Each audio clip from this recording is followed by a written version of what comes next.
The Golden Ass by Apuleius. I how Apuleius writing in Thessaly, fortune to fall into company with two strangers that reasoned together of the mighty power of witches.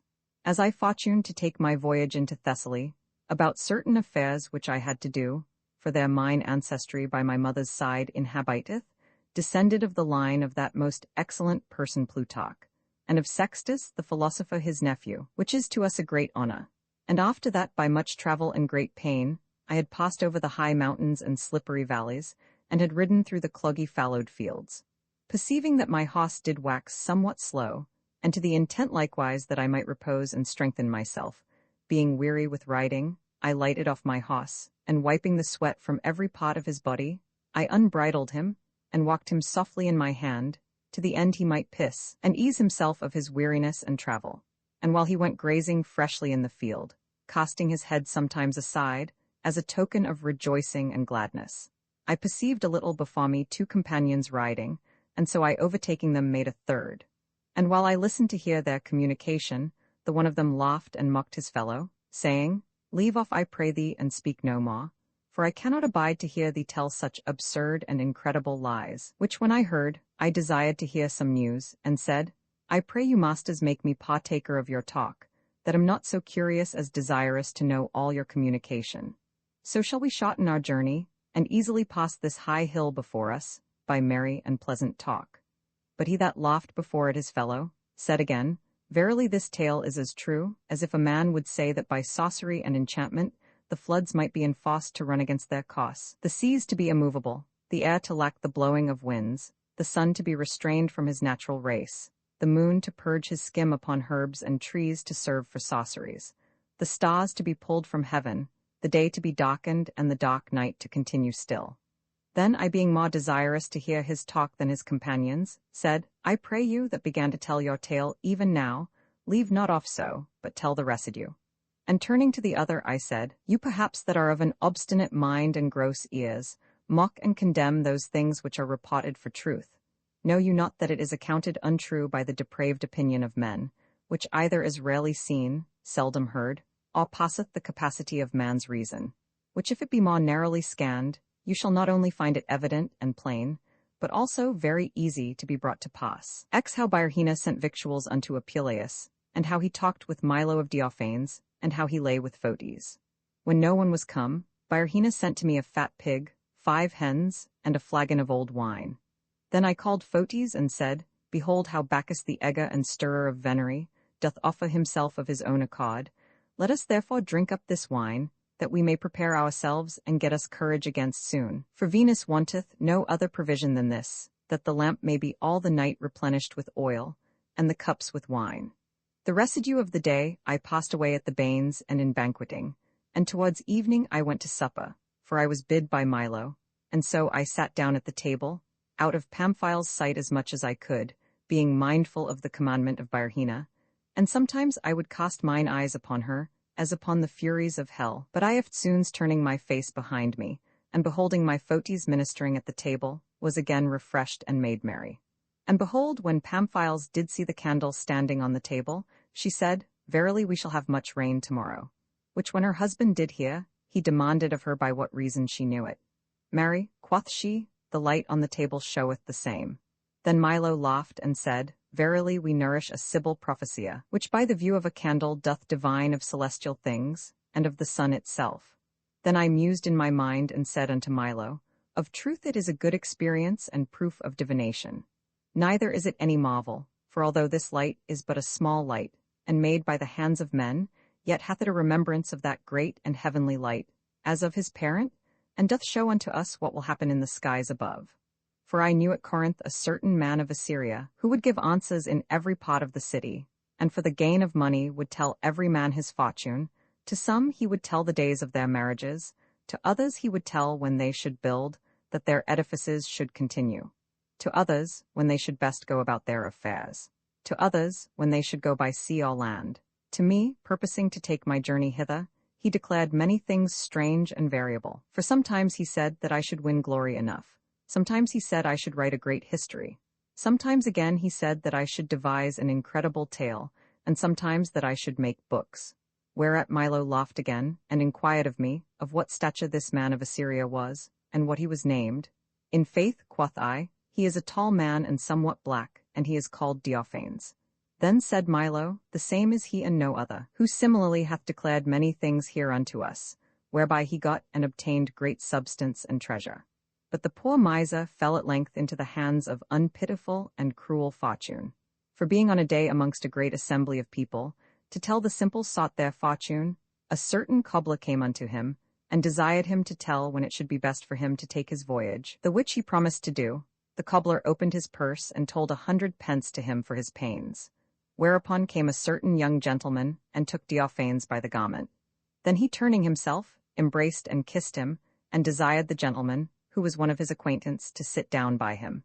And Diophanes, being astonied with this sudden change, forgot what he was doing, and said, O dear friend, you are heartily welcome. I pray you, when arrived you into these parts?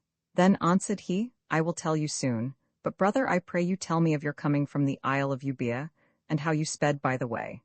Whereunto Diophanes, this notable Assyrian, not yet come unto his mind, but half amazed, soon answered and said, I would to God that all our enemies and evil willers might fall into the like dangerous peregrination and trouble. For the ship where we were in, after it was by the waves of the seas and by the great tempests tossed hither and thither, in great peril, and after that the mast and stern brake likewise in pieces, could in no wise be brought to shore, but sunk into the water, and so we did swim, and hardly escaped to land. And after that, whatsoever was given unto us in recompense of our losses, either by the pity of strangers, or by the benevolence of our friends, was taken away from us by thieves, whose violence when my brother Arasuetus did essay to resist, he was cruelly murdered by them before my face. These things when he had sadly declared, the cobbler took up his money again, which he had told out to pay for the telling of his fortune, and ran away. Then Diophanes coming to himself perceived what he had done, and we all that stood by laughed greatly. But that, quoth Milo, which Diophanes did tell unto you, Lucius, that you should be happy and have a prosperous journey, was only true. Thus Milo reasoned with me, but I was not a little sorry that I had trained him into such a vein of talk, that I lost a good part of the night, and the sweet pleasure thereof. But at length I boldly said to Milo, let Diophanes fare well with his evil fortune, and get again that which he lost by sea and land, for I verily do yet feel the weariness of my travel, whereof I pray you pardon me, and give me license to depart to bed. Wherewithal I rose up and went unto my chamber, where I found all things finely prepared, and the children's bed, because they should not hear what we did in the night, was removed far off without the chamber door. The table was all covered with those meats that were left at supper, the cups were filled half full with water. To temper and delay the wines, the flagons stood ready prepared, and there lacked nothing that was necessary for the preparation of Venus. And when I was entering into the bed, behold my Photis, who had brought her mistress to bed, came in and gave me roses and flowers which she had in her apron, and some she threw about the bed, and kissed me sweetly, and tied a garland about my head, and bespread the chamber with the residue. Which when she had done, she took a cup of wine and delayed it with hot water, and proffered it me to drink. And before I had drunk it all off, she pulled it from my mouth, and then gave it me again, and in this manner we emptied the pot twice or thrice together. Thus, when I had well replenished myself with wine, and was now ready unto venery, not only in mind, but also in body, I removed my clothes, and showing to Photis my great impatience, I said, O my sweetheart, take pity upon me and help me, for as you see, I am now prepared unto the battle, which you yourself did appoint. For after that I felt the first arrow of cruel Cupid within my breast, I bent my bow very strong, and now fear, because it is bended so hard lest my string should break. But that thou mayst the better please me, undress thy hair and come and embrace me lovingly. Whereupon she made no long delay, but set aside all the meat and wine, and then she unapparelled herself, and unattired her hair, presenting her amiable body unto me in manner of fair Venus, when she goeth under the waves of the sea. Now, quoth she, is come the hour of jousting, now is come the time of war, wherefore show thyself like unto a man, for I will not retire, I will not fly the field. See then thou be valiant, see thou be courageous, since there is no time appointed when our skirmish shall cease. In saying these words she came to me to bed, and embraced me sweetly, and so we passed all the night in pastime and pleasure, and never slept until it was day. But we would eftsoons refresh our weariness, and provoke our pleasure, and renew our venery by drinking of wine. in which sot we pleasantly passed away many other nights following. Roman 11. How Apuleius supped with Byrrhina, and what a strange tale Bellerophon told at the table. It fortuned on a day that Byrrhina desired me earnestly to sup with her, and she would in no wise take any excusation. Whereupon I went to Photes, to ask counsel of her as of some divine, who although she was unwilling that I should depart 1 foot from her company, yet at length she gave me license to be absent for a while, saying, Beware that you tarry not long at supper there, for there is a rabblement of common barrators and disturbers of the public peace, that rove about in the streets and murder all such as they may take, neither can law nor justice redress them in any case. And they will the sooner set upon you, by reason of your comeliness and audacity, in that you are not afeard at any time to walk in the streets. Then I answered and said, Have no care of me, Photes, for I esteem the pleasure which I have with thee above the dainty meats that I eat abroad, and therefore I will return again quickly. Nevertheless, I mind not to come without company, for I have here my sword, whereby I hope to defend myself. And so in this sort I went to supper, and behold I found in Byrrhina's house a great company of strangers, and the chief and principal of the city.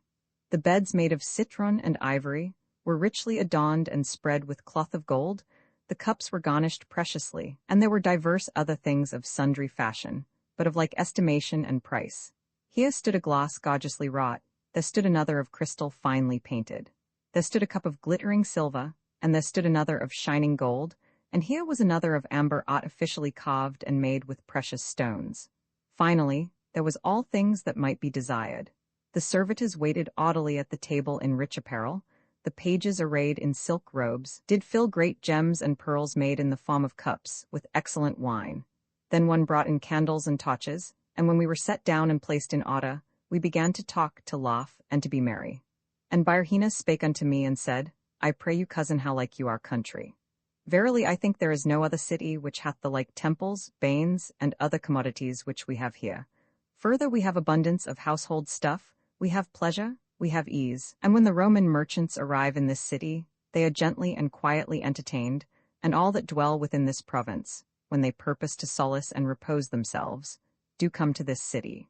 Whereunto, I answered, Verily, quoth I, you tell truth, for I can find no place in all the world which I like better than this. But I greatly fear the blind, inevitable trenches of witches, for they say that the dead bodies are digged out of their graves, and the bones of them that are burnt be stolen away, and the toes and fingers of such as are slain are cut off, and afflict and torment such as live. And the old witches, as soon as they hear of the death of any person, do forthwith go and uncover the hearse and spoil the corpse, to work their enchantments. Then another sitting at the table spake and said, In faith you say true, neither yet do they spare or favor the living. For I know one not far hence that was cruelly handled by them, who being not contented with cutting off his nose, did likewise cut off his ears, whereat all the people laughed heartily, and looked at one that sat at the bod's end, who being amazed at their gazing, and somewhat angry withal, would have risen from the table, had not Byrrhina spake unto him and said, I pray thee, friend Bellerophon, sit still, and according to thy accustomed courtesy declare unto us the loss of thy nose and ears, to the end that my cousin Lucius may be delighted with the pleasantness of the tale. To whom he answered, Madam, in the office of your bounty shall prevail herein, but the insolency of some is not to be supported. This he spake very angrily, but Byrrhina was earnest upon him, and assured him he should have no wrong at any man's hand. Whereby he was enforced to declare the same, and so lapping up the end of the tablecloth and carpet together, he leaned with his elbow thereon, and held out 3 forefingers of his right hand in manner of an orator, and said, When I was a young man, I went unto a certain city called Millet, to see the games and triumphs there named Olympia, and being desirous to come into this famous province, after that I had travelled over all Thessaly, I fortuned in an evil hour to come to the city Larissa, where while I went up and down to view the streets to seek some relief for my poor estate, for I had spent all my money, I espied an old man standing on a stone in the midst of the marketplace, crying with a loud voice and saying, that if any man would watch a dead corpse that night, he should be reasonably rewarded for this pains. Which when I heard, I said to one who passed by, What is here to do? Do dead men used to run away in this country? Then answered he, Hold your peace, for you are but a babe and a stranger here, and not without cause you are ignorant how you are in Thessaly, where the women witches bite off by morsels the flesh and faces of dead men, and thereby work their sorceries and enchantments. Then quoth I, in good fellowship tell me the order of this custody and how it is. Marry, quoth he, first you must watch all the night, with your eyes bent continually upon the copse, never looking off, nor moving aside, for these witches do turn themselves into sundry kinds of beasts, whereby they deceive the eyes of all men. Sometimes they are transformed into birds, sometimes into dogs and mice, and sometimes into flies. Moreover, they will charm the keepers of the copse asleep. Neither can it be declared what means and shifts these wicked women do use to bring their purpose to pass. And the reward for such dangerous watching is no more than 6 shillings. But hearken further, for I had well nigh forgotten. If the keeper of the dead body do not render on the morning following the copse whole and sound as he received the same, he shall be punished in this sort. That is, if the copse be diminished or spoiled in any part of his face, hands, or toes, the same shall be diminished and spoiled in the keeper. Which when I heard him, I took a good heart, and went unto the crier and bid him cease, for I would take the matter in hand, and so I demanded what I should have. Marry, quoth he, 1,000 pence, but beware I say you young man, that you do well defend the dead copse from the wicked witches, for he was the son of one of the chiefest of the city. Tush, said I, you speak you cannot tell what. Behold, I am a man made all of iron, and have never desire to sleep, and am more quick of sight than lynx or argus.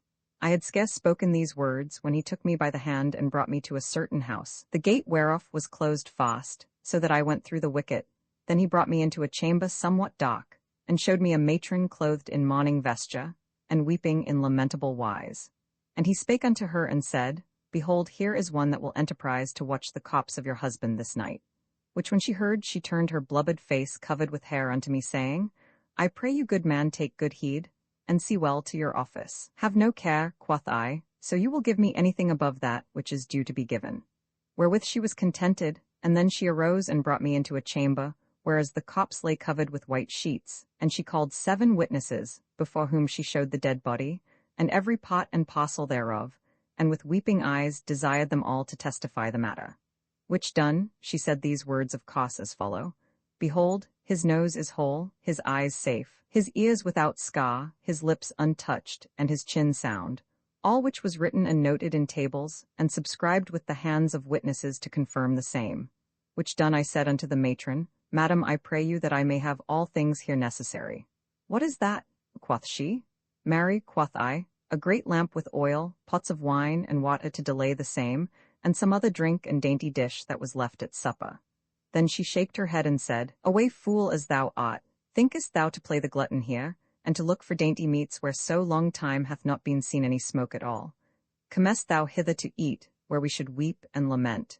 And therewithal she turned back, and commanded her maiden Myrhina to deliver me a lamp with oil, which when she had done, they closed the chamber door and departed. Now when I was alone, I rubbed mine eyes, and armed myself to keep the copse, and to the intent I would not sleep, I began to sing, and so I passed the time until it was midnight, when as behold there crept in a weasel into the chamber, and she came against me and put me in very great fear, insomuch that I marvelled greatly at the audacity of so little a beast. To whom I said, Get thou hence, thou whore, and hie thee to thy fellows, lest thou feel my fingers. Why wilt thou not go? Then incontinently she ran away, and when she was gone, I fell on the ground so fast asleep that Apollo himself could not discern which of us two was the dead copse, for I lay prostrate as one without life, and needed a keeper likewise. At length the cocks began to crow, declaring that it was day. Where, withal I awaked, and being greatly afeard ran to the dead body with the lamp in my hand, and I viewed him round about. And immediately came in the matron weeping with her witnesses, and ran to the copse, and eftsoons kissing him, she turned his body, and found no pot diminished. Then she willed Philospotus her steward to pay me my wages forthwith. Which when he had done he said, We thank you, gentle young man, for your pains, and verily, for your diligence, herein we will account you as one of the family. Whereunto, I, being joyous of by unhoped gain, and rattling my money in my hand, did answer, I pray you, madam, esteem me as one of your servants, and if you want my service at any time, I am at your commandment. I had not fully declared these words, when as behold all the servants of the house were assembled with weapons to drive me away. One buffeted me about the face, another about the shoulders, some struck me in the sides, some kicked me, and some tore my garments, and so I was handled amongst them, and driven from the house, as the proud young man Adonis who was torn by a boar. And when I was come into the next street, I mused with myself, and remembered mine unwise and unadvised words which I had spoken, whereby I considered that I had deserved much more punishment, and that I was worthily beaten for my folly. And by the cops came forth, which because it was the body of one of the chief of the city, was carried in funeral pomp round about the market-place, according to the right of the country there. And forthwith stepped out an old man weeping and lamenting, and ran unto the bier, and embraced it, and with deep sighs and sobs cried out in this sort, O masters, I pray you by the faith which you profess, and by the duty which you owe unto the will public, take pity and mercy upon this dead corpse, who is miserably murdered, and do vengeance on this wicked and cursed woman, his wife, which hath committed this fact. For it is she and no other, which hath poisoned her husband my sister's son, to the intent to maintain her whoredom, and to get his heritage. In this sort the old man complained before the face of all people. Then they, astonied at these sayings, and because the thing seemed to be true, cried out, burn her, and they sought for stones to throw at her, and willed the boys in the street to do the same. But she, weeping in lamentable wise, did swear by all the gods that she was not culpable of this crime. No, quoth the old man, here is one sent by the providence of God to try out the matter, even Zaclas an Egyptian, who is the most principal prophesier in all this country, and who was hired of me for money to reduce the soul of this man from hell, and to revive his body for the trial hereof. And therewithal he brought forth a certain young man clothed in linen raiment, having on his feet a pair of pantofles, and his crown shaven, who kissed his hands and knees, saying, O priest have mercy, I pray thee, by the celestial planets, by the powers infernal, by the virtue of the natural elements, by the silences of the night, by the building of swallows nigh unto the town Copton, by the increase of the flood Nilus, by the secret mysteries of Memphis, and by the instruments and trumpets of the isle Pharaohs, have mercy, I say, and call to life this dead body, and make that his eyes which he closed and shut may be open and see. Howbeit we mean not to strive against the law of death, neither intend we to deprive the earth of his right, but to the end this fact may be known, we crave but a small time and space of life. Whereat this prophet was moved, and took a certain herb and laid it 3 times against the mouth of the dead, and he took another, and laid upon his breast in like sort. Thus when he had done, he turned himself into the east, and made certain orisons unto the sun, which caused all the people to marvel greatly, and to look for this strange miracle that should happen. Then I pressed in amongst them nigh unto the bier, and got upon a stone to see this mystery. And behold, incontinently, the dead body began to receive spirit, his principal veins did move, his life came again, and he held up his head and spake in this sort. Why do you call me back again to this transitory life, that have already tasted of the water of Lethe, and likewise been in the deadly den of Styx? Leave off, I pray, leave off, and let me lie in quiet rest. When these words were uttered by the dead corpse, the prophet drew nigh unto the bier, and said, I charge thee to tell before the face of all the people here the occasion of thy death. What, dost thou think that I cannot by my conjurations call up the dead, and by my puissance torment thy body?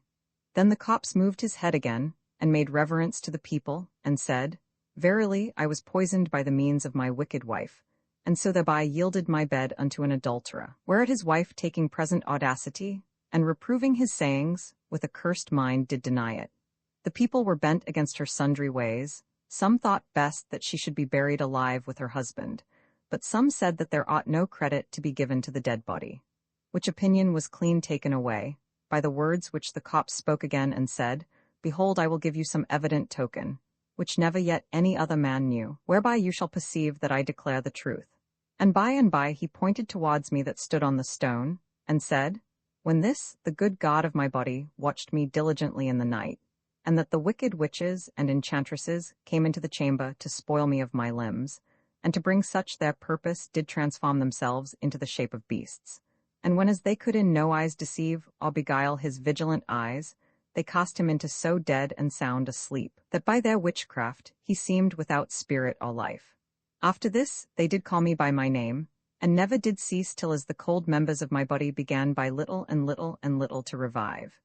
Then he, being of more lively soul, howbeit buried in sleep, in that he and I were named by one name, and because he knew not that they called me, rose up first, and as one without sense or perseverance passed by the door fast closed, unto a certain hole, whereas the witches cut off first his nose, and then his ears, and so that was done to him, which was appointed to be done to me. and that such their subtlety might not be perceived, they made him a like pair of ears and nose of wax. Wherefore you may see that the poor miser for lucre of a little money sustained loss of his members. Which when he had said I was greatly astonished, and minding to prove whether his words were true or no, put my hand to my nose, and my nose fell off, and put my hand to my ears, and my ears fell off. Whereat all the people wondered greatly, and laughed me to scorn, but I being stricken in a cold sweat, crept between their legs for shame, and escaped away. So I disfigured returned home again, and covered the loss of mine ears with my long hair, and glued this cloth to my face to hide my shame. As soon as Bellerophon had told his tale, they which sat at the table replenished with wine, laughed heartily. And while they drank one to another, Byrrhina spake to me and said, From the first foundation of this city, we have a custom to celebrate the festival day of the god Rhesus, and tomorrow is the feast when as I pray you to be present, to set out the same more honorably. And I would with all my heart that you could find or devise somewhat of yourself that might be in honor of so great a god. To whom I answered, Verily, cousin, I will do as you command me, and right glad would I be, if I might invent any laughing or merry matter to please, or satisfy Rhesus withal. Then I rose from the table and took leave of Byrrhina and departed. And when I came into the first street, my torch went out, that with great pain I could scarce get home, by reason it was so dark, for fear of stumbling. And when I was well nigh come unto the door, behold, I saw 3 men of great stature, heaving and lifting at Milo's gates to get in. And when they saw me, they were nothing afeard, but assayed with more force to break down the doors whereby they gave me occasion, and not without cause, to think that they were strong thieves. Whereupon I by and by drew out my sword, which I carried for that purpose under my cloak, and ran in amongst them, and wounded them in such sort that they fell down dead before my face. Thus, when I had slain them all, I knocked sweating and breathing at the door till Photes let me in. And then, full weary with the slaughter of those thieves, like Hercules when he fought against the king Geryon, I went to my chamber and laid me down to sleep. Roman 12, how Apuleius was taken and put in prison for murder. When morning was come, and that I was awaked from sleep, my heart burned sore with remembrance of the murder I had committed the night before. And I rose and sat down on the side of the bed with my legs across, and wringing my hands, I wept in most miserable sort. For I imagined with myself that I was brought before the judge in the judgment place, and that he awarded sentence against me, and that the hangman was ready to lead me to the gallows. And further, I imagined and said, Alas, what judge is he that is so gentle or benign, that will think that I am unguilty of the slaughter and murder of these 3 men? Howbeit, the Assyrian Diophanes did firmly assure unto me that my peregrination and voyage hither should be prosperous. But while I did thus unfold my sorrows, and greatly bewail my fortune, behold, I heard a great noise and cry at the door, and in came the magistrates and officers, who commanded 2 sergeants to bind and lead me to prison.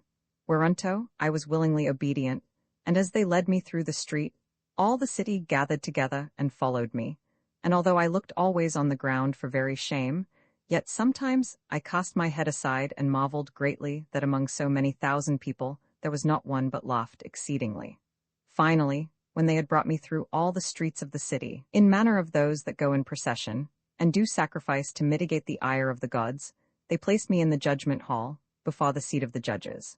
And after that the crier had commanded all men to keep silence, and people desired the judges to give sentence in the great theatre, by reason of the great multitude that was there, whereby they were in danger of stifling. And behold, the press of people increased still, some climbed to the top of the house, some got upon the beams, some upon the images, and some thrust their heads through the windows, little regarding the dangers they were in, so they might see me. Then the officers brought me forth openly into the middle of the hall, that every man might behold me. And after that the crier had made a noise, and willed all such that would bring any evidence against me should come forth, there stepped out an old man with a glass of water in his hand, dropping out softly, who desired that he might have liberty to speak during the time of the continuance of the water, which when it was granted, he began his oration in this sort. Roman 13, how Apuleius was accused by an old man, and how he answered for himself.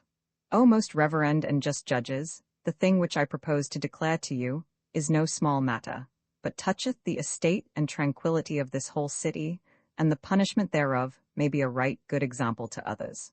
Wherefore I pray you most venerable fathers, to whom and every one of whom it doth appertain, to provide for the dignity and safety of the commonweal, that you would in no wise suffer this wicked homicide, imbrued with the blood of so many murdered citizens, to escape unpunished.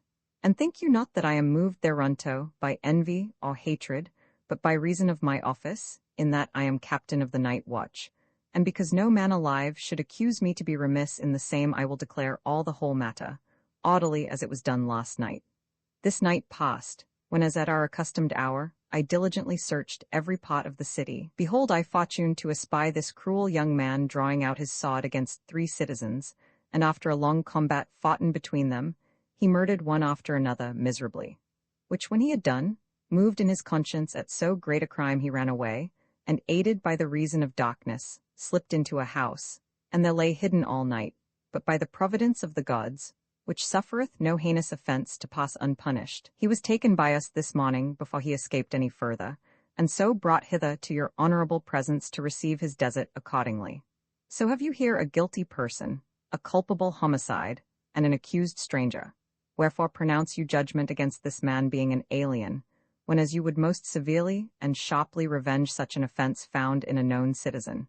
In this sort the cruel accuser finished and ended his terrible tale. Then the crier commanded me to speak, if I had anything to say for myself, but I could in no wise utter any word at all for weeping.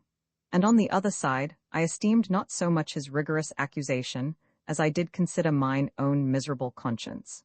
Howbeit, being inspired by divine audacity, at length I gan say, verily I know that it is an hard thing for him that is accused to have slain 3 persons, to persuade you that he is innocent, although he should declare the whole truth and confess the matter how it was indeed.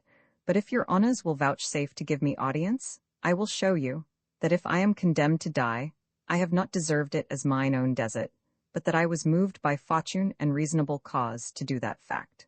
For returning somewhat late from supper yesternight, being well tippled with wine, which I will not deny, and approaching nigh to my common lodging, which was in the house of one Milo, a citizen of this city, I fortuned to espy 3 great thieves attempting to break down his walls and gates, and to open the locks to enter in.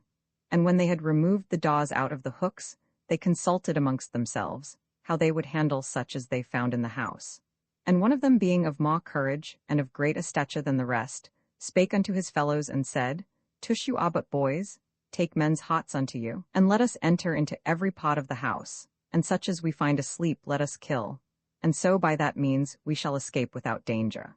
Verily, ye 3 judges, I confess that I drew out my sword against those 3 citizens, but I thought it was the office and duty of one that beareth good will to this will public, so to do, especially since they put me in great fear, and essayed to rob and spoil my friend Milo. But when those cruel and terrible men would in no case run away, nor fear my naked sword, but boldly resist against me, I ran upon them and fought valiantly. One of them, which was the captain, invaded me strongly, and drew me by the hair with both his hands, and began to beat me with a great stone. But in the end, I proved the hardier man, and threw him down at my feet and killed him. I took likewise the second that clasped me about the legs and bit me, and slew him also. And the third that came running violently against me, after that I had stricken him under the stomach, fell down dead. Thus when I had delivered myself, the house, mine host, and all his family from this present danger, I thought that I should not only escape unpunished, but also have some great reward of the city for my pains. Moreover, I that have always been clear and unspotted of crime, and that have esteemed mine innocence above all the treasure of the world, can find no reasonable cause why upon mine accusation I should be condemned to die, since first I was moved to set upon the thieves by just occasion. Secondly, because there is none that can affirm that there hath been at any time either grudge or hatred between us. Thirdly, we were men mere strangers and of no acquaintance. Last of all, no man can prove that I committed that fact for lucre or gain. When I had ended my words in this sort, behold, I wept again piteously, and holding up my hands, I prayed all the people by the mercy of the commonweal, and for the love of my poor infants and children, to show me some pity and favour. And when their hearts were somewhat relented and moved by my lamentable tears, I called all the gods to witness that I was unguilty of the crime, and so to their divine providence, I committed my present estate, but turning myself again, I perceived that all the people laughed exceedingly, and especially my good friend and host Milo. Then thought I with myself, alas, where is faith? Where is remorse of conscience? Behold, I am condemned to die as a murderer, for the safe God of mine, host Milo and his family. Yet is he not contented with that, but likewise laugheth me to scorn, when otherwise he should comfort and help me. Roman 14. How Apuleius was accused by 2 women, and how the slain bodies were found blown bladders. When this was done, out came a woman in the middle of the theatre arrayed in mourning vesture, and bearing a child in her arms. And after her came an old woman in ragged robes, crying and howling likewise. And they brought with them the olive boughs wherewith the 3 slain bodies were covered on the bier, and cried out in this manner: O right judges, we pray by the justice and humanity which is in you, to have mercy upon these slain persons, and succor our widowhood and loss of our dear husbands, and especially this poor infant, who is now an orphan, and deprived of all good fortune, and execute your justice by order and law, upon the blood of this thief, who is the occasion of all our sorrows. When they had spoken these words, one of the most ancient judges did rise and say, touching this murder, which deserveth great punishment, this malefactor himself cannot deny, but our duty is to inquire and try out, whether he had cogitus to help him.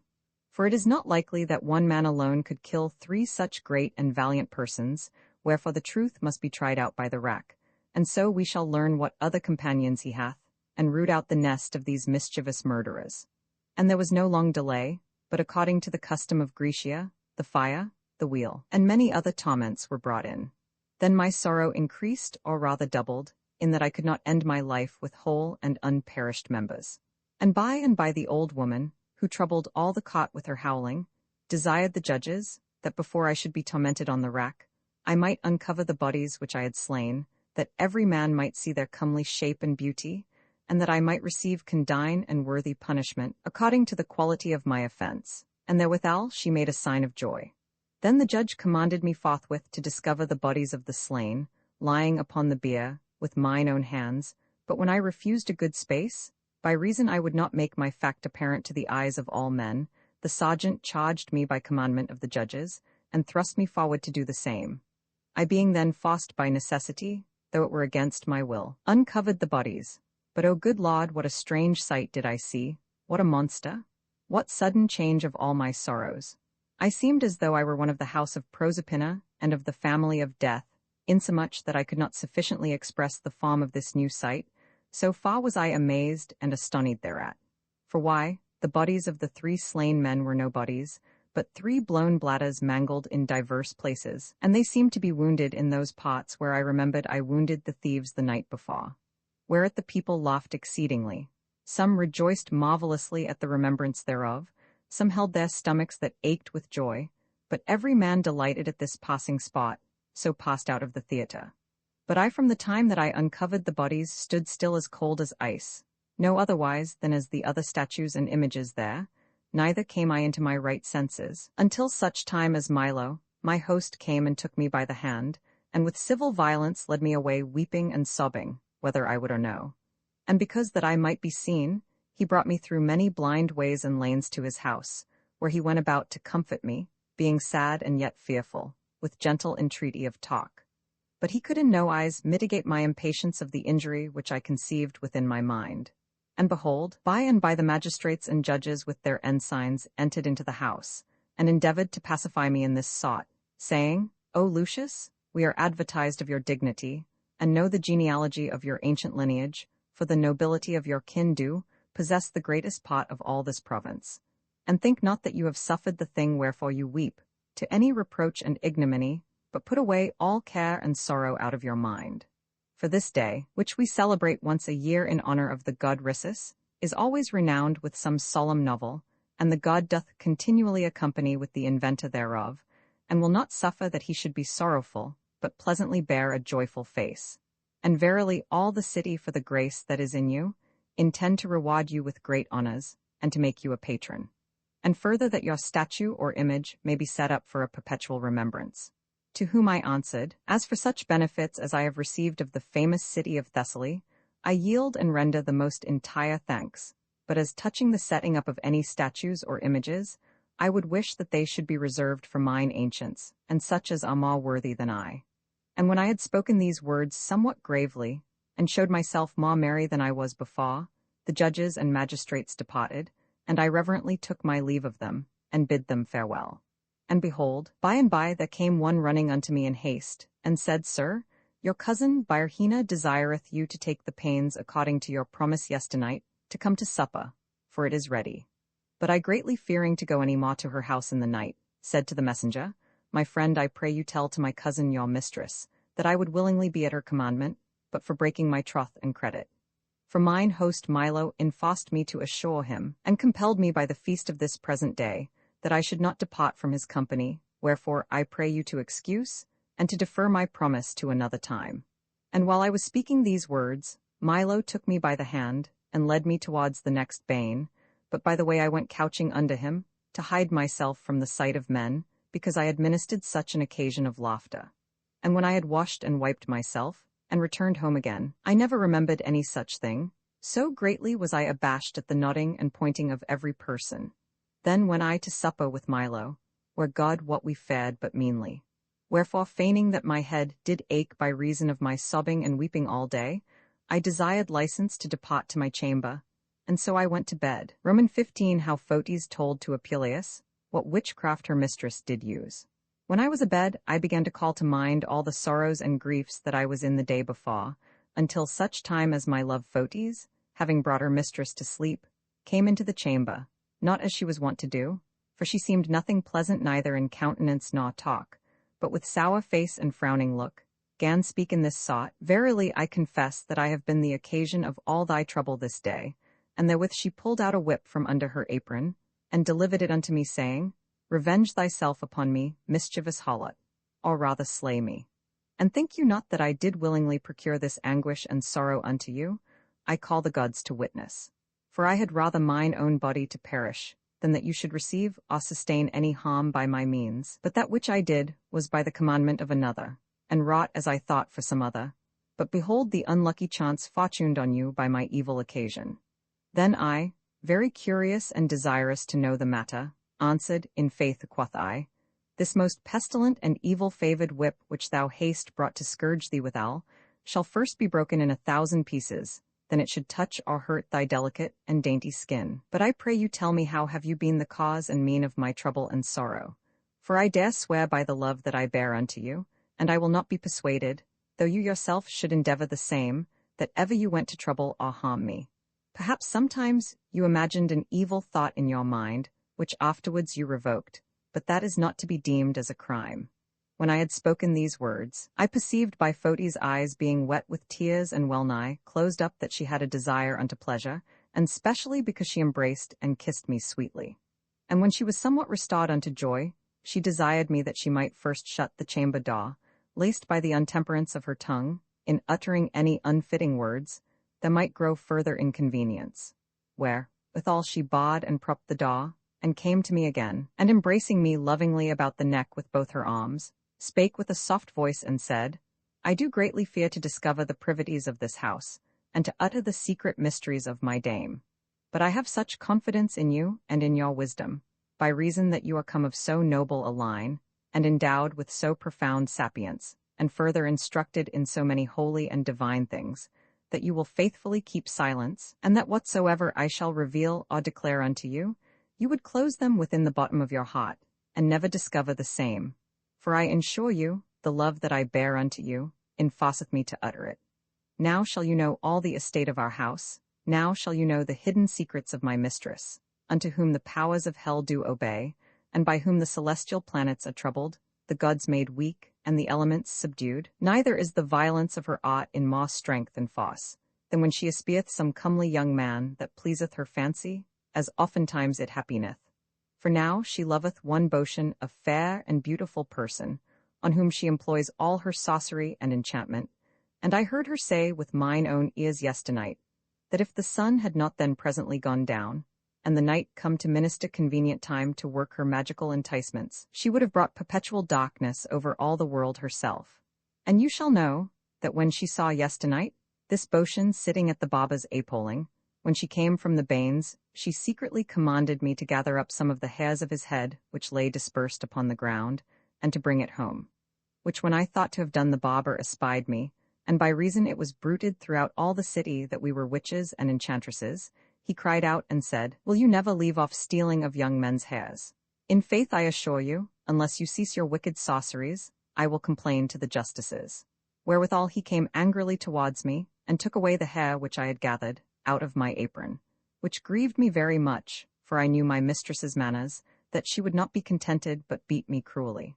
Wherefore I intended to run away, but the remembrance of you put always the thought out of my mind, and so I came homeward very sorrowful. But because I would not seem to come to my mistress' sight with empty hands, I saw a man shearing of blown goat skins, and the hair which he had shorn off was yellow, and much resembled the hair of the Boeotian, and I took a good deal thereof, and colouring of the matter, I brought it to my mistress. And so when night came, before your return from supper, she to bring her purpose to pass, went up to a high gallery of her house, opening to the east part of the world, and preparing herself according to her accustomed practice, she gathered together all substance for fumigations. She brought forth plates of metal carved with strange characters. She prepared the bones of such as were drowned by tempest in the seas. She made ready the members of dead men, as the nostrils and fingers. She set out the lumps of flesh of such as were hanged, the blood which she had reserved of such as were slain, and the jaw bones and teeth of wild beasts. Then she said certain charms over the hair, and dipped it in diverse waters, as in well water, cow milk, mountain honey, and other liquor. Which when she had done, she tied and lapped it up together, and with many perfumes and smells threw it into an hot fire to burn. Then by the great force of this sorcery, and the violence of so many confections, those bodies whose hair was burning in the fire, received human shape, and felt, heard, and walked, and smelling the scent of their own hair, came and rapped at our doors instead of Boetius. Then you being well tippled, and deceived by the obscurity of the night, drew out your sword courageously like furious Ajax, and killed not as he did, whole herd of beasts, but 3 blown skins, to the intent that I, after the slaughter of so many enemies, without effusion of blood might embrace and kiss, not in homicide but in utricide. Thus when I was pleasantly mocked and taunted by Photes, I said unto her, Verily now may I for this achieved enterprise be numbered as Hercules, who by his valiant prowess performed the 12 notable labours, as Geryon with 3 bodies, and as Cerberus with 3 heads, for I have slain 3 blown goat skins. But to the end that I may pardon thee of that thing which thou hast committed, perform the thing which I most earnestly desire of thee, that is, bring me that I may see and behold when thy mistress goeth about any sorcery or enchantment, and when she prayeth unto the gods.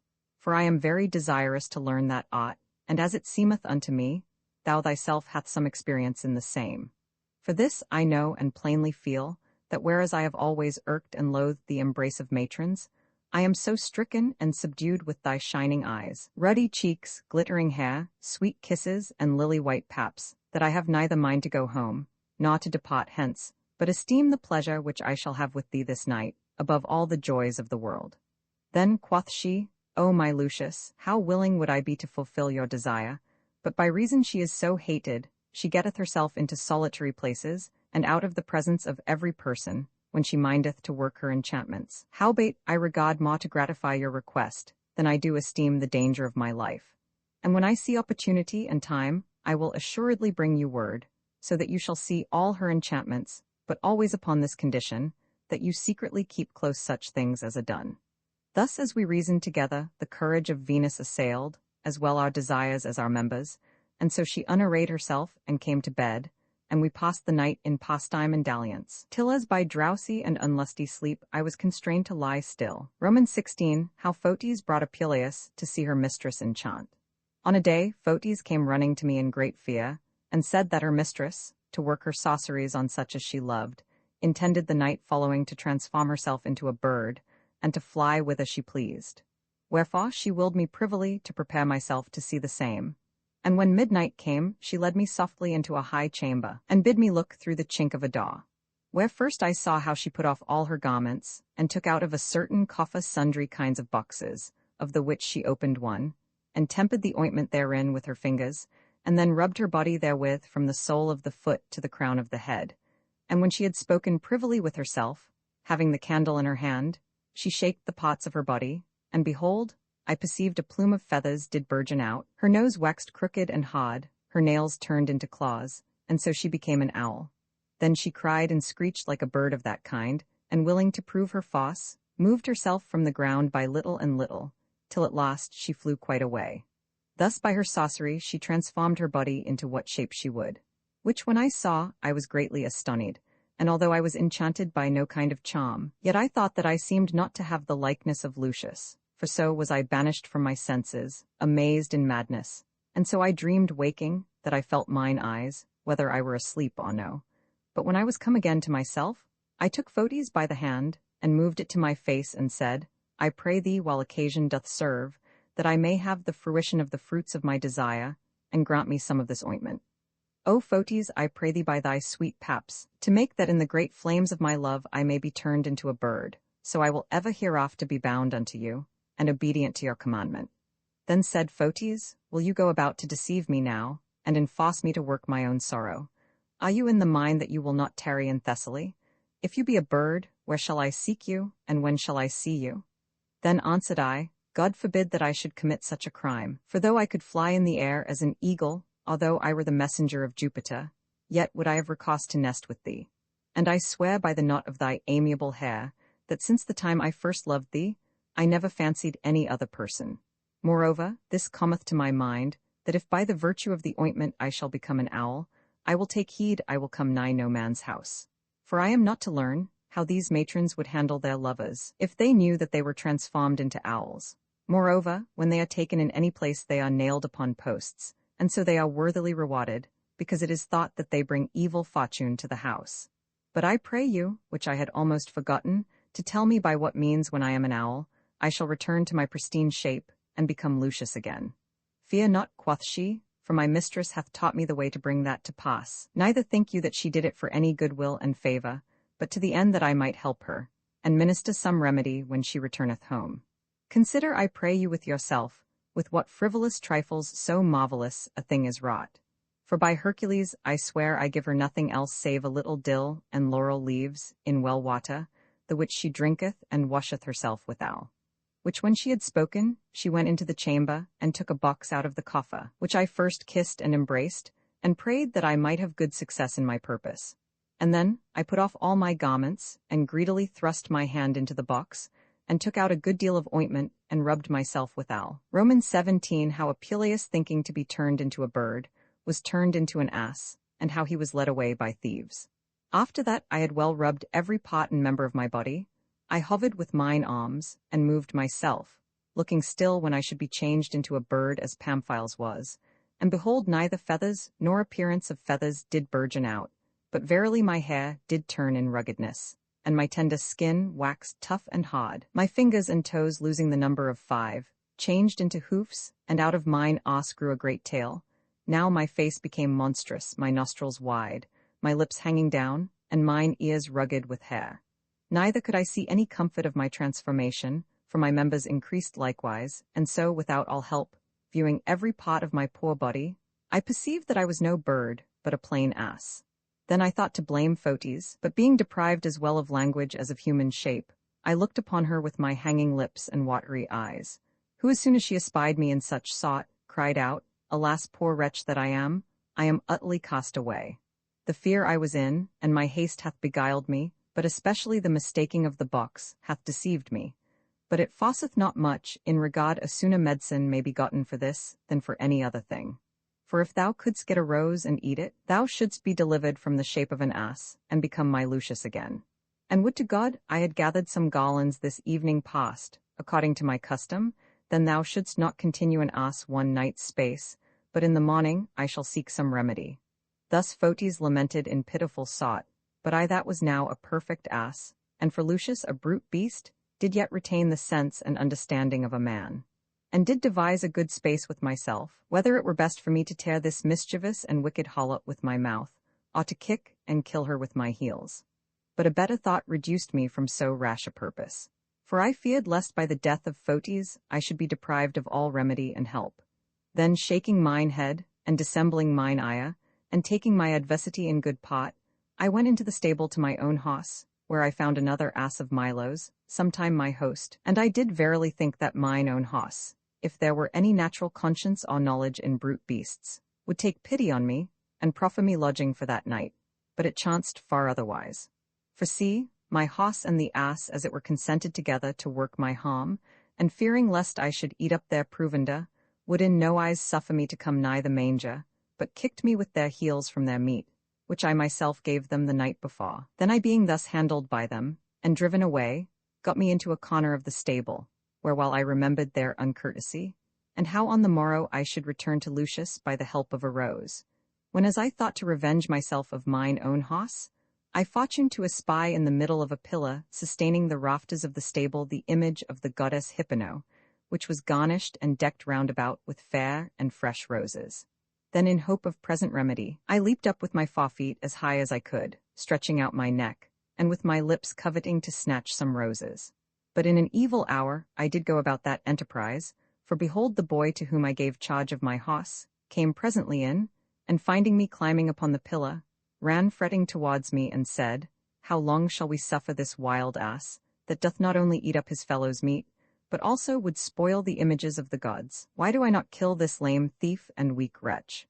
And therewithal looking about for some cudgel, he espied where lay a faggot of wood, and choosing out a crabbed truncheon of the biggest he could find, did never cease beating of me, poor wretch, until such time as by great noise and rumbling, he heard the doors of the house burst open, and the neighbors crying in most lamentable sort, which enforced him, being stricken in fear, to fly his way. And by a troop of thieves entered in, and kept every pot and corner of the house with weapons. And as men resorted to aid and help them which were within the doors, the thieves resisted and kept them back. For every man was armed with a sword and target in his hand, the glimpses whereof did yield out such light as if it had been day. Then they brake open a great chest with double locks and bolts, wherein was laid all the treasure of Milo, and ransacked the same, which when they had done, they packed it up and gave every man a portion to carry. But when they had more than they could bear away, yet were they loath to leave any behind, but came into the stable, and took us 2 poor asses and my hoss, and laded us with greater trusses than we were able to bear. And when we were out of the house, they followed us with great staves, and willed one of their fellows to tarry behind, and bring them tidings what was done concerning the robbery. And so they beat us forward over great hills out of the way. But I, what with my heavy burden and long journey, did nothing differ from a dead ass. Wherefore I determined with myself to seek some civil remedy, and by invocation of the name of the prince of the country to be delivered from so many miseries. And on a time I passed through a great fair, I came among a multitude of Greeks, and I thought to call upon the renowned name of the emperor, and say, O Caesar, and cried out aloudo, but Caesar I could in no wise pronounce. The thieves, little regarding my crying, did lay me on and beat my wretched skin in such sort, that after it was neither apt nor meet to make sieves or sauces. Howbeit at last Jupiter administered to me an unhoped remedy. For when we had passed through many towns and villages, I fortuned to espy a pleasant garden, wherein beside many other flowers of delectable hue, were new and fresh roses. And being very joyful, and desirous to catch some as I passed by, I drew nearer and nearer. And while my lips watered upon them, I thought of a better advice more profitable for me, lest if from an ass I should become a man, I might fall into the hands of the thieves, and either by suspicion that I were some witch, or for fear that I should utter their theft, I should be slain. Wherefore I abstained for that time from eating of roses, and enduring my present adversity, I did eat hay, as other asses did. Roman 18. How Apuleius, thinking to eat roses, was cruelly beaten by a gardener, and chased by dogs. When no one was come, that the broiling heat of the sun had most power, we turned into a village to certain of the thieves' acquaintance and friends, for verily their meeting and embracing together did give me, poor ass, cause to deem the same, and they took the truss from my back, and gave them part of the treasure which was in it, and they seemed to whisper and tell them that it was stolen goods. And after that we were unladen of our burdens, they let us loose in a meadow to pasture, but mine own hoss and Milo's ass would not suffer me to feed there with them, but I must seek my dinner in some other place. Wherefore I leaped into a garden which was behind the stable, and being well nigh perished with hunger, although I could find nothing there but raw and green follets, yet I filled my hungry guts therewithal abundantly, and praying unto all the gods, I looked about in every place if I could espy any red roses in the gardens by, and my solitary being alone did put me in good hope, that if I could find any remedy, I should presently of an ass be changed into Lucius out of every man's sight.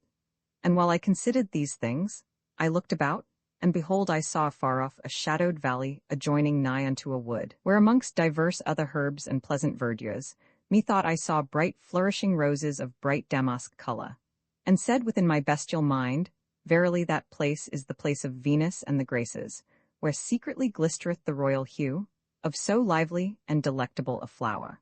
Then I, desiring the help of the guide of my good fortune, ran lustily towards the wood, insomuch that I felt myself that I was no more an ass, but a swift coursing horse. But my agility and quickness could not prevent the cruelty of my fortune, for when I came to the place I perceived that they were no roses, neither tender nor pleasant, neither moistened with the heavenly drops of dew, nor celestial liquor, which grew out of the thicket and thorns there.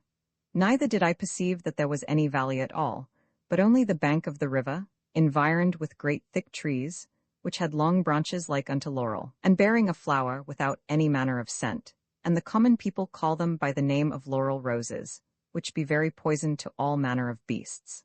Then was I so entangled with unhappy fortune that I little esteemed mine own danger, and went willingly to eat of these roses, though I knew them to be present poison. And as I drew near I saw a young man that seemed to be the gardener come upon me, and when he perceived that I had devoured all his herbs in the garden, he came swearing with a great staff in his hand, and laid upon me in such sort that I was well nigh dead. But I speedily devised some remedy myself, for I lift up my legs and kicked him with my hinder heels, that I left him lying at the hill foot well nigh slain, and so I ran away. Incontinently came out his wife, who seeing her husband half dead, cried and howled in pitiful sort, and went toward her husband, to the intent that by her loud cries she might purchase to me present destruction. Then all the persons of the town, moved by her noise, came forth, and cried for dogs to tear me down. Out came a great company of bandogs and mastiffs, more fit to pull down bears and lions than me, whom when I beheld I thought verily I should presently die. But I turned myself about, and ran as fast as ever I might to the stable from whence I came. Then the men of the town called in their dogs, and took me and bound me to the staple of a post, and scourged me with a great knotted whip till I was well nigh dead. And they would undoubtedly have slain me, had it not come to pass, that what with the pain of their beating, and the green herbs that lay in my guts, I caught such a losk that I all besprinkled their faces with my liquid dung, and enforced them to leave off. Roman 19. How Apuleius was prevented of his purpose, and how the thieves came to their den. Not long after, the thieves laded us again, but especially me, and brought us forth of the stable, and when we had gone a good part of our journey, what with the long way, my great burden, the beating of staves, and my wan hoofs, I was so weary that I could scantly go. Then I saw a little before me a river running with fair water, and I said to myself, Behold, now I have found a good occasion, for I will fall down when I come yonder, and surely I will not rise again, neither with scourging nor with beating, for I had rather be slain there presently than go any further. And the cause why I had determined so to do was this: I thought that the thieves, when they did see me so feeble and weak that I could not travel, to the intent they would not stay in their journey, they would take the burden from my back and put it on my fellows, and so for my further punishment to leave me as a prey to the wolves and ravening beasts. But evil fortune prevented so good a consideration, for the other ass, being of the same purpose that I was of, by feigned and colored weariness fell down first, with all his burden on the ground as though he were dead, and he would not rise neither with beating nor with pricking, nor stand upon his legs, though they pulled him by the tail, by his legs, and by his ears. Which when the thieves beheld, as without all hope, they said one unto another, What should we stand here so long about a dead, or rather a stony ass? Let us be gone. And so they took his burden, and divided some to me, and some to my horse. And then they drew out their swords and cut off his legs, and threw his body from the point of a hill down into a great valley. Then, I considering with myself of the evil fortune of my poor companion, and purposed now to forget all subtlety and deceit, and to play the good ass to get my master's favour, for I perceived by their talk that we were come home well nigh at our journey's end. And after that we had passed over a little hill, we came to our appointed place, and when we were unladen of our burdens, and all things carried in, I tumbled and wallowed in the dust, to refresh myself instead of water. The thing and the time compelleth me to make description of the places, and especially of the den where the thieves did inhabit. I will prove my wit in what I can do, and then consider you whether I was an ass in judgment and sense, or no.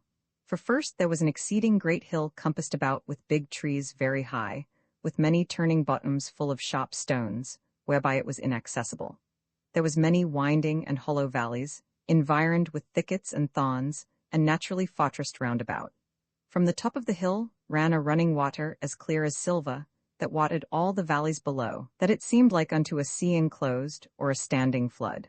Before the den, where was no hill, stood an high tower, and at the foot thereof were sheepcotes fenced and walled with clay. Before the gate of the house were paths made instead of walls, in such sort that you could easily judge it to be a very den for thieves, and there was nothing else except a little cote covered with thatch, wherein the thieves did nightly accustom to watch by order, as I after perceived. And when they were all crept into the house, and we were all tied fast with halters at the door, they began to chide with an old woman there, crooked with age, who had the government and rule of all the house, and said, How is it, old witch, old trot and strumpet, that thou sittest idly all day at home, and having no regard to our perilous labours, haste provided nothing for our suppers, but sittest eating and swilling thyself from morning till night? Then the old woman trembled, and scantly able to speak gan say, Behold, my puissant and faithful masters, you shall have meat and pottage enough by and by. Here is first store of bread, wine plenty, filled in clean rinsed pots, likewise here is hot water prepared to bathe you. Which when she had said, they put off all their garments and refreshed themselves by the fire. And after they were washed and anointed with oil, they sat down at the table garnished with all kind of dainty meats. They were no sooner sat down, but in came another company of young men more in number than was before, who seemed likewise to be thieves, for they brought in their prize of gold and silver, plate, jewels, and rich robes. And when they had likewise washed, they sat among the rest, and served one another by order. Then they drank and eat exceedingly, laughing, crying, and making much noise, that I thought that I was among the tyrannous and wild Lapiths, Thebans, and Centaurs. At length one of them, more valiant than the rest, spake in this sort, We verily have manfully conquered the house of Milo of Epata, and beside all the riches and treasure, which by force we have brought away, we are all come home safe, and are increased the more by this horse and this ass. But you that have roved about in the country of Boeotia, have lost your valiant captain Lamathus, whose life I more regarded than all the treasure which you have brought. And therefore the memory of him shall be renowned forever amongst the most noble kings and valiant captains. But you accustom when you go abroad, like men with ganders' hearts, to creep through every corner and hole for every trifle. Then one of them that came last answered, Why are you only ignorant, that the greater the number is, the sooner they may rob and spoil the house? And although the family be dispersed in diverse lodgings, yet every man had rather to defend his own life, than to save the riches of his master. But when there be but a few thieves, then will they not only rather regard themselves, but also their substance, how little or great soever it be. And to the intent you may believe me, I will show you an example. We were come nothing nigh to Thebes, where is the fountain of our art and science, but we learned where a rich chuff called Chryseros did dwell, who for fear of offices in the public well dissembled his estate, and lived sole and solitary in a small cote, howbeit replenished with abundance of treasure, and went daily in ragged and torn apparel. Wherefore we devised with ourselves to go to his house and spoil him of all his riches. And when night came we drew towards the door, which was so strongly closed that we could neither move it, nor lift it out of the hooks, and we thought it best not to break it open, lest by the noise we should raise up to our harm the neighbours by. Then our strong and valiant Captain Lamathus, trusting in his own strength and force, thrust in his hand through a hole in the door, and thought to pull back the bolt. But the covetous caitiff Chryseros being awake, and making no noise, came softly to the door, and caught his hand, and with a great nail nailed it fast to the post. Which when he had done, he ran up to the high chamber, and called every one of his neighbours by name, desiring them to succour him with all possible speed, for his own house was on fire. Then every one for fear of his own danger came running out to aid him, wherewith we, fearing our present peril, knew not what was best to be done, whether we should leave our companion there, or yield ourselves to die with him. But we by his consent devised a better way, for we cut off his arm by the elbow, and so let it hang there. Then we bound his wound with cloths, lest we should be traced by the drops of blood. Which done, we took Lamathus and led him away, for fear we would be taken. But being so nigh pursued that we were in present danger, and that Lamathus could not keep our company by reason of faintness, and on the other side, perceiving that it was not for his profit to linger behind, he spake unto us as a man of singular courage and virtue, desiring us by much entreaty and prayer, and by the puissance of the god Mars, and the faith of our confederacy, to deliver his body from torment and miserable captivity. And further he said, How is it possible that so courageous a captain can live without his hand, wherewith he could sometime rob and slay so many people? I would think myself sufficiently happy if I could be slain by one of you. But when he saw that we all refused to commit any such fact, he drew out his sword with his other hand, and after that he had often kissed it, he drove it clean through his body. Then we honored the corpse of so puissant a man, and wrapped it in linen cloths and threw it into the sea. So lieth our master Lamathus, buried and hid in the grave of water, and ended his life as I have declared. But Alcinous, though he were a man of great enterprise, yet could he not beware by Lamathus, nor avoid himself from evil fortune, for on a day when he had entered into an old woman's house to rob her, he went up into a high chamber, where he should first have strangled her. But he had more regard to throw down the bags of money and gold out at a window, to us that stood under. And when he was so greedy that he would leave nothing behind, he went into the old woman's bed where she lay asleep, and would have taken off the coverlet to have thrown down likewise. But she awaked, and kneeling on her knees, desired him in this manner. O sir, I pray you cast not away such torn and ragged cloths into my neighbors' houses, for they are rich enough, and need no such things. Then Alcinous, thinking her words to be true, was brought in belief, that such things as he had thrown out already, and such things as he should throw out after, was not fallen down to his fellows, but to other men's houses, wherefore he went to the window to see. And as he thought to behold the places round about, thrusting his body out of the window, the old woman mocked him well, and came behind him softly, and though she had but small strength, yet with sudden force she took him by the heels and thrust him out headlong, and so he fell upon a marvelous great stone and burst his ribs, whereby he vomited and spewed great flakes of blood, and presently died. Then we threw him to the river likewise, as we had done Lamathus before. When we had thus lost 2 of our companions, we liked not Thebes, but marched towards the next city called Plataea, where we found a man of great fame called Demetres, that purposed to set forth a great game, where should be a trial of all kind of weapons. He was come of a good house, marvellous rich, liberal, and well deserved that which he had, and had prepared many shows and pleasures for the common people, insomuch that there is no man can either by wit or eloquence show in words his worthy preparations. For first he had provided all sorts of arms, he greatly delighted in hunting and chasing, he ordained great towers and tables to move hither and thither. He made many places to chase and encounter in. He had ready a great number of men and wild beasts, and many condemned persons were brought from the judgment place, to try and fight with those beasts. But amongst so great preparations of noble price, he bestowed the most part of his patrimony in buying of bears, which he nourished to his great cost, and esteemed more than all the other beasts, which either by chasing he caught himself, or which he dearly bought, or which were given him from divers of his friends.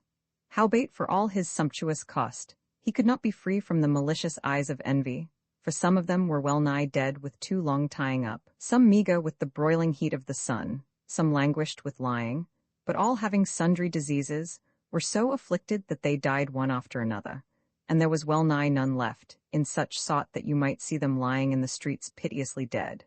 And the common people having no other meat to feed on, little regarding any curiosity, would come forth and fill their bellies with the flesh of the bears. Then by and by Babulus and I devised a pretty spot. We drew one of the greatest of the bears to our lodging, as though we would prepare to eat thereof, where we flayed of his skin, and kept his ungles whole, but we meddled not with the head, but cut it off by the neck, and so let it hang to the skin. Then we raised off the flesh from the neck, and cast dust thereon, and set it in the sun to dry. Roman 2. How Apuleius told to the strangers what he saw a juggler do in Athens. The other night being at supper with a sort of hungry fellows, while I did greedily put a great morsel of meat in my mouth, that was fried with the flour of cheese and barley, it cleaved so fast in the passage of my throat, and stopped my wind in such sort that I was well nigh choked. And yet at Athens, before the potch, they're called peel, I saw with these eyes a juggler that swallowed up a 2-hand sword, with a very keen edge, and by for a little money that we who looked on gave him, he devoured a chasing spear with the point downward. And after that he had conveyed the whole spear within the closure of his body, and brought it out again behind, there appeared on the top thereof, which caused us all to marvel, a fair boy pleasant and nimble, winding and turning himself in such sort, that you would suppose he had neither bone nor gristle, and verily think that he were the natural serpent, creeping and sliding on the knotted staff, which the god of medicine is fain to bear. But turning me to him that began his tale, I pray you, quoth I, follow your purpose, and I alone will give credit unto you, and for your pains will pay your charges at the next inn we come unto. To whom he answered, Certes, sir, I thank you for your gentle offer, and at your request I will proceed in my tale. But first I will swear unto you by the light of this sun that shineth here, that those things shall be true, lest when you come to the next city called Thessaly, you should doubt anything of that which is rife in the mouths of every person, and done before the face of all men. And that I may first make relation to you, what and who I am, and whither I go, and for what purpose. Know you that I am of Aegeon, traveling these countries about from Thessaly to Aetolia, and from Aetolia to Boeotia, to provide for honey, cheese, and other victuals to sell again, and understanding that at Hypata, which is the principal city of all Thessaly, is accustomed to be sold new cheeses of exceeding good taste and relish, I fortuned on a day to go thither, to make my market there. But as it often happeneth, I came in an evil hour. For one lupus a purveyor had bought and engrossed up all the day before, and so I was deceived. Wherefore towards night being very weary, I went to the bains to refresh myself, and behold, I fortuned to espy my companion Socrates sitting upon the ground, covered with a ton and coss mantle, who was so meagre and of so sallow and miserable a countenance that I scantly knew him. For fortune had brought him into such estate and calamity that he verily seemed as a common beggar that standeth in the streets to crave the benevolence of the passers-by.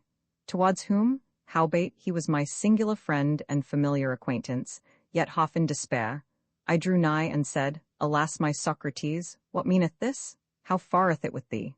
What crime hast thou committed? Verily there is great lamentation and weeping for thee at home. Thy children are in ward by decree of the provincial judge. Thy wife, having ended her mourning time in lamentable wise, with face and visage blubbered with tears, in such sort that she hath well nigh wept out both her eyes, is constrained by her parents to put out of remembrance the unfortunate loss and lack of thee at home, and against her wilta take a new husband.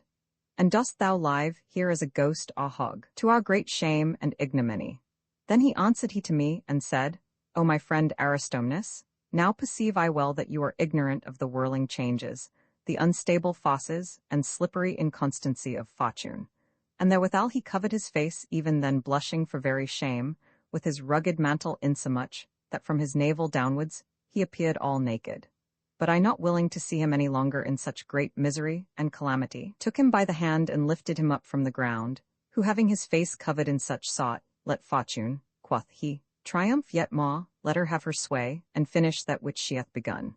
And therewithal I put off one of my garments and covered him, and immediately I brought him to the bain, and caused him to be anointed, wiped, and the filthy scurf of his body to be rubbed away.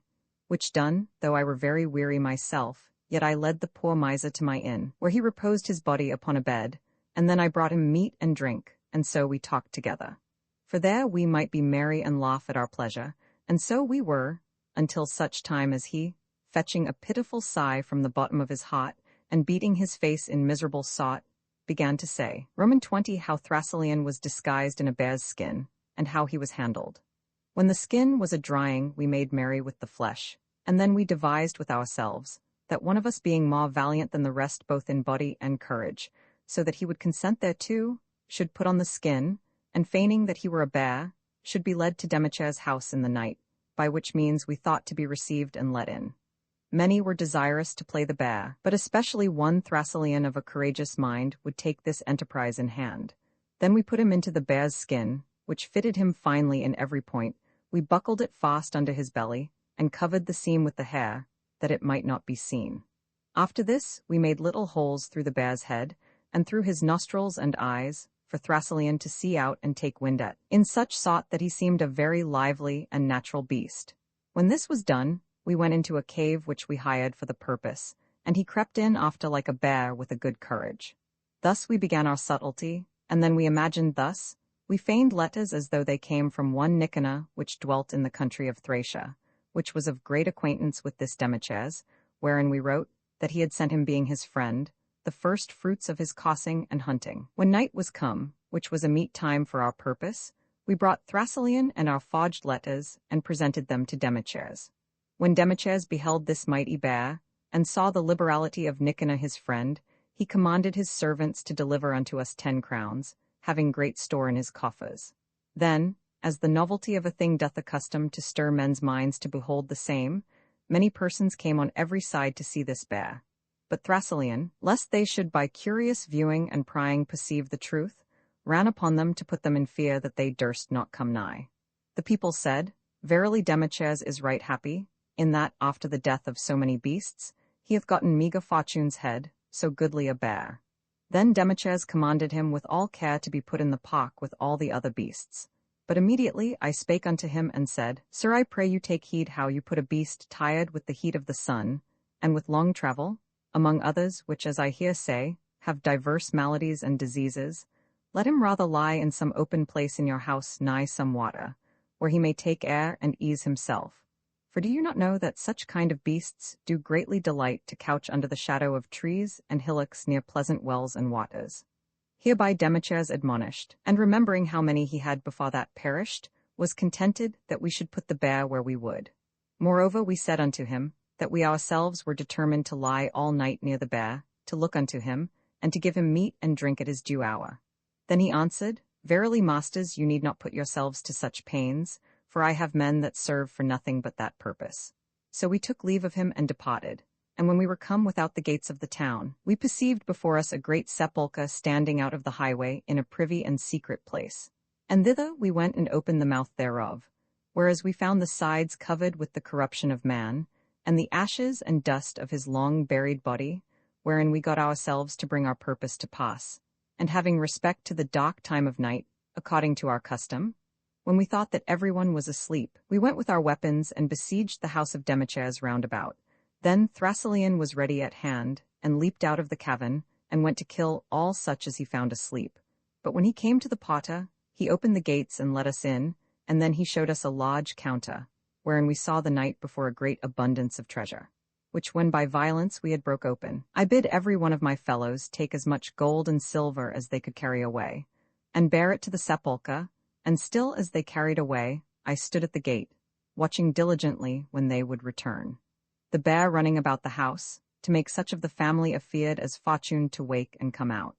For who is he that is so puissant and courageous, that at the ugly sight of so great a monster will not quail and keep his chamber especially in the night? But when we had brought this matter to so good a point, there chanced a pitiful case, for as I looked for my companions that should come from the sepulchre, behold, there was a boy of the house that Fortune to look out of a window, and espied the bear running about, and he went and told all the servants of the house.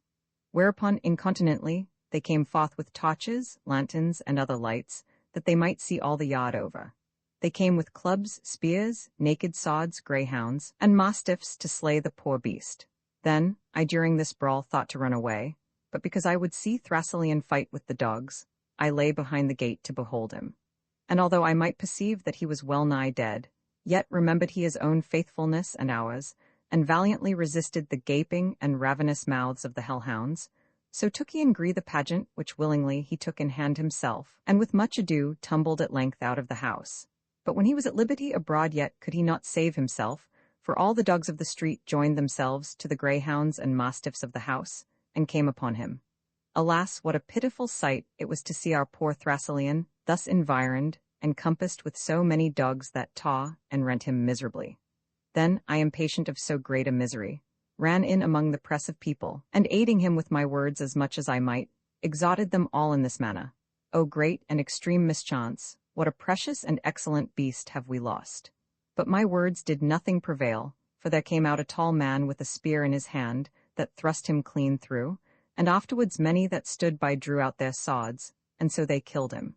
But verily our good Captain Thrasyleon, the honor of our comfort, received his death so patiently that he would not bewray the league between us, either by crying, howling, or any other means, but being torn with dogs and wounded with weapons, did yield forth a doleful cry, more like unto a beast than a man. And taking his present fortune in good part, with courage and glory enough did finish his life, with such a terror unto the assembly, that no person was haughty until it was day, as to touch him, though he were stark dead. But at last there came a butcher more valiant than the rest, who, opening the paunch of the beast, slid out an haughty and venturous thief. In this manner we lost our Captain Thrasyleon, but he left not his fame and honor. When this was done, we packed up our treasure, which we committed to the sepulchre to keep, and got out of the bounds of Plataea, thus thinking with ourselves, that there was more fidelity amongst the dead than amongst the living, by reason that our prize were so surely kept in the sepulchre. So being wearied with the weight of our burdens, and well nigh tired with long travel, having lost 3 of our soldiers, we are come home with these present cheats. Thus when they had spoken in memory of their slain companions, they took cups of gold, and sung hymns unto the god Mars, and laid them down to sleep. Then the old woman gave us fresh barley without measure, insomuch that my horse fed so abundantly that he might well think he was at some banquet that day. But I that was accustomed to eat bran and flour, thought that but a sour kind of meat. Wherefore espying a corner where lay loaves of bread for all the house, I got me thither, and filled my hungry guts therewith. Roman 21, how the thieves stole away a gentlewoman, and brought her to their den. When night was come, the thieves awaked and rose up, and when they had buckled on their weapons, and disguised their faces with vizards, they departed. And yet for all the great sleep that came upon me, I could in no wise leave eating. And whereas when I was a man I could be contented with 1 or 2 loaves at the most, now my guts were so greedy that 3 panniers full would scantly serve me. And while I considered these things the morning came, and being led to a river, notwithstanding my assay shamefastness, I quenched my thirst.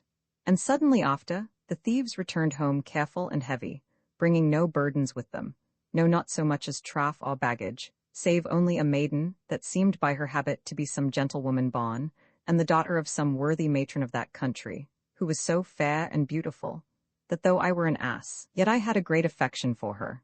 The Virgin lamented and tore her hair, and rent her garments, for the great sorrow she was in. But the thieves brought her within the cave, and assisted her to comfort in this sort.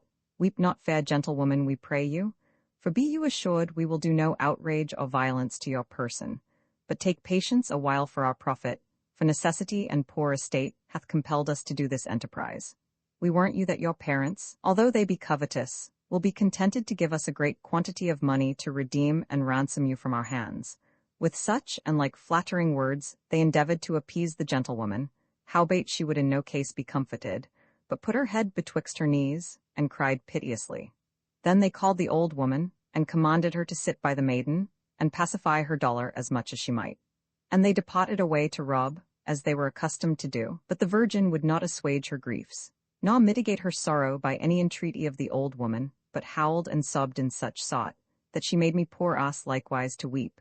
And thus she said, Alas, can I poor wench live any longer, that am come of so good a house, forsaken of my parents, friends, and family, made a rapine and prey, closed servilely in this stony prison, deprived of all pleasure, wherein I have been brought up, thrown in danger, ready to be rent in pieces among so many sturdy thieves and dreadful robbers, can I say, cease from weeping, and live any longer. Thus she cried and lamented, and after she had wearied herself with sorrow and blubbered her face with tears, she closed the windows of her hollow eyes, and laid her down to sleep. And after that she had slept, she rose again like a furious and mad woman, and beat her breast and comely face more that she did before. Then the old woman inquired the causes of her new and sudden lamentation. To whom sighing in pitiful sort she answered, Alas, now I am utterly undone, now am I out of all hope. Oh, give me a knife to kill me, or a halter to hang me. Whereat the old woman was more angry, and severely commanded her to tell her the cause of her sorrow, and why after her sleep she should renew her dolour and miserable weeping. What, think you, quoth she, to deprive our young men of the price of your ransom? No, no, therefore cease your crying, for the thieves do little esteem your howling, and if you do not, I will surely burn you alive. Hereat the maiden was greatly feared, and kissed her hand and said, O mother, take pity upon me and my wretched fortune, and give me license a while to speak, for I think I shall not long live. Let there be mercy ripe and frank in thy venerable head, and hear the sum of my calamity. There was a comely young man, who for his bounty and grace was beloved entirely of all the town, my cousin Germain, and but 3 years older than I. We two were nourished and brought up in one house, lay under one roof and in one chamber, and at length by promise of marriage, and by consent of our parents we were contracted together. The marriage day was come, the house was garnished with laurel, and torches were set in every place in the honour of Hymenaeus. My espouse was accompanied by his parents, kinfolk, and friends, and made sacrifices in the temples and public places. And when my unhappy mother pampered me in her lap, and decked me like a bride, kissing me sweetly, and making me a parent for children, behold, there came in a great multitude of thieves armed like men of war, with naked swords in their hands, who went not about to do any harm, neither to take anything away, but break into the chamber where I was, and violently took me out of my mother's arms, when none of our family would resist for fear. In this sot was our marriage disturbed, like the marriage of Hippodame and Perithous. But behold, my good mother, now my unhappy fortune is renewed and increased. For I dreamed in my sleep that I was pulled out of our house, out of our chamber, and out of my bed, and that I removed about in solitary and unknown places, calling upon the name of my unfortunate husband, and how that he, as soon as he perceived that he was taken away, even smelling with perfumes and crowned with garlands, did trace me by the steps, desiring the aid of the people to assist him, in that his wife was violently stolen away. And as he went crying up and down, one of the thieves, moved with indignation, by reason of his pursuit, took up a stone that lay at his feet, and threw it at my husband and killed him. By the terror of which sight, and the fear of so dreadful a dream, I awaked. Then the old woman, rendering out like sighs, began to speak in this sort: My daughter, take a good heart unto you, and be not afeard at feigned and strange visions and dreams, for as the visions of the day are accounted false and untrue, so the visions of the night do often change contrary. And to dream of weeping, beating, and killing is a token of good luck and prosperous change, whereas contrary to dream of laughing, carnal dalliance, and good cheer is a sign of sadness, sickness, loss of substance, and displeasure. But I will tell thee a pleasant tale, to put away all thy sorrow, and to revive thy spirits. And so she began in this manner. Roman 22, the most pleasant and delectable tale of the marriage of Cupid and Psyche. There was sometimes a certain king, inhabiting in the west parts, who had to wife a noble dame, by whom he had 3 daughters exceeding fair, of whom the 2 elder were of such comely shape and beauty, as they did excel and pass all other women living, whereby they were thought worthily to deserve the praise and commendation of every person, and deservedly to be preferred above the residue of the common sort. Yet the singular passing beauty and maidenly majesty of the youngest daughter did so far surmount and excel them too, as no earthly creature could by any means sufficiently express or set out the same. By reason whereof, after the fame of this excellent maiden was spread about in every part of the city, the citizens and strangers, there being inwardly pricked by the zealous affection to behold her famous person, came daily by thousands, hundreds, and scores, to her father's palace, who was astonied with admiration of her incomparable beauty, did no less worship and reverence her with crosses, signs, and tokens, and other divine adorations, according to the custom of the old used rites and ceremonies, than if she were the Lady Venus indeed. And shortly after the fame was spread into the next cities and bordering regions, that the goddess whom the deep seas had borne and brought forth, and the froth of the waves had nourished, to the intent to show her high magnificence and divine power on earth, to such as erst did honor and worship her, was now conversant among mortal men, or else that the earth and not the sea, by a new concourse and influence of the celestial planets, had budded and yielded forth a new Venus, endued with the flower of virginity. So daily more and more increased this opinion, and now is her flying fame dispersed into the next island, and well nigh unto every part and province of the whole world. Whereupon innumerable strangers resorted from far countries, adventuring themselves by long journeys on land and by great perils on water, to behold this glorious virgin. By occasion whereof such a contempt grew towards the goddess Venus, that no person travelled unto the town Paphos, nor to the isle Gindos, nor to Cythera to worship her. Her ornaments were thrown out, her temples defaced, her pillows and cushions torn, her ceremonies neglected, her images and statues uncrowned, and her bare altars unswept, and foul with the ashes of old burnt sacrifice.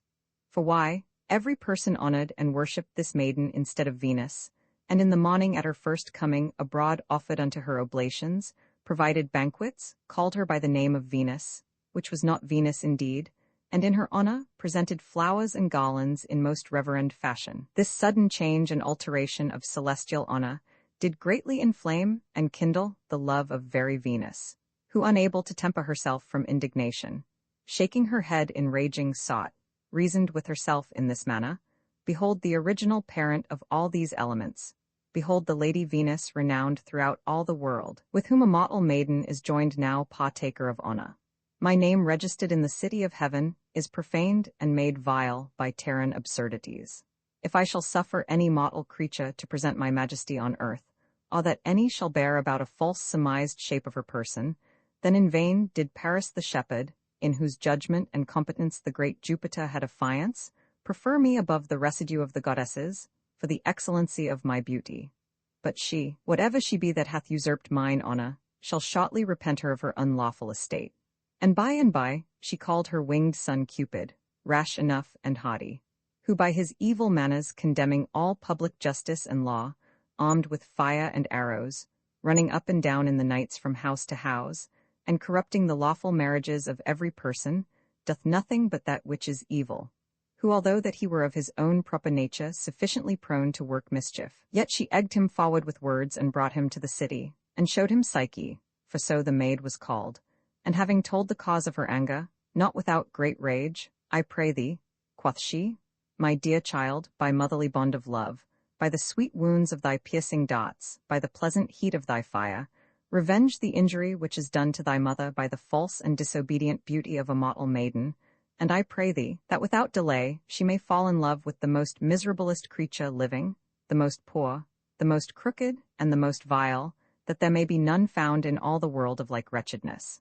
When she had spoken these words, she embraced and kissed her son, and took her voyage toward the sea.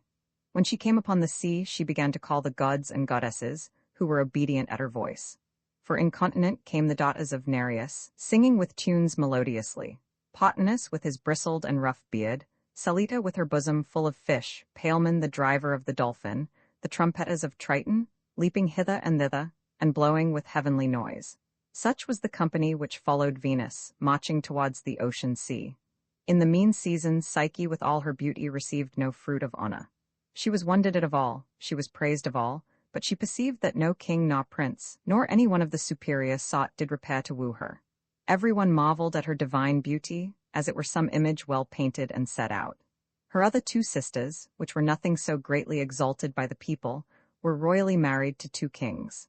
But the virgin Psyche, sitting alone at home, lamented her solitary life, and being disquieted both in mind and body, although she pleased all the world, yet hated she in herself her own beauty. Whereupon the miserable father of this unfortunate daughter, suspecting that the gods and powers of heaven did envy her estate, went to the town called Millet to receive the oracle of Apollo, where he made his prayers and offered sacrifice, and desired a husband for his daughter. But Apollo, though he were a Grecian, and of the country of Ionia, because of the foundation of Millet, yet he gave answer in Latin verse, the sense whereof was this: Let Psyche's corpse be clad in mourning weed, and set on rock of yonder hill aloft. Her husband is no wight of human seed, but serpent dire and fierce as might be thought, who flies with wings above in starry skies, and doth subdue each thing with fiery flight. The gods themselves, and powers that seem so wise, with mighty Jove, be subject to his might, the rivers black, and deadly floods of pain, and darkness eke, as thrall to him remain. The king, sometimes happy when he heard the prophecy of Apollo, returned home sad and sorrowful, and declared to his wife the miserable and unhappy fate of his daughter. Then they began to lament and weep, and passed over many days in great sorrow. But now the time approached of Psyche's marriage, preparation was made, black torches were lighted, the pleasant songs were turned into pitiful cries, the melody of Hymenaeus was ended with deadly howling, the maid that should be married did wipe her eyes with her veil. All the family and people of the city wept likewise, and with great lamentation was ordained a remiss time for that day, but necessity compelled that Psyche should be brought to her appointed place, according to the divine appointment. And when the solemnity was ended, they went to bring the sorrowful spouse, not to her marriage, but to her final end and burial. And while the father and mother of Psyche did go forward weeping and crying unto this enterprise, Psyche spake unto them in this sort: Why torment your unhappy age with continual dolour? Why trouble you your spirits, which are more rather mine than yours? Why soil ye your faces with tears, which I ought to adore and worship? Why tear you my eyes in yours? Why pull you your hoary hairs? Why knock ye your breasts from me? Now you see the reward of my excellent beauty. Now you perceive, but too late, the plague of envy. When the people did honour me, and call me new Venus, then you should have wept, then you should have sorrowed as though I had been dead. For now I see and perceive that I am come to this misery by the only name of Venus, bring me, and as fortune has appointed, place me on the top of the rock. I greatly desire to end my marriage, I greatly covet to see my husband. Why do I delay? Why should I refuse him that is appointed to destroy all the world? Thus ended she her words, and thrust herself among the people that followed. Then they brought her to the appointed rock of the high hill, and set her hereon, and so departed. The torches and lights were put out with the tears of the people, and every man gone home, the miserable parents well nigh consumed with sorrow, gave themselves to everlasting darkness. Thus poor Psyche being left alone, weeping and trembling on the top of the rock, was blown by the gentle air, and of shrilling Zephyrus, and carried from the hill with a meek wind, which retained her garments up, and by little and little brought her down into a deep valley, where she was laid in a bed of most sweet and fragrant flowers. Thus fair Psyche being sweetly couched among the soft and tender herbs, as in a bed of sweet and fragrant flowers, and having qualified the thoughts and troubles of her restless mind, was now well reposed. And when she had refreshed herself sufficiently with sleep, she rose with a more quiet and pacified mind, and fortuned to espy a pleasant wood environed with great and mighty trees. She espied likewise a running river as clear as crystal.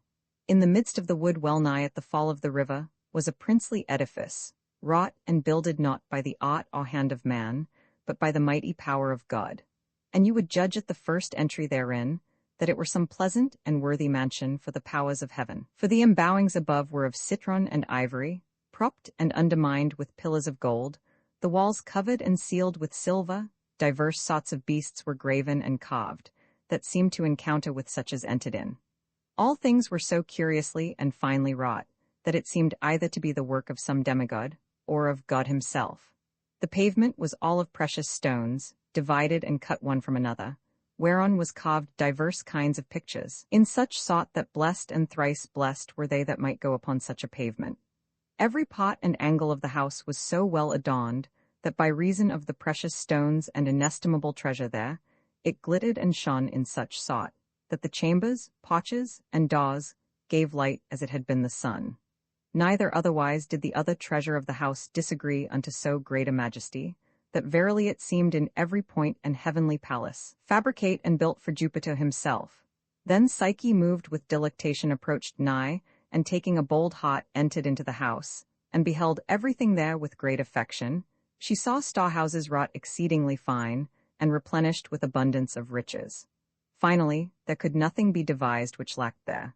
But among such great store of treasure, this was most marvelous, that there was no closure, bolt, nor lock to keep the same. And when with great pleasure she had viewed all these things, she heard a voice without anybody, that said, Why do you marvel, madam, at so great riches?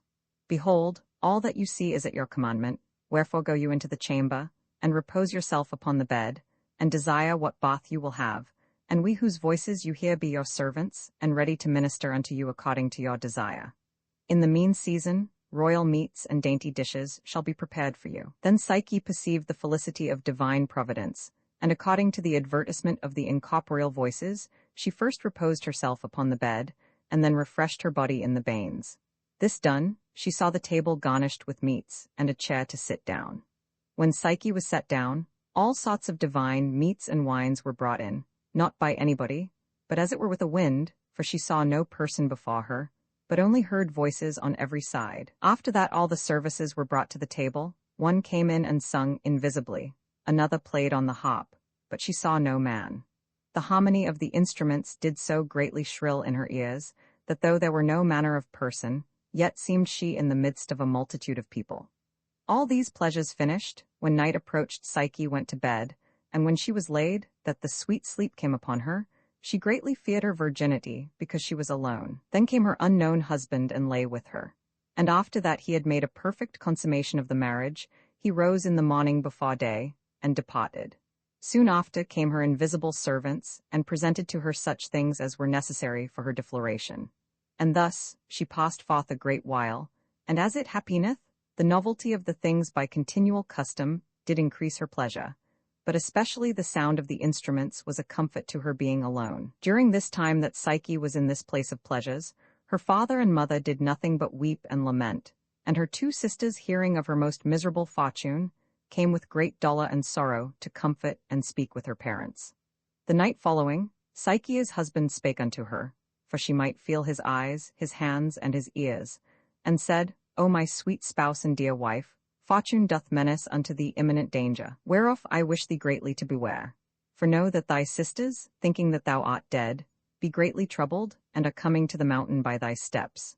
Whose lamentations if thou fortune to hear, beware that thou do in no wise make answer, or look up towards them, for if thou do thou shalt purchase to me great sorrow, and to thyself utter destruction.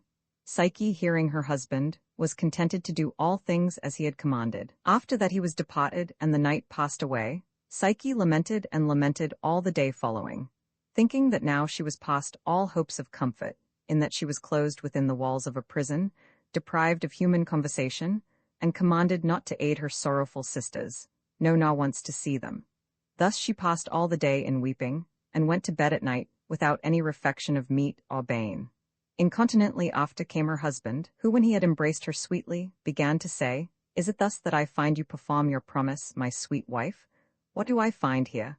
Pass you all the day and the night in weeping, and will you not cease in your husband's arms? Go to, do what you will, purchase your own destruction, and when you find it so, then remember my words and repent but too late. Then she desired her husband more and more, assuring him that she should die, unless he would grant that she might see her sisters, whereby she might speak with them and comfort them, whereat at length he was contented, and moreover he willed that she should give them as much gold and jewels as she would. But he gave her a further charge, saying, Beware that ye covet not, being moved by the pernicious counsel of you sisters, to see the shape of my person, lest by your curiosity you deprive yourself of so great and worthy estate. Psyche, being glad herewith, rendered unto him most entire thanks, and said, Sweet husband, I had rather die than to be separated from you, for whosoever you be, I love and retain you within my heart, as if you were mine own spirit or Cupid himself. But I pray you grant this likewise, that you would command your servant Zephyrus to bring my sisters down into the valley as he brought me. Where, withal she kissed him sweetly, and desired him gently to grant her request, calling him her spouse, her sweetheart, her joy and her solace. Whereby she enforced him to agree to her mind, and when morning came he departed away. After long search made, the sisters of Psyche came unto the hill where she was set on the rock, and cried with a loud voice in such sort that the stones answered again. And when they called their sister by her name, that their lamentable cries came unto her ears, she came forth and said, Behold, here is she for whom you weep. I pray you torment yourselves no more. Cease your weeping. And by she commanded Zephyrus by the appointment of her husband to bring them down. Neither did he delay, for with gentle blasts he retained them up and laid them softly in the valley.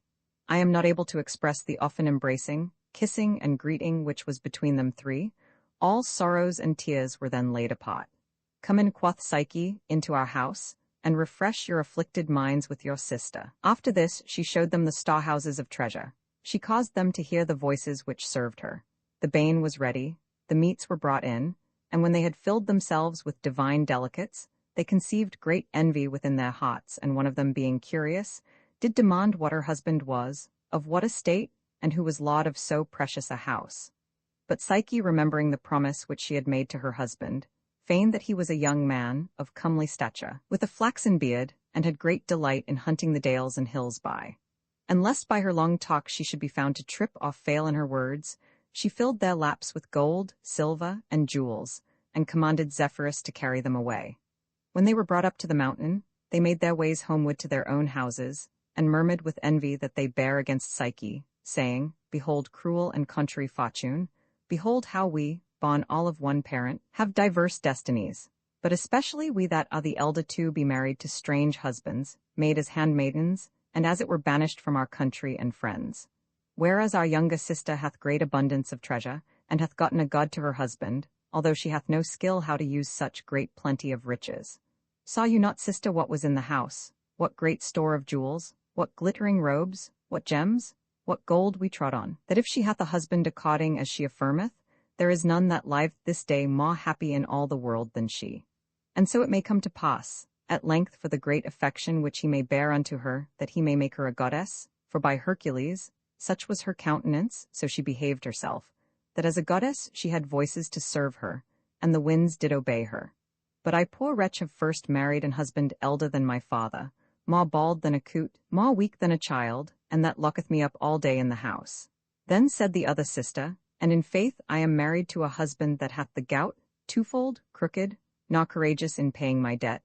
I am fain to rub and mollify his stony fingers with divers sorts of oils, and to wrap them in plasters and salves, so that I soil my white and dainty hands with the corruption of filthy cloths, not using myself like a wife, but more like a servant. And you, my sister, seem likewise to be in bondage and servitude, wherefore I cannot abide to see our younger sister in such felicity. Saw you not, I pray you, how proudly and arrogantly she handled us even now, and how in vaunting herself she uttered her presumptuous mind, how she cast a little gold into our laps, and being weary of our company, commanded that we should be borne and blown away. Verily I live not, nor am a woman, but I will deprive her of all her bliss. And if you, my sister, be so far bent as I, let us consult together, and not to utter our mind to any person, no, not to our parents, nor tell that ever we saw her. For it sufficeth that we have seen her, whom it repenteth to have seen.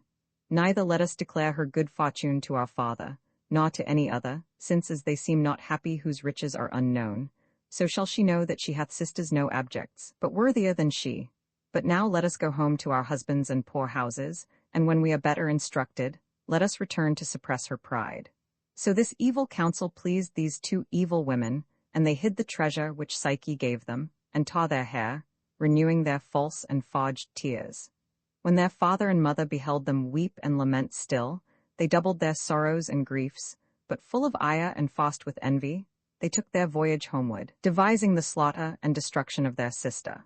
In the mean season, the husband of Psyche did warn her again in the night with these words.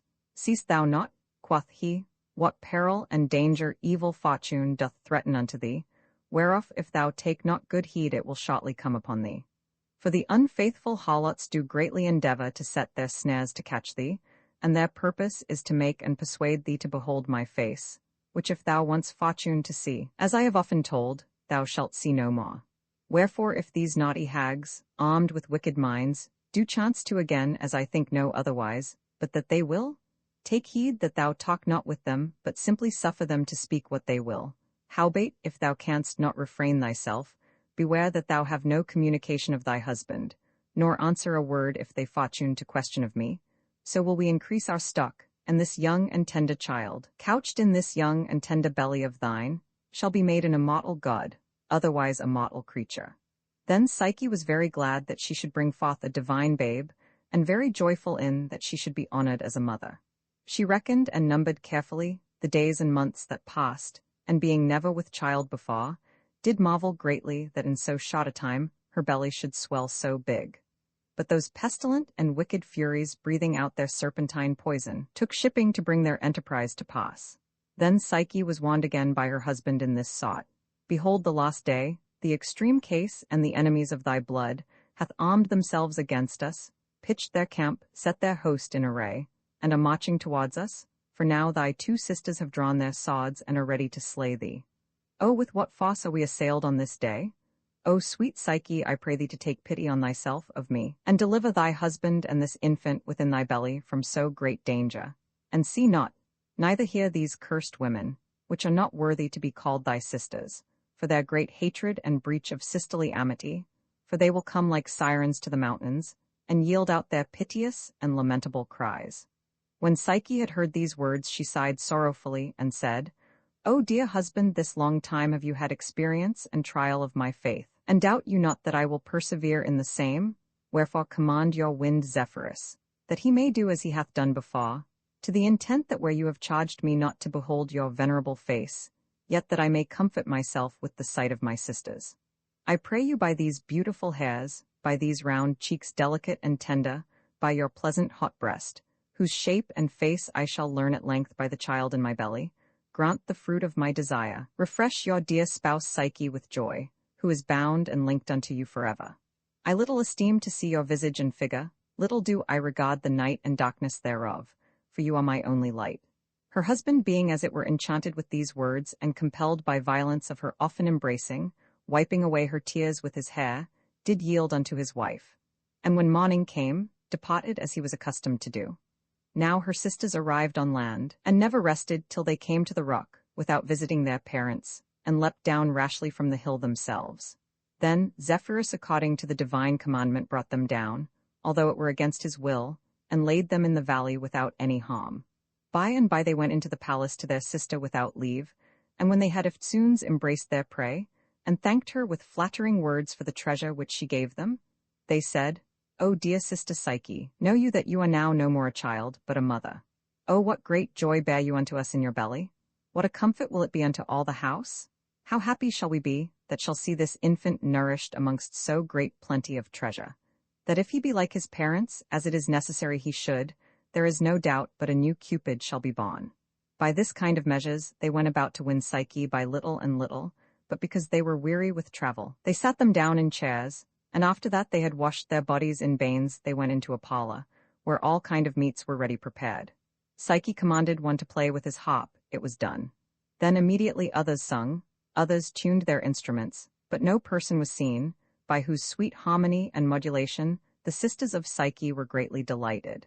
Howbeit, the wickedness of these cursed women was nothing suppressed by the sweet noise of these instruments, but they settled themselves to work their treasons against Psyche, demanding who was her husband, and of what parentage. Then she, having forgotten by too much simplicity what she had spoken before of her husband, invented a new answer, and said that her husband was of a great province, a merchant, and a man of middle age, having his beard interspersed with grey hairs. Which when she had spoken, because she would have no further talk, she filled their laps with gold and silver, and bid Zephyrus to bear them away. In their return homeward they murmured within themselves, saying, "How say you, sister, to so apparent a lie of Psyche?" First she said that her husband was a young man of flourishing years, and had a flaxen beard, and now she saith that he is half grey with age.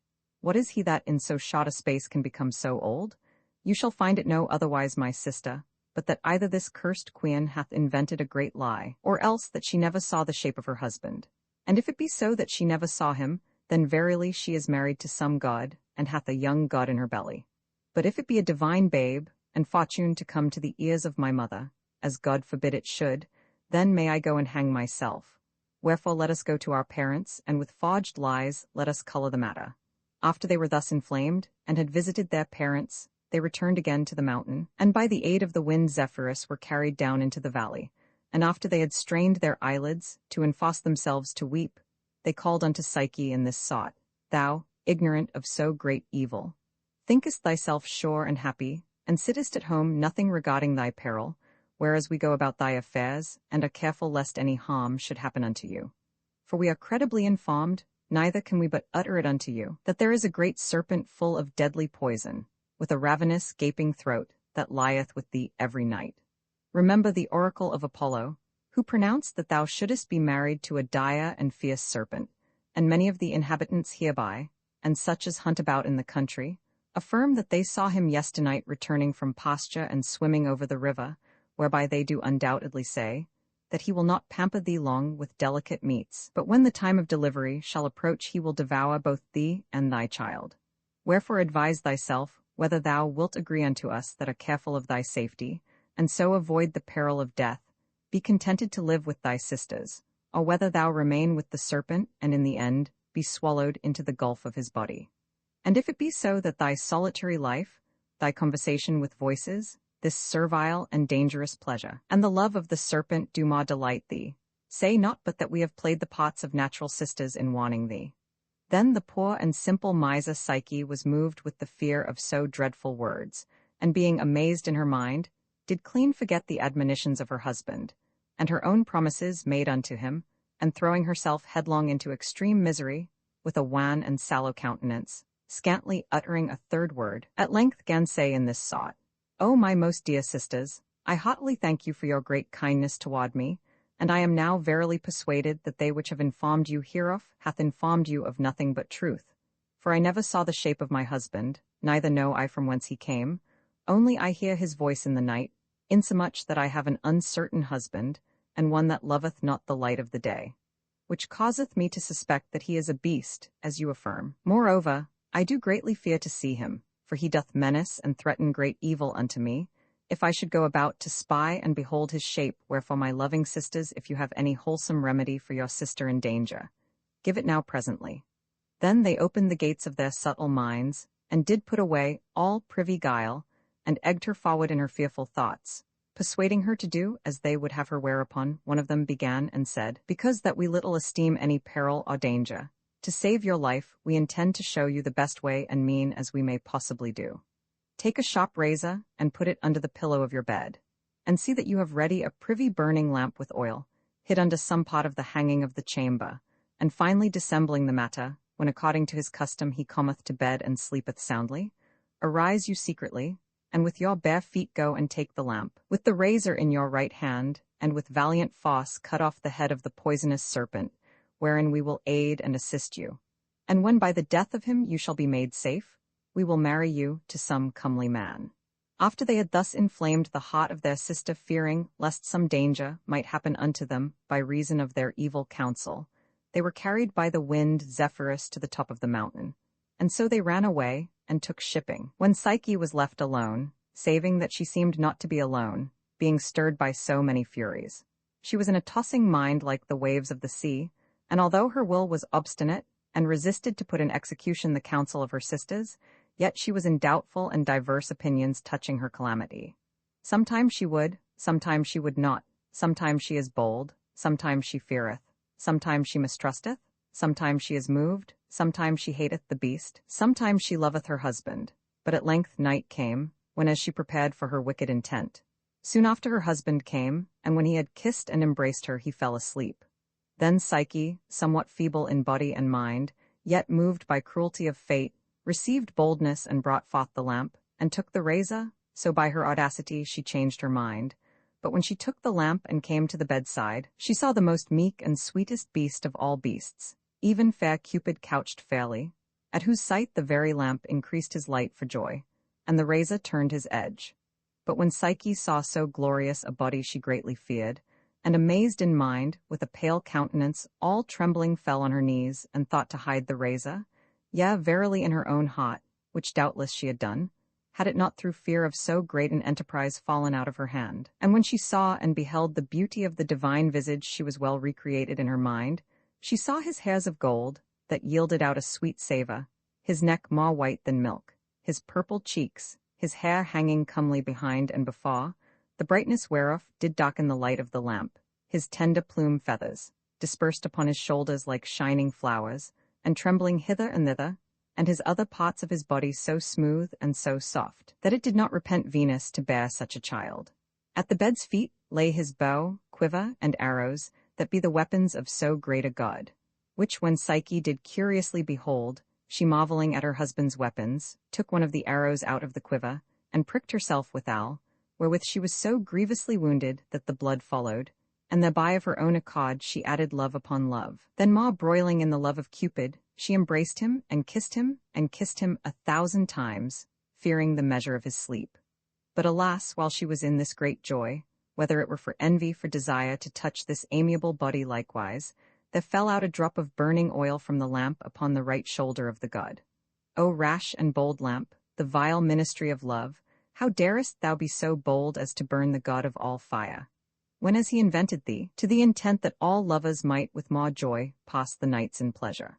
The god being burned in this sort, and perceiving that promise and faith was broken, be fled away without utterance of any word, from the eyes and hands of his most unhappy wife. But Psyche fortuned to catch him as he was rising by the right thigh, and held him fast as he flew above in the air, until such time as constrained by weariness, she let go and fell down upon the ground. But Cupid followed her down, and lighted upon the top of a cypress tree, and angrily spake unto her in this manner. O simple Psyche, consider with thyself how I, little regarding the commandment of my mother, who willed me that thou shouldst be married to a man of base and miserable condition, did come myself from heaven to love thee, and wounded mine own body with my proper weapons, to have thee to my spouse. And did I seem a beast unto thee, that thou shouldst go about to cut off my head with a razor, who loved thee so well? Did not I always give thee a charge? Did not I gently will thee to beware? But those cursed aids and counsellors of thine shall be worthily rewarded for their pains. As for thee, thou shalt be sufficiently punished by my absence. When he had spoken these words, he took his flight into the air. Then Psyche fell flat on the ground, and as long as she could see her husband, she cast her eyes off to him into the air, weeping and lamenting piteously. But when he was gone out of her sight, she threw herself into the next running river, for the great anguish and dolour that she was in for the lack of her husband. Howbeit the water would not suffer her to be drowned, but took pity upon her, in the honour of Cupid, which accustomed to broil and burn the river, and threw her upon the bank amongst the herbs. Then Pan the rustical god sitting on the riverside, embracing and instructing the goddess Canna to tune her songs and pipes, by whom were feeding the young and tender goats. After that he perceived Psyche in sorrowful case, not ignorant, I know not by what means, of her miserable estate, endeavoured to pacify her in this sort. O fair maid, I am a rustic and rude herdsman, howbeit by reason of my old age expert in many things, for as far as I can learnt by conjecture, which according as wise men do term is called divination, I perceive by your uncertain gait, your pale hue, your sobbing sighs, and your watery eyes, that you are greatly in love. Wherefore hearken to me, and go not about to slay yourself, nor weep not at all, but rather adore and worship the great god Cupid, and win him unto you by your gentle promise of service. When the god of shepherds had spoken these words, she gave no answer, but made reverence to him as to a god, and so departed. After that Psyche had gone a little way, she fortuned unawares to come to a city where the husband of one of her sisters did dwell. Which when Psyche did understand, she caused that her sister had knowledge of her coming, and so they met together, and after great embracing and salutation, the sister of Psyche demanded the cause of her travel thither. Marry, quoth she, do you not remember the counsel you gave me, whereby you would that I should kill the beast which under colour of my husband did lie with me every night? You shall understand that as soon as I brought forth the lamp to see and behold his shape, I perceived that he was the son of Venus, even Cupid himself that lay with me. Then I, being stricken with great pleasure, and desirous to embrace him, could not thoroughly assuage my delight, but alas, by ill chanced the oil of the lamp fortune to fall on his shoulder, which caused him to awake, and seeing me armed with fire and weapons, gan say, How darest thou be so bold to do so great a mischief? Depart from me, and take such things as thou didst bring. For I will have thy sister, and named you, to my wife, and she shall be placed in thy felicity, and by he commanded Zephyrus to carry me away from the bounds of his house. Psyche had scantly finished her tale, but her sister, pierced with the prick of carnal desire and wicked envy, ran home, and feigning to her husband that she had heard word of the death of her parents, took shipping and came to the mountain. And although there blew a contrary wind, yet being brought in a vain hope, she cried, O Cupid, take me a more worthy wife, and thou Zephyrus bear down thy mistress. And so she cast herself headlong from the mountain. But she fell not into the valley, neither alive nor dead, for all the members and parts of her body were torn amongst the rocks, whereby she was made prey unto the birds and wild beasts, as she worthily deserved. Neither was the vengeance of the other delayed, for Psyche, travelling in that country, fortuned to come to another city where her other sister did dwell, to whom when she had declared all such things as she told to her other sister, she ran likewise unto the rock, and was slain in like sort. Then Psyche travelled about in the country to seek her husband Cupid, but he was gotten into his mother's chamber, and there bewailed the sorrowful wound which he caught by the oil of a burning lamp. Then the white bird the gull, which swims on the waves of the water, flew toward the ocean sea, where he found Venus washing and bathing herself, to whom she declared that her son was burned and in danger of death, and moreover that it was a common bruit in the mouth of every person, who spake evil of all the family of Venus, that her son doth nothing but haunt harlots in the mountain, and she herself lasciviously used to riot in the sea, whereby they say that they are now become no more gracious, pleasant nor gentle, but incivil, monstrous, and horrible. Moreover, that marriages are not for any amity, or for love of procreation, but full of envy, discord, and debate. This the curious gull did clatter in the ears of Venus, reprehending her son. But Venus began to cry and said, What hath my son gotten any love? I pray thee, gentle bird, that dost serve me so faithfully, tell me what she is, and what is her name that hath troubled my son in such sort, whether she be any of the nymphs of the number of the goddesses, of the company of the muses, or of the mystery of the graces. To whom the bird answered, Madam, I know not what she is, but this I know that she is called Psyche. Then Venus with indignation cried out, What is it she? The usurper of my beauty, the vicar of my name? What did he think that I was a bawd, by whose show he fell acquainted with the maid? And immediately she departed and went to her chamber, where she found her son wounded as it was told unto her, whom when she beheld she cries out in this sort, Is this an honest thing? Is this honourable to thy parents? Is this reason, that thou hast violated and broken the commandment of thy mother and sovereign mistress? And whereas thou shouldst have vexed my enemy with loathsome love, thou hast done otherwise. For being of tender and unripe years, thou hast with too licentious appetite embraced my most mortal foe, to whom I shall be made a mother, and she a daughter. Thou presumest and thinkest, thou trifling boy, thou varlet, and without all reverence, that thou art most worthy and excellent, and that I am not able by reason of mine age to have another son, which if I should have, thou shouldst well understand that I would bear a more worthier than thou. But to work thee a great sovereign, I do determine to adopt one of my servants, and to give him these wings, this fire, this bow, and these arrows, and all other furniture which I gave to thee. Not to this purpose, neither is anything given thee of thy father for this intent.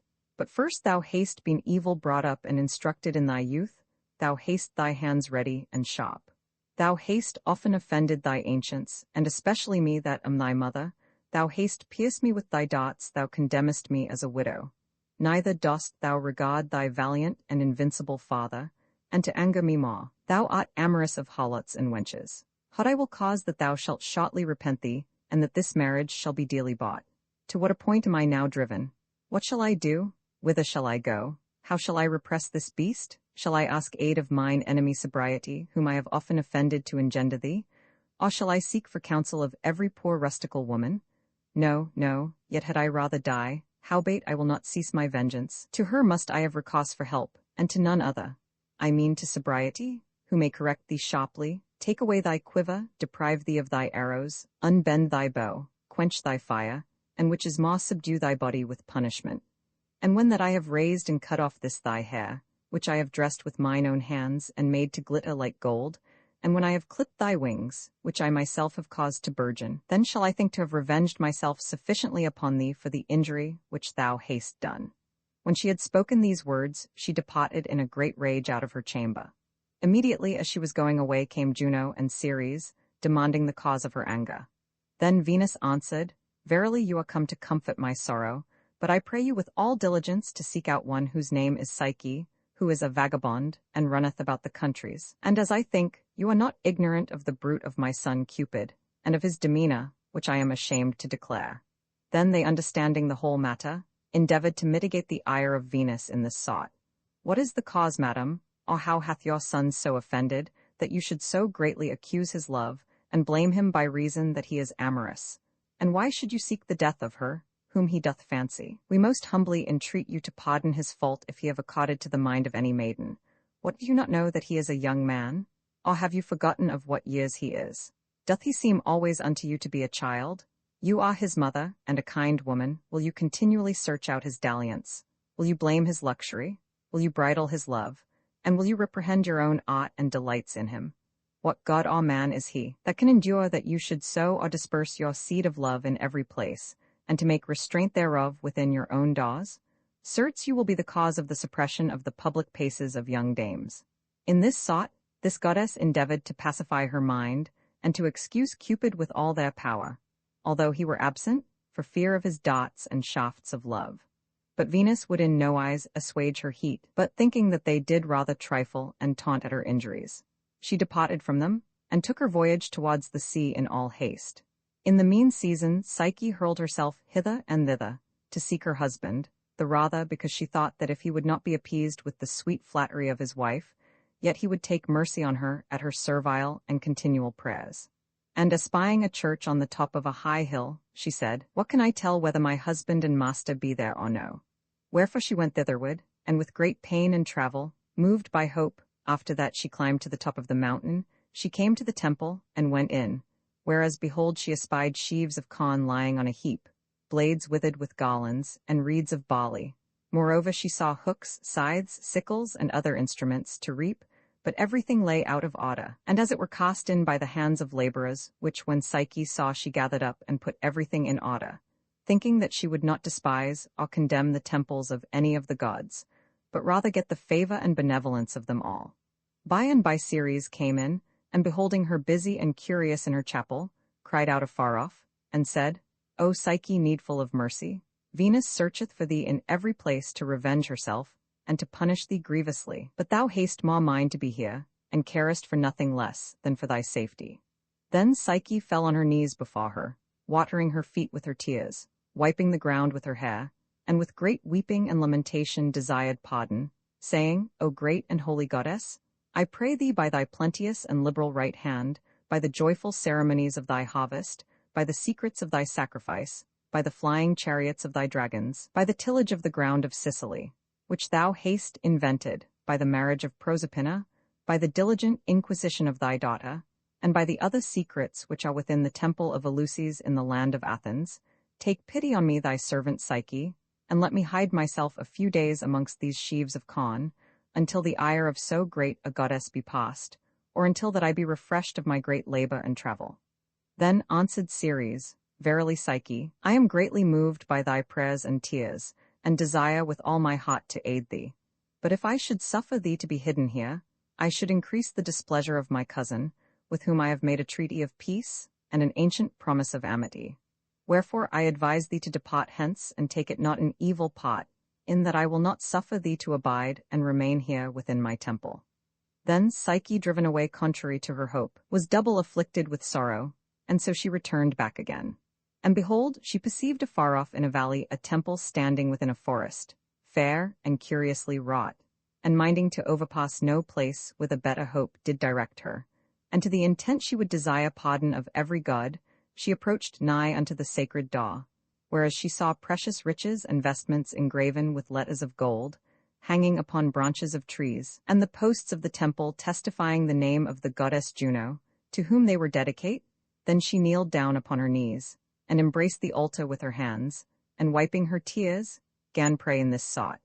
O dear spouse and sister of the great god Jupiter, which art adored and worshipped amongst the great temples of Samos, called upon by women with child, worshipped at high Carthage, because thou wast brought from heaven by the lion, the rivers of the flood Inachus do celebrate thee, and know that thou art the wife of the great god, and the goddess of goddesses. All the east part of the world have thee in veneration, all the world calleth thee Lucina. I pray thee to be my advocate in my tribulations, deliver me from the great danger which pursueth me, and save me that am weary with so long labors and sorrow, for I know that it is thou that succourst and helpest such women as are with child and in danger. Then Juno, hearing the prayers of Psyche, appeared unto her in all her royalty, saying, Certes, Psyche, I would gladly help thee, but I am ashamed to do anything contrary to the will of my daughter-in-law Venus, whom always I have loved as mine own child. Moreover, I shall incur the danger of the law, entitled de servo corrupto, whereby am forbidden to retain any servant fugitive, against the will of his master. Then Psyche, cast off likewise by Juno, as without all hope of the recovery of her husband, reasoned with herself in this sort. Now what comfort or remedy is left to my afflictions, when as my prayers will nothing avail with the goddesses? What shall I do? Whither shall I go? In what cave or darkness shall I hide myself, to avoid the furor of Venus? Why do I not take a good heart, and offer myself with humility unto her, whose anger I have wrought? What do I know whether he, whom I seek for, be in his mother's house or no? Thus being in doubt, poor Psyche prepared herself to her own danger, and devised how she might make her orison and prayer unto Venus. After that Venus was weary with searching by sea and land for Psyche, she returned toward heaven, and commanded that one should prepare her chariot, which her husband Vulcanus gave unto her by reason of marriage, so finely wrought that neither gold nor silver could be compared to the brightness thereof.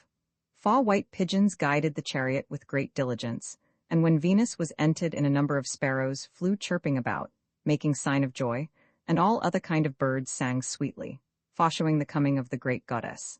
The clouds gave place, the heavens opened, and received her joyfully. The birds that followed nothing feared the eagle, hawks, or other ravenous fowls of the air. Incontinently she went unto the royal palace of god Jupiter, and with a proud and bold petition demanded the service of Mercury in certain of her affairs, whereunto Jupiter consented. Then with much joy she descended from heaven with Mercury, and gave him an earnest charge to put in execution her words, saying, O my brother, born in Arcadia, thou knowest well, that I, who am thy sister, did never enterprise to do anything without thy presence. Thou knowest also how long I have sought for a girl, and cannot find her, wherefore there resteth nothing else save that thou with thy trumpet do pronounce the reward to such as take her. See thou put in execution my commandment, and declare that whatsoever he be that retaineth her wittingly, against my will shall not defend himself by any mean or excusation. Which when she had spoken, she delivered unto him a libel, wherein was contained the name of Psyche, and the residue of his publication, which done, she departed away to her lodging. By and by, Mercury, not delaying the matter, proclaimed throughout all the world that whatsoever he were that could tell any tidings of a king's fugitive daughter, the servant of Venus, named Psyche, should bring word to Mercury, and for reward of his pains, he should receive 7 sweet kisses of Venus. After that Mercury had pronounced these things, every man was inflamed with desire to search out Psyche. This proclamation was the cause that put all doubt from Psyche, who was scantly come in the sight of the house of Venus, but one of her servants called Custom came out, who espying Psyche, cried with a loud voice, saying, O wicked harlot as thou art, now at length thou shalt know that thou hast a mistress above thee. What, dost thou make thyself ignorant, as though thou didst not understand what travel we have taken in searching for thee? I am glad that thou art come into my hands, thou art now in the gulf of hell, and shalt abide the pain and punishment of thy great contumacy. And therewithal she took her by the hair, and brought her in, before the presence of the goddess Venus. When Venus spied her, she began to laugh, and as angry persons accustomed to do, she shaked her head, and scratched her right ear, saying, O goddess, goddess, you are now come at length to visit your husband that is in danger of death, by your means. Be you assured, I will handle you like a daughter. Where be my maidens, sorrow and sadness? To whom, when they came, she delivered Psyche to be cruelly tormented. Then they fulfilled the commandment of their mistress, and after they had piteously scourged her with rods and whips, they presented her again before Venus. Then she began to laugh again, saying, Behold, she thinketh, that by reason of her great belly, which she hath gotten by playing the haw, to move me to pity, and to make me a grandmother to her child. Am not I happy, that in the flourishing time of all mine age shall be called a grandmother, and the son of a vile harlot shall be accounted the nephew of Venus? Howbeit I am a fool to term him by the name of my son, since as the marriage was made between unequal persons, in the field without witnesses, and not by the consent of parents, wherefore the marriage is illegitimate, and the child, that shall be born a bastard, if we fortune to suffer thee to live so long till thou be delivered. When Venus had spoken these words, she leaped upon the face of poor Psyche, and tearing her apparel, took her by the hair, and dashed her head upon the ground. Then she took a great quantity of wheat, of barley, poppy seed, peasen, lentils, and beans, and mingled them all together on a heap, saying, Thou evil-favoured girl, thou seemest unable to get the grace of thy lover, by no other means, but only by diligent and painful service, wherefore I will prove what thou canst do. See that thou separate all these grains one from another, disposing them orderly in their quantity, and let it be done before night. When she had appointed this task unto Psyche, she departed to a great banquet that was prepared that day. But Psyche went not about to dissever the grain, as being a thing impossible to be brought to pass by reason it lay so confusedly scattered, but being astonied at the cruel commandment of Venus, sat still and said nothing. Then the little Pismia the Emote, taking pity of her great difficulty and labor, cursing the cruelness of the daughter of Jupiter, and of so evil a mother, ran about hither and thither, and called to all her friends, Ye quick sons of the ground, the mother of all things, take mercy on this poor maid, espoused to Cupid, who is in great danger of her person. I pray you help her with all diligence. Incontinently one came after another, dissevering and dividing the grain, and after that they had put each kind of corn in order, they ran away again in all haste. When night came, Venus returned home from the banquet well tippled with wine, smelling of balm, and crowned with garlands of roses, who when she had espied what Psyche had done, gan say, This is not the labor of thy hands, but rather of his that is amorous of thee. Then she gave her a morsel of brown bread, and went to sleep. In the mean season, Cupid was closed fast in the surest chamber of the house, partly because he should not hurt himself with wanton dalliance, and partly because he should not speak with his love. So these two lovers were divided one from another. When night was past, Venus called Psyche, and said, Seest thou yonder forest that extendeth out in length with the river? There be great sheep shining like gold, and kept by no manner of person. I command thee that thou go thither, and bring me home some of the wool of their fleeces. Psyche arose willingly not to do her commandment, but to throw herself headlong into water to end her sorrows. Then a green reed inspired by divine inspiration, with a gracious tune and melody gan say, O Psyche, I pray thee not to trouble or pollute my water by the death of thee, and yet beware that thou go not towards the terrible sheep of this coast, until such time as the heat of the sun be past, for when the sun is in his fosse, then seem they most dreadful and furious, with their sharp horns, their stony foreheads, and their gaping throats, wherewith they arm themselves to the destruction of mankind. But until they have refreshed themselves in the river, thou must hide thyself here by me, under this great plane tree, and as soon as their great fury is past, thou mayest go among the thickets and bushes under the woodside and gather the locks their golden fleeces, which thou shalt find hanging upon the briars. Then spake the gentle and benign reed, showing a mean to Psyche to save her life, which she bore well in memory, and with all diligence went and gathered up such locks as she found, and put them in her apron, and carried them home to Venus. Howbeit the danger of this second labor did not please her, nor give her sufficient witness of the good service of Psyche, but with a sour resemblance of laughter, did say, Of a certain I know that this is not thy fact, but I will prove if that thou be of so stout, so good a courage, and singular prudency, as thou seemest to be. Then Venus spake unto Psyche again, saying, Seest thou the top of yonder great hill, from whence there runneth down waters of black and deadly colour, which nourisheth the floods of Styx Cocytus? I charge thee to go thither, and bring me a vessel of that water, where, withal she gave her a bottle of crystal, menacing and threatening her rigorously.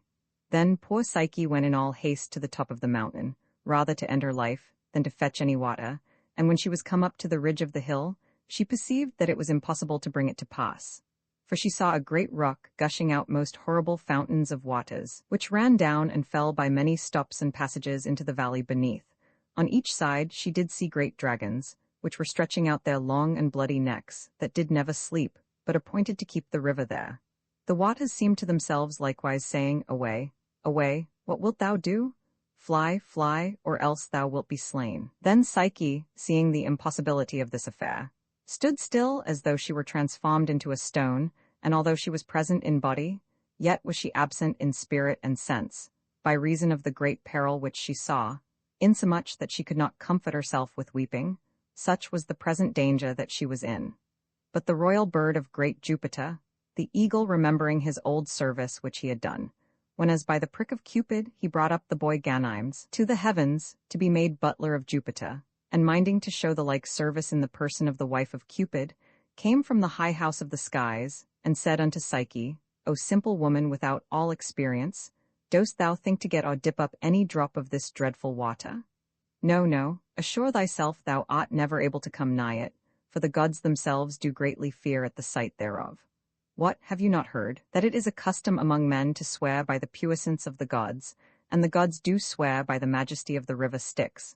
But give me thy bottle. And suddenly he took it, and filled it with the water of the river, and taking his flight through those cruel and horrible dragons, brought it unto Psyche, who being very joyful thereof, presented it to Venus, who would not yet be appeased, but menacing Ma and Ma said, What, thou seemest unto me a very witch and enchantress, that bringest these things to pass, howbeit thou shalt do nothing Ma.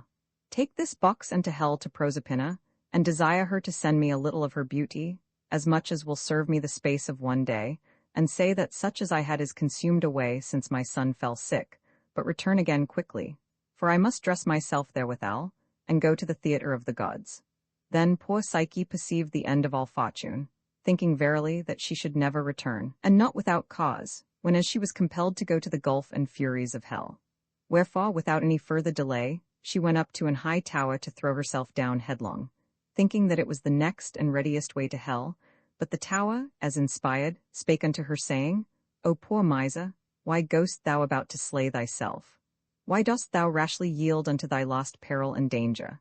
Know thou that if thy spirit be once separated from thy body, thou shalt surely go to hell, but never to return again. Wherefore hearken to me. Lacedaemon, a city in Greece, is not far hence. Go thou thither and inquire for the hill Taenarus, whereas thou shalt find a hold leading to hell, even to the palace of Pluto. But take heed thou go not with empty hands to that place of darkness, but carry 2 sops sodden in the flour of barley and honey in thy hands, and 2 halfpence in thy mouth. And when thou haste past a good part of that way, thou shalt see a lame ass carrying of wood, and a lame fellow driving him, who will desire thee to give him up the sticks that fall down, but pass thou on and do nothing. By and by thou shalt come unto a river of hell, whereas Charon is ferryman, who will first have his fare paid him, before he will carry the souls over the river in his boat, whereby you may see that avarice reigneth amongst the dead. Neither Charon nor Pluto will do anything for naught. For if it be a poor man that would pass over and lacketh money, he shall be compelled to die in his journey before they will show him any relief. Wherefore deliver to Carrion Charon one of the halfpence, which thou bearest for thy passage, and let him receive it out of thy mouth. And it shall come to pass, as thou sittest in the boat, thou shalt see an old man swimming on the top of the river, holding up his deadly hands, and desiring thee to receive him into the bark, but have no regard to his piteous cry. When thou art passed over the flood, thou shalt espy old women spinning, who will desire thee to help them, but beware thou do not consent unto them in any case. For these, and like baits and traps, will Venus set to make thee let fall one of thy sops. And think not that the keeping of thy sops is a light matter, for if thou lose one of them, thou shalt be assured never to return again to this world. Then shalt thou see a great and marvelous dog, with 3 heads, barking continually at the souls of such as enter in, but he can do them no other harm. He lieth day and night before the gate of Proserpina, and keepeth the house of Pluto with great diligence, to whom if thou cast one of thy sops, thou mayest have access to Proserpina without all danger. She will make thee good cheer, and entertain thee with delicate meat and drink. But sit thou upon the ground, and desire brown bread, and then declare thy message unto her. And when thou hast received such beauty as she giveth, in thy return appease the rage of the dog with thy other sop, and give thy other halfpenny to covetous Charon, and come the same way again into the world as thou wentest. But above all things have a regard that thou look not in the box, neither be not too curious about the treasure of the divine beauty. In this manner the Tower spake unto Psyche, and advertised her what she should do. And immediately she took 2 halfpence, 2 sops, and all things necessary, and went to the mountain Taenarus to go towards hell. After that, Psyche had passed by the lame ass, paid her halfpenny for passage, neglected the old man in the river, denied to help the woman spinning, and filled the ravenous month of the dog with a sop. She came to the chamber of Proserpina. The Psyche would not sit in any royal seat, nor eat any delicate meats, but kneeled at the feet of Proserpina, only contented with cost bread, declared her message, and after she had received a mystical secret in a box, she departed, and stopped the mouth of the dog with the other sop, and paid the boatman the other halfpenny. When Psyche was returned from hell, to the light of the world, she was ravished with great desire, saying, Am not I a fool, that knowing that I carry here the divine beauty, will not take a little thereof to garnish my face, to please my love withal? And by she opened the box where she could perceive no beauty nor anything else, save only an infernal and deadly sleep, which immediately invaded all her members as soon as the box was uncovered, in such sort that she fell down upon the ground, and lay there as a sleeping corpse. But Cupid, being now healed of his wound and malady, not able to endure the absence of Psyche, got him secretly out at a window of the chamber where he was enclosed, and receiving his wings, took his flight towards his loving wife, whom when he had found, he wiped away the sleep from her face, and put it again into the box, and awaked her with the tip of one of his arrows, saying, O wretched caitiff, behold thou wert well nigh perished again, with the overmuch curiosity. Well, go thou, and do thy message to my mother, and in the mean season I will provide for all things accordingly. Wherewithal he took his flight into the air, and Psyche brought her present to Venus. Cupid, being more and more in love with Psyche, and fearing the displeasure of his mother, did pierce into the heavens, and arrived before Jupiter to declare his cause. Then Jupiter, after that he had eftsoons embraced him, gan say in this manner, O my well-beloved son, although thou hast not given due reverence and honor unto me as thou oughtest to do, but hast rather spoiled and wounded this my breast, whereby the laws and order of the elements and planets be disposed, with continual assaults of Terran luxury and against all laws, and the discipline Julia, and the utility of the public weal, in transforming my divine beauty into serpents, fire, savage beasts, birds, and into bulls, howbeit remembering my modesty, and that I have nourished thee with mine own proper hands, I will do and accomplish all thy desire, so that thou canst beware of spiteful and envious persons. And if there be any excellent maiden of comely beauty in the world, remember yet the benefit which I shall show unto thee by recompense of her love towards me again. When he had spoken these words, he commanded Mercury to call all the gods to council, and if any of the celestial powers did fail of appearance, he would be condemned in 10,000 pounds, which sentence was such a terror to all the goddesses that the high theatre was replenished, and Jupiter began to speak in this sort. O ye gods, registered in the books of the Muses, you all know this young man Cupid whom I have nourished with mine own hands, whose raging flames of his first youth I thought best to bridle and restrain. It sufficeth that he is defamed in every place for his adulterous living, wherefore all occasion ought to be taken away by mean of marriage. He hath chosen a maiden that fancieth him well, and hath bereaved her of her virginity, let him have her still, and possess her according to his own pleasure.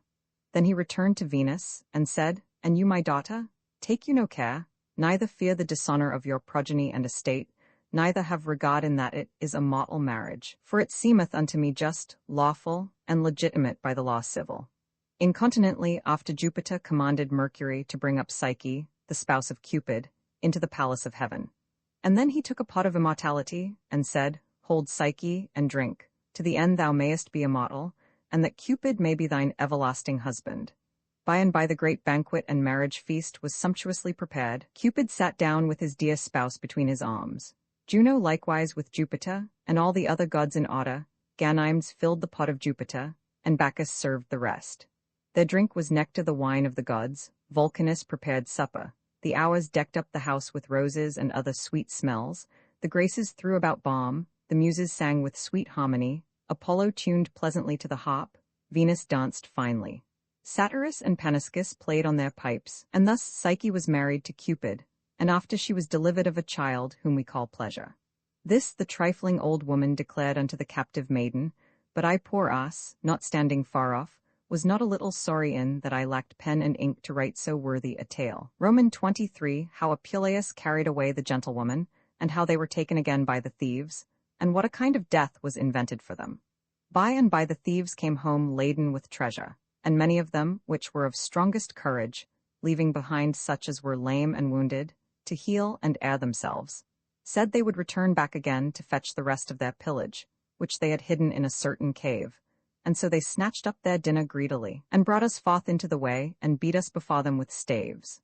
About night, after that we had passed over many hills and dales, we came to a great cave, where they laded us with mighty burdens, and would not suffer us to refresh ourselves any season, but brought us again in our way, and hied so fast homeward, that what with their haste and their cruel stripes, I fell down upon a stone by the wayside. Then they beat me pitifully in lifting me up, and hurt my right thigh and my left hoof. And one of them said, What shall we do with this lame, ill-favored ass, that is not worth the meat he eats? And other said, Since the time that we had him first he never did any good, and I think he came unto our house with evil luck, for we have had great wounds since, and loss of our valiant captains. And other said, As soon as he hath brought home his burden, I will surely throw him out upon the mountain to be a prey for wild beasts. While these gentlemen reasoned together of my death, we fortuned to come home, for the fear that I was in caused my feet to turn into wings.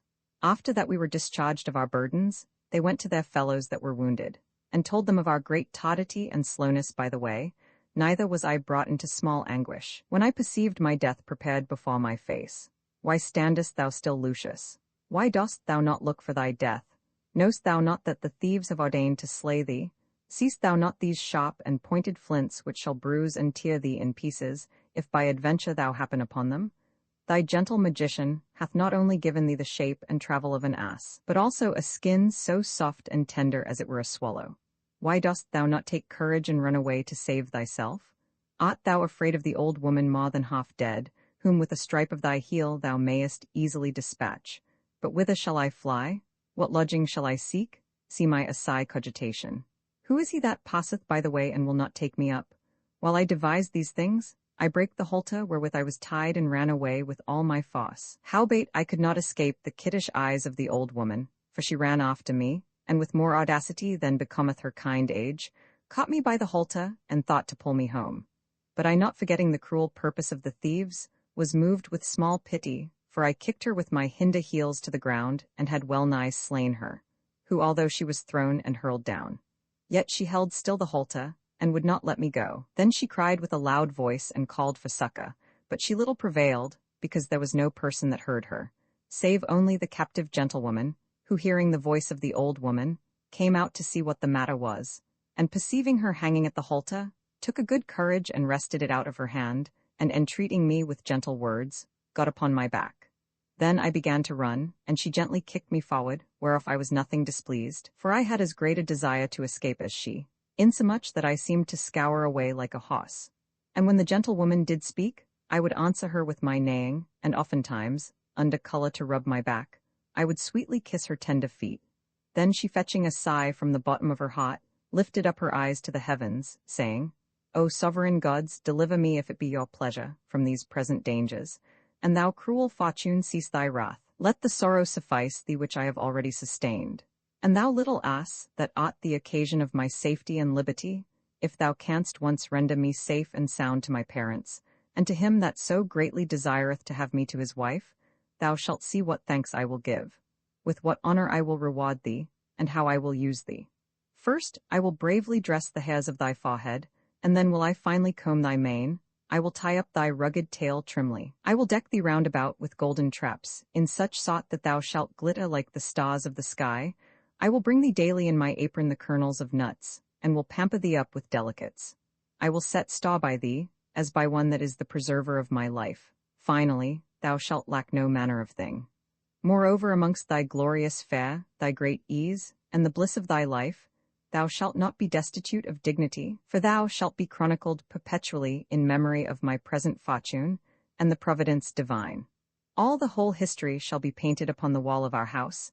Thou shalt be renowned throughout all the world.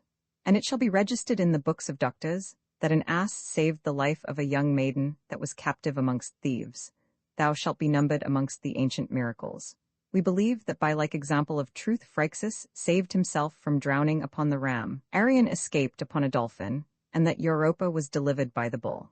If Jupiter transformed himself into a bull, why may it not be that, under the shape of this ass, is hidden the figure of a man, or some power divine? While that the Virgin did thus sorrowfully unfold her desires, we fortuned to come to a place where three ways did meet, and she took me by the halter, and would have me to turn on the right hand to her father's house.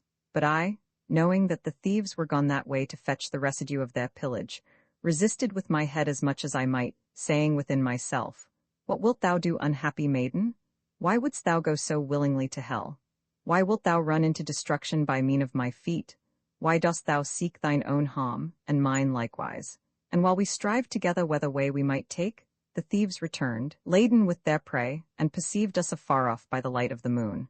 And after they had known us, one of them gan say, Whither go you so hastily?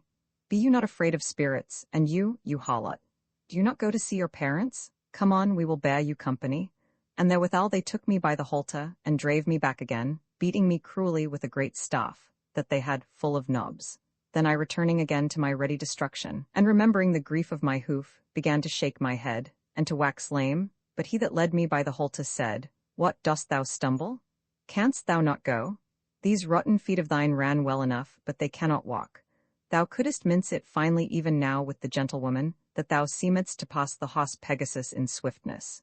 In saying of these words they beat me again, that they broke a great staff upon me. And when we were come almost home, we saw the old woman hanging upon a bough of a cypress tree. Then one of them cut down the bough whereon she hanged, and cast her into the bottom of a great ditch. After this, they bound the maiden, and fell greedily to their victuals, which the miserable old woman had prepared for them. At which time they began to devise with themselves of our death, and how they might be revenged. Diverse was the opinions of this diverse number. The first said that he thought best the maid should be burned alive. The second said she should be thrown out to wild beasts. The third said she should be hanged upon a gibbet. The fourth said she should be flayed alive. Thus was the death of the poor maiden scanned between them four. But one of the thieves, after every man had declared his judgment, did speak in this manner, It is not convenient unto the oath of our company to suffer you to wax more cruel than the quality of the offence doth merit, for I would that she should not be hanged nor burned, nor thrown to beasts, nor die any sudden death, but by my counsel I would have her punished according to her desert. You know well what you have determined already of this dull ass, that eateth more than he is worth, that feigneth lameness, and that was the cause of the flying away of the maid. My mind is that he shall be slain tomorrow, and when all the guts and entrails of his body is taken out, let the maid be sown into his belly. Then let us lay them upon a great stone against the broiling heat of the sun, so they shall both sustain all the punishments which you have ordained.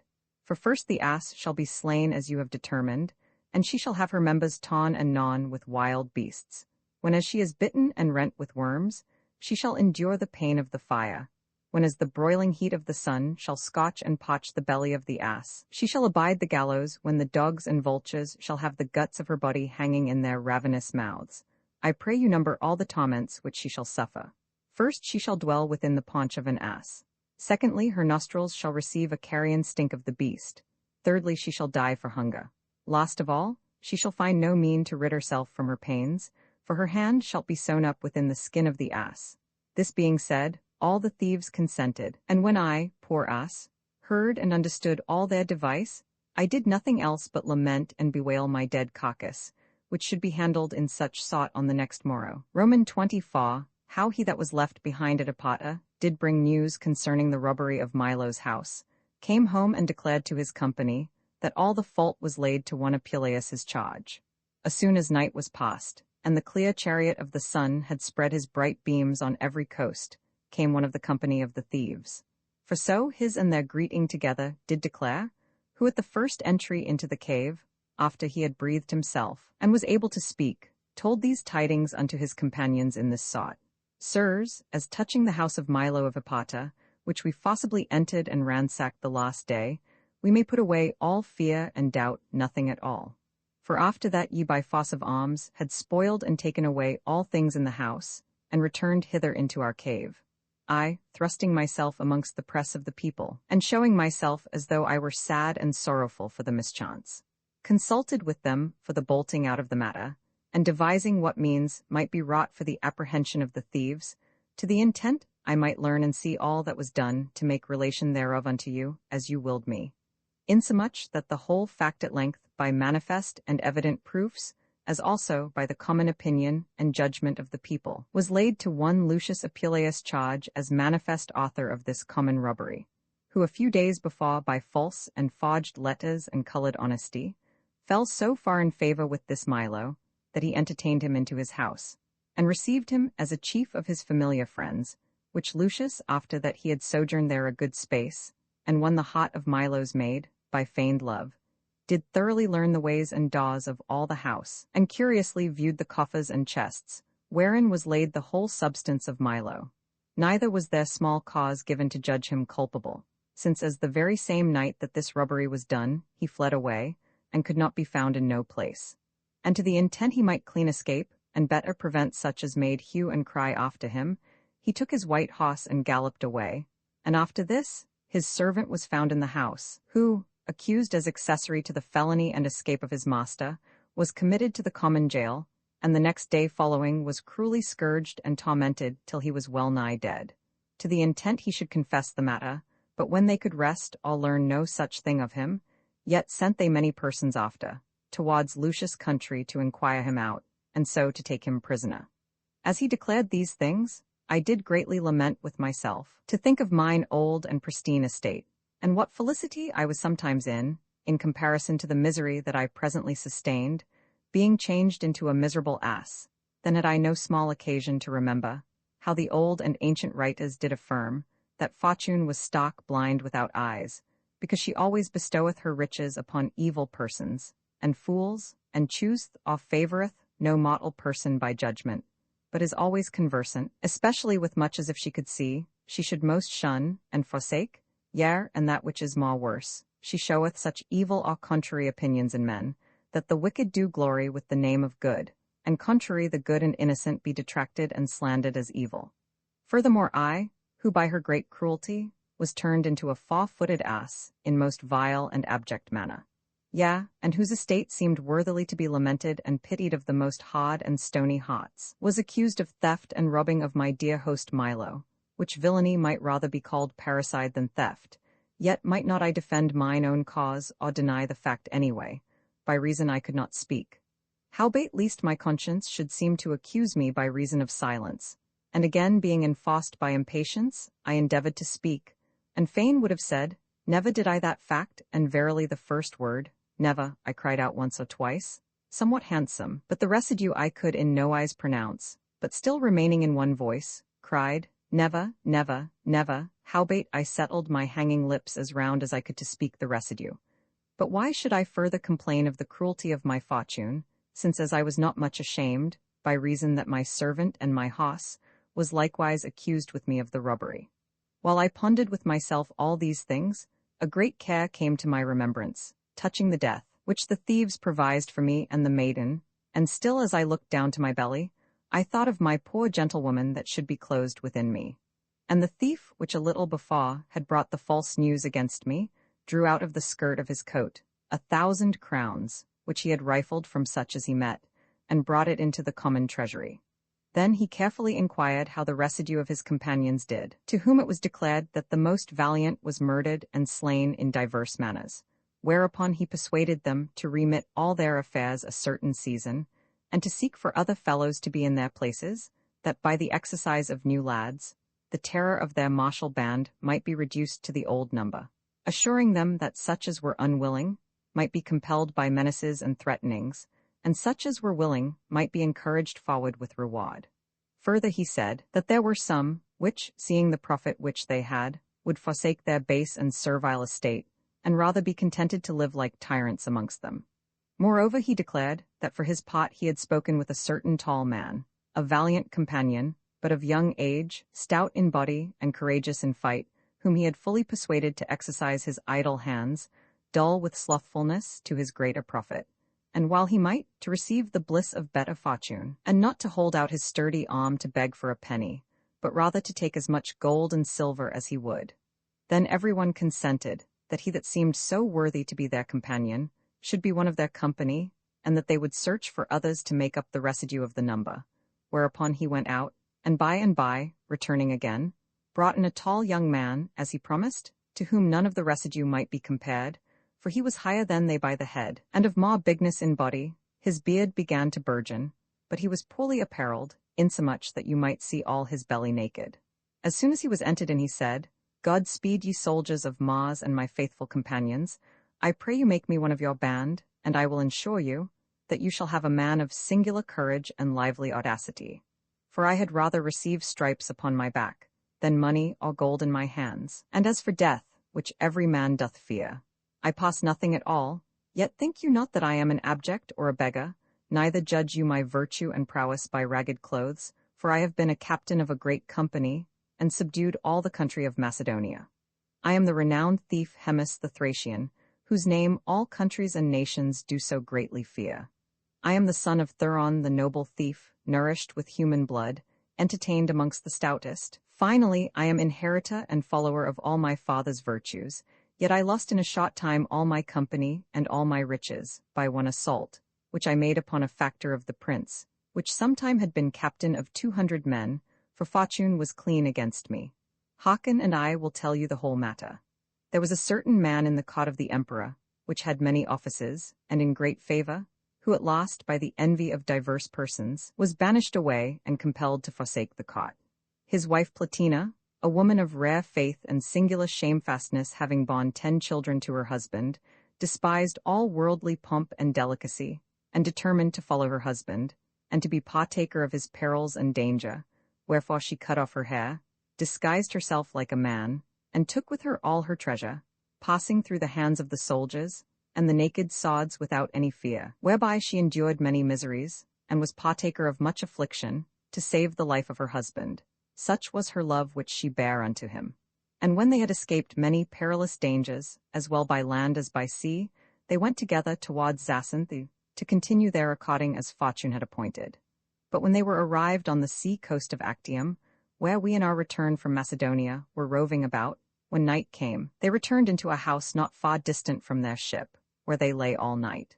Then we entered in and took away all their substance, but verily we were in great danger.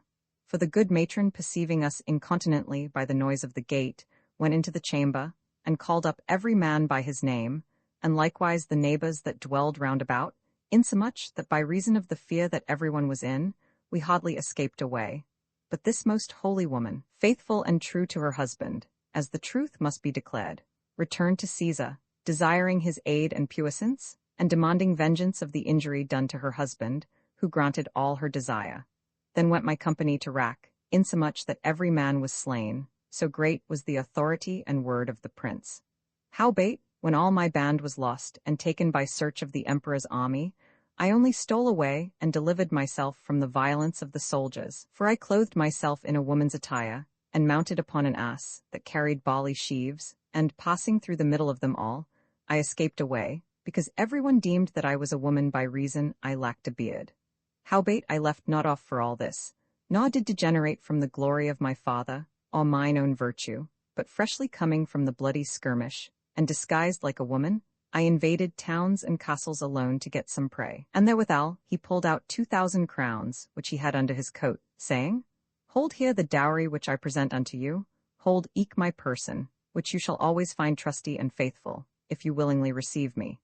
And I will ensure you that in so doing, within short space, I wilt make and turn this stony house of yours into gold. Then by and by everyone consented to make him their captain, and so they gave him better garments, and threw away his old. When they had changed his attire, he embraced them one after another. Then placed they him in the highest room of the table, and drunk unto him in token of good luck. Roman 25. How the death of the ass, and the gentlewoman was stayed. After supper they began to talk, and declare unto him the going away of the gentlewoman, and how I bare her upon my back, and what death was ordained for us two. Then he desired to see her, whereupon the gentlewoman was brought forth fast bound, whom as soon as he beheld, he turned himself wringing his nose and blamed them, saying, I am not so much a beast, or so rash a fellow to drive you quite from your purpose, but my conscience will not suffer me to conceal anything that toucheth your profit, since I am as careful for you. Howbeit, if my counsel do displease you, you may at your liberty proceed in your enterprise.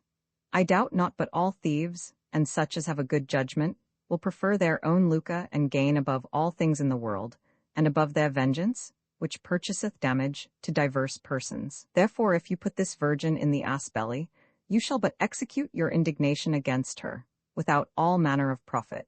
But I would advise you to carry the virgin to some town, and to sell her, and such a brave girl as she is, may be sold for a great quantity of money. And I myself know certain bawdy merchants, amongst whom peradventure one will give us sums of gold for her.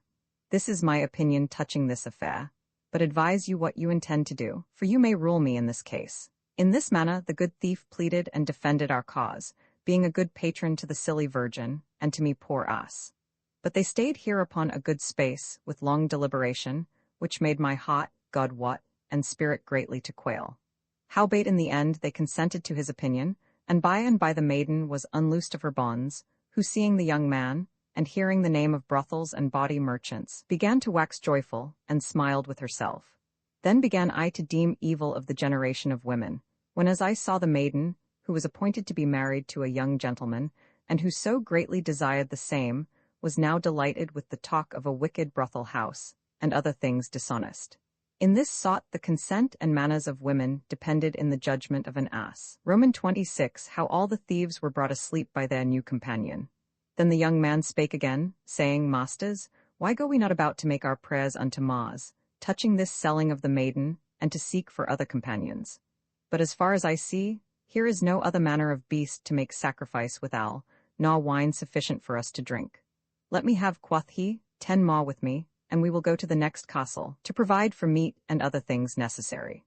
So he and 10 more with him went their way. In the mean season, the residue made a great fire, and an altar with green turfs in the honor of Mars. By and by after they came again, bringing with them bottles of wine, and a great number of beasts, amongst which there was a big ram goat, fat, old, and hairy, which they killed and offered unto Mars.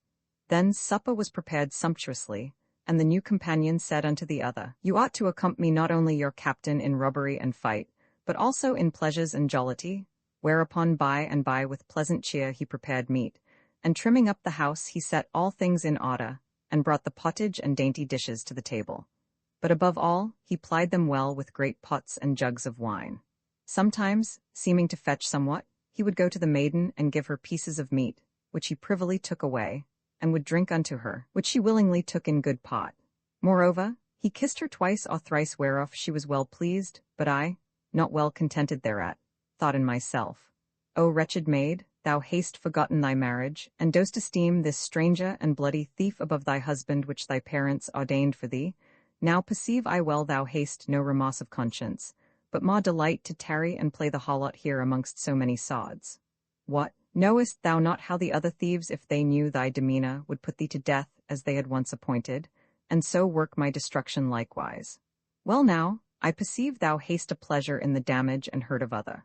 While I did angrily devise with myself all these things, I perceived by certain signs and tokens, not ignorant to so wise an ass, that he was not the notable thief Hemus, but rather Lepelmus her husband, for after much communication he began to speak more frankly, not fearing at all my presence, and said, Be of good cheer, my sweet friend Charites, for thou shalt have by and by all these thy enemies captive unto thee. Then he filled wine to the thieves more and more, and never ceased, till as they were all overcome with abundance of meat and drink, when as he himself abstained and bridled his own appetite. And truly I did greatly suspect, lest he had mingled in their cups some deadly poison, for incontinently they all fell down asleep on the ground one after another, and lay as though they had been dead. Roman 27, how the gentlewoman was carried home by her husband while the thieves were asleep, and how much Apuleius was made of. When the thieves were all asleep by their great and immoderate drinking, the young man Lepelmus took the maiden and set her upon my back, and went homeward. When we were come home, all the people of the city, especially her parents, friends, and family, came running forth joyfully, and the children and maidens of the town gathered together to see this virgin in great triumph sitting upon an ass. Then I, willing to show as much joy as I might, as present occasion served, I set and pricked up my long ears, rattled my nostrils, and cried stoutly, nay rather, I made the town to ring again with my shrilling sound. When we were come to her father's house, she was received in a chamber honorably. As for me, Lepelmus, accompanied with a great number of citizens, did presently after drive me back again with other horses to the cave of the thieves, where we found them all asleep lying on the ground as we left them. Then they first brought out all the gold, and silver, and other treasure of the house, and laded us withal, which when they had done, they threw many of the thieves down into the bottom of deep ditches, and the residue they slew with their swords. After this we returned home glad and merry of so great vengeance upon them, and the riches which we carried was committed to the public treasury. This done, the maid was married to Lepelmus, according to the law, whom by so much travel he had valiantly recovered. Then my good mistress looked about for me, and asking for me commanded the very same day of her marriage, that my manger should be filled with barley, and that I should have hay and oats abundantly, and she would call me her little camel. But how greatly did I curse Fotis, in that she transformed me into an ass, and not into a dog, because I saw the dogs had filled their paunches with the relics and bones of so worthy a supper.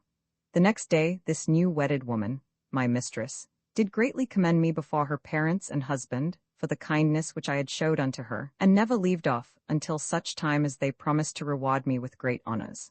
Then they called together all their friends, and thus it was concluded. One said, that I should be closed in a stable and never work, but continually to be fed and fatted with fine and chosen barley and beans and good litter. Howbeit another prevailed, who wishing my liberty, persuaded them that it was better for me to run in the fields amongst the lascivious horses and mares, whereby I might engender some mules for my mistress. Then he that had in charge to keep the horse was called for, and I was delivered unto him with great care, insomuch that I was right pleasant and joyous, because I hoped that I should carry no more fardels nor burdens. Moreover, I thought that when I should thus be at liberty, in the springtime of the year, when the meadows and fields were green, I should find some roses in some place, whereby I was fully persuaded that if my master and mistress did render to me so many thanks and honors being an ass, they would much more reward me being turned into a man. But when he, to whom the charge of me was so straitly committed, had brought me a good way distant from the city, I perceived no delicate meats nor no liberty which I should have. But by and by his covetous wife and most cursed quean made me a mill ass, and beating me with a cudgel full of knots, would wring bread for herself and her husband out of my skin. Yet was she not contented to weary me, and make me a drudge with carriage and grinding of her own corn, but I was hired of her neighbours to bear their sacks likewise. Howbeit she would not give me such meat as I should have, nor sufficient to sustain my life withal, for the barley which I ground for mine own dinner she would sell to the inhabitants by, and after that I had laboured all day, she would set before me at night a little filthy bran, nothing clean but full of stones. Being in this calamity, yet fortune worked me other torments, for on a day I was let loose into the fields to pasture, by the commandment of my master. Oh, how I leaped for joy, how I neighed to see myself in such liberty, but especially since I beheld so many mares, which I thought should be my wives and concubines, and I espied out and chose the fairest before I came nigh them.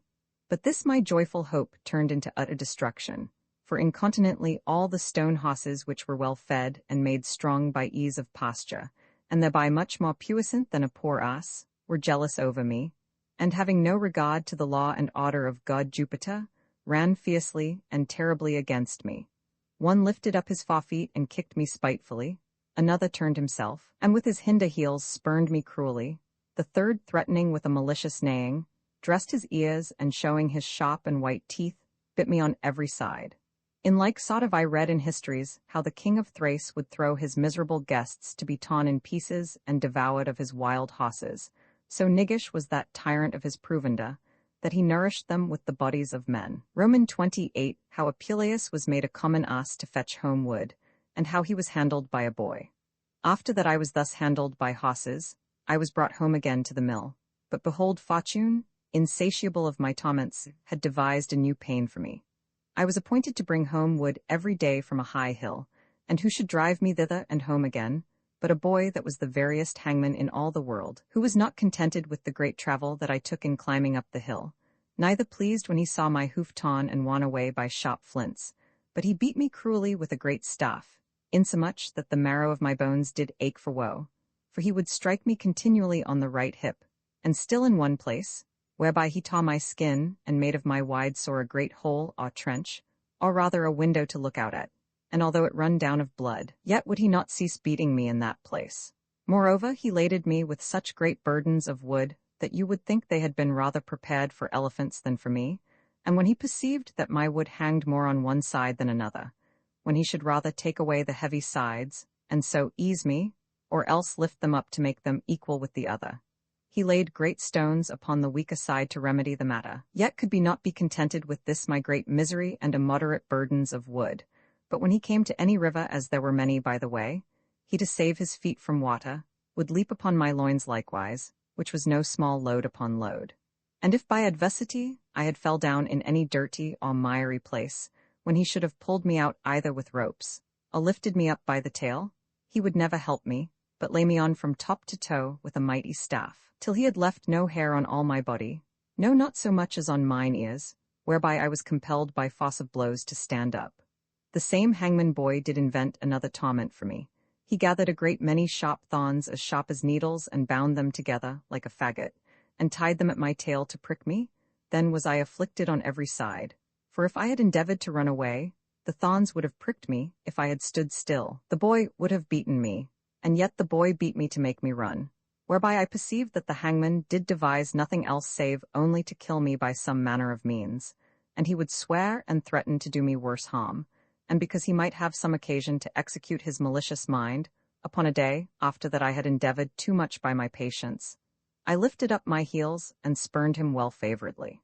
Then he invented this vengeance against me. After that he had well laded me with shrubs and rubble, and trussed it round upon my back, he brought me out into the way.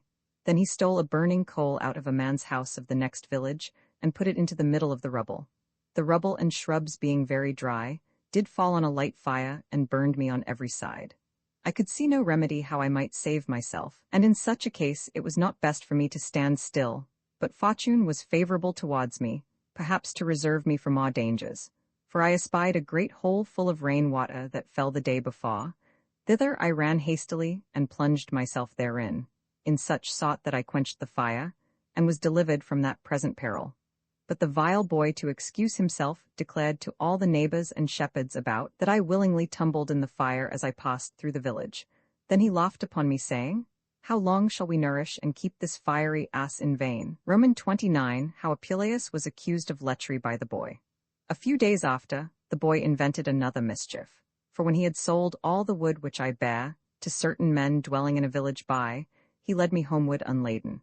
And then he cried that he was not able to rule me, and that he would not drive me any longer to the hill for wood, saying, "Do you not see this slow and dull ass, who besides all the mischiefs that he hath wrought already, inventeth daily more and more? For he espieth any woman passing by the way, whether she be old or married, or if it be a young child, he will throw his burden from his back, and runneth fiercely upon them. And after that he hath thrown them down, he will stride over them to commit his buggery and beastly pleasure.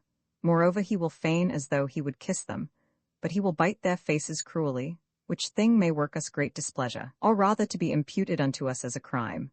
And even now, when he espied an honest maiden passing by the highway, he by and by threw down his wood and run after her. And when he had thrown her down upon the ground, he would have ravished her before the face of all the world, had it not been that by reason of her crying out, she was succoured and pulled from his heels, and so delivered. And if it had so come to pass that this fearful maid had been slain by him, what danger had we been in? By these and like lies, he provoked the shepherds earnestly against me, which grieved me God wot, full saw that said nothing. Then one of the shepherds said, Why do we not make sacrifice of this common adulterous ass? My son, quoth he, let us kill him and throw his guts to the dogs, and reserve his flesh for the laborer's supper. Then let us cast dust upon his skin, and carry it home to our master, and say that the wolves have devoured him. The boy that was my evil accuser made no delay, but prepared himself to execute the sentence of the shepherd, rejoicing at my present danger. But oh, how greatly did I then repent that the stripe which I gave him with my heel had not killed him. Then he drew out his sword and made it sharp upon the whetstone to slay me, but another of the shepherds gan say, Verily it is a great offence to kill so fair an ass, and so, by accusation of luxury and lascivious wantonness, to lack so necessary his labour and service, where otherwise if he would cut off his stones, he might not only be deprived of his courage, but also become gentle, that we should be delivered from all fear and danger. Moreover, he would be thereby more fat and better in flesh. For I know myself as well many asses, as also most fierce horses, that by reason of their wantonness have been most mad and terrible. But when they were gelded and cut, they have become gentle and tame and tractable to all use. Wherefore I would counsel you to geld him. And if you consent thereto, I will by and by, when I go to the next market, fetch mine irons and tools for the purpose. And I ensure you after that I have gelded and cut off his stones, I will deliver him unto you as tame as a lamb. When I did perceive that I was delivered from death, and reserved to be gelded, I was greatly sorry, insomuch that I thought all the hinder part of my body and my stones did ache for woe. But I sought about to kill myself by some manner of means, to the end if I should die, I would die with unperished members. Roman 3. How Socrates in his return from Macedonia to Larissa was spoiled and robbed, and how he fell acquainted with one Mero a witch. Alas, poor miser that I am, that for the only desire to see a game of trial of weapons, am fallen into these miseries and wretched snares of misfortune. For in my return from Macedonia, whereas I sold all my wares, and played the merchant by the space of 10 months, a little before that I came to Larissa, I turned out of the way, to view the situation of the country there, and behold in the bottom of a deep valley, I was suddenly environed with a company of thieves, who robbed and spoiled me of such things as I had, and yet would hardly suffer me to escape. But I being in such extremity, in the end was happily delivered from their hands, and so I fortuned to come to the house of an old woman that sold wine, called Mero, who had her tongue sufficiently instructed to flattery, unto whom I opened the causes of my long peregrination and careful travel, and of mine unlucky adventure. And after that I had declared to her such things as then presently came to my remembrance, she gently entertained me, and made me good cheer. And by being pricked with carnal desire, she brought me to her own bedchamber, whereas I, poor miser, the very first night of our lying together did purchase to myself this miserable face, and for her lodging I gave to her such apparel as the thieves left to cover me withal. Then, I understanding the cause of his miserable estate, said unto him, In faith thou art worthy to sustain the most extreme misery and calamity, which haste defiled and maculated thine own body, forsaken thy wife traitorously, and dishonored thy children, parents, and friends, for the love of a vile harlot and old strumpet.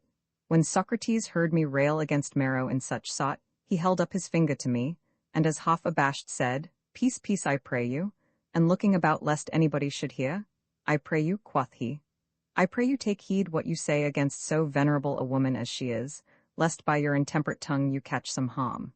Then with resemblance of admiration, What, quoth I, is she so excellent a person as you name her to be? I pray you tell me. Then answered he, Verily she is a magician, which hath power to rule the heavens, to bring down the sky, to bear up the earth, to turn the waters into hills and the hills into running waters, to lift up the terrestrial spirits into the air, and to pull the gods out of the heavens, to extinguish the planets, and to lighten the deep darkness of hell. Then said I unto Socrates, Leave off this high and mystical kind of talk, and tell the matter in a more plain and simple fashion.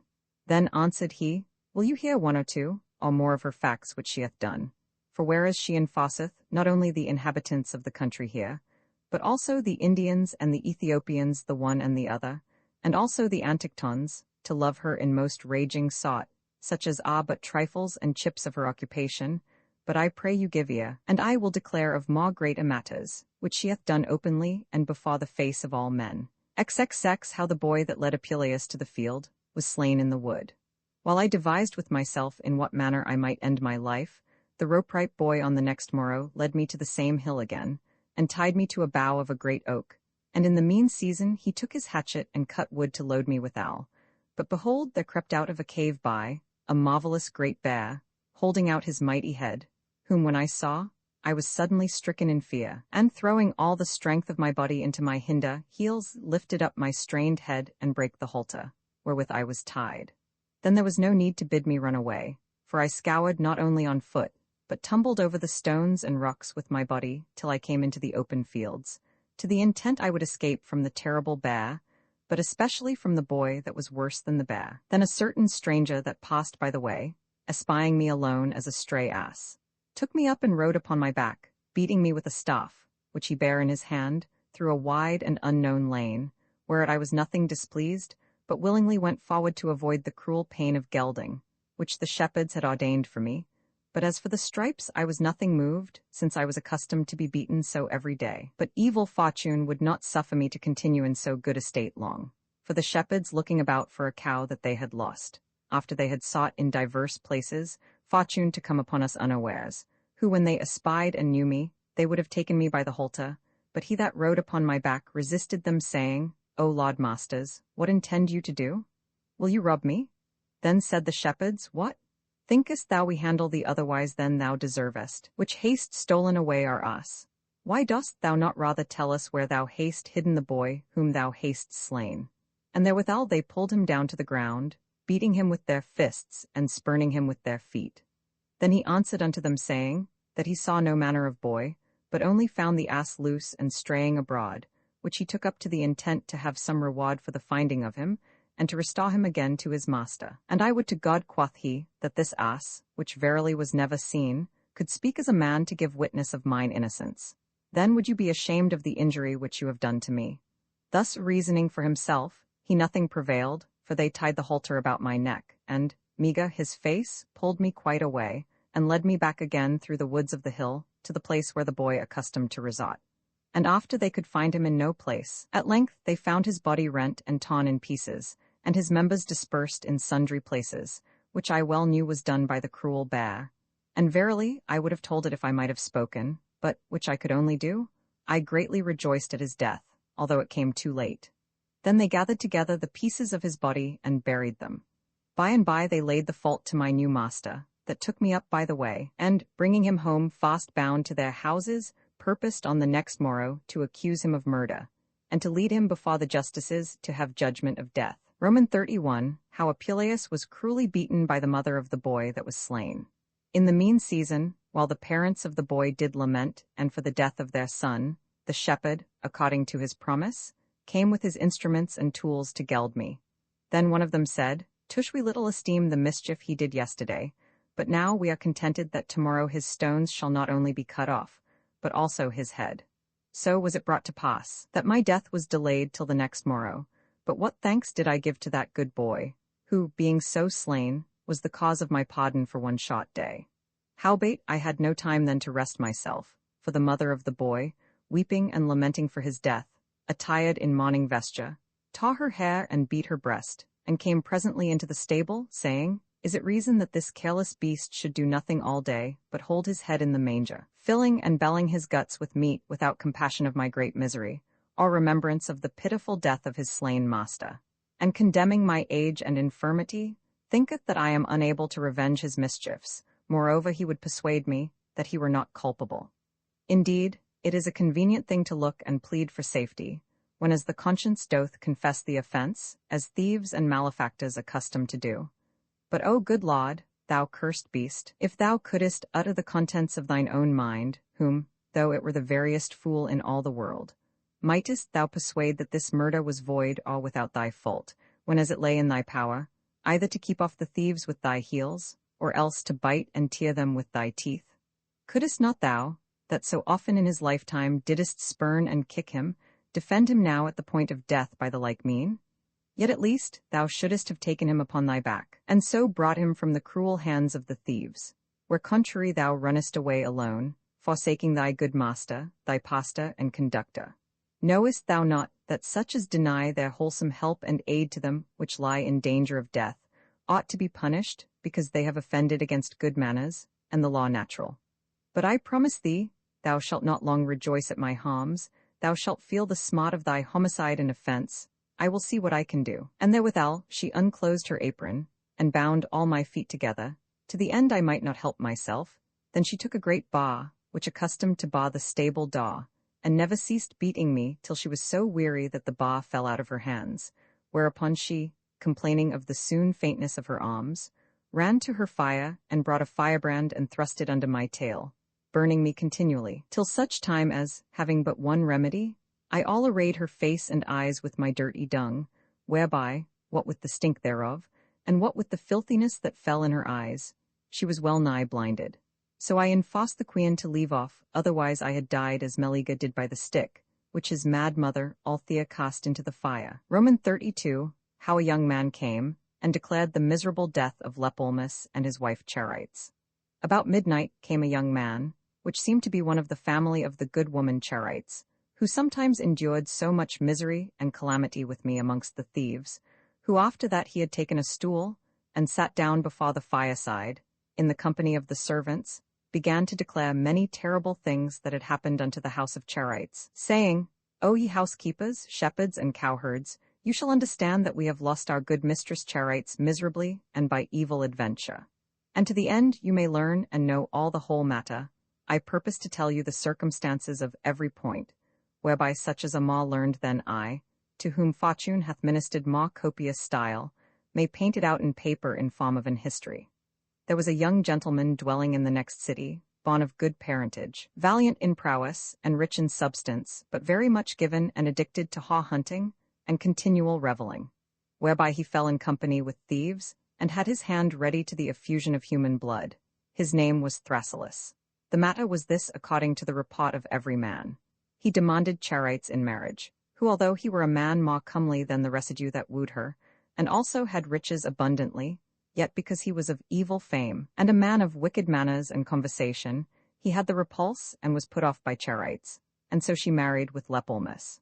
Howbeit this young man secretly loved her, yet moved somewhat at her refusal, he busily searched some means to work his damnable intent.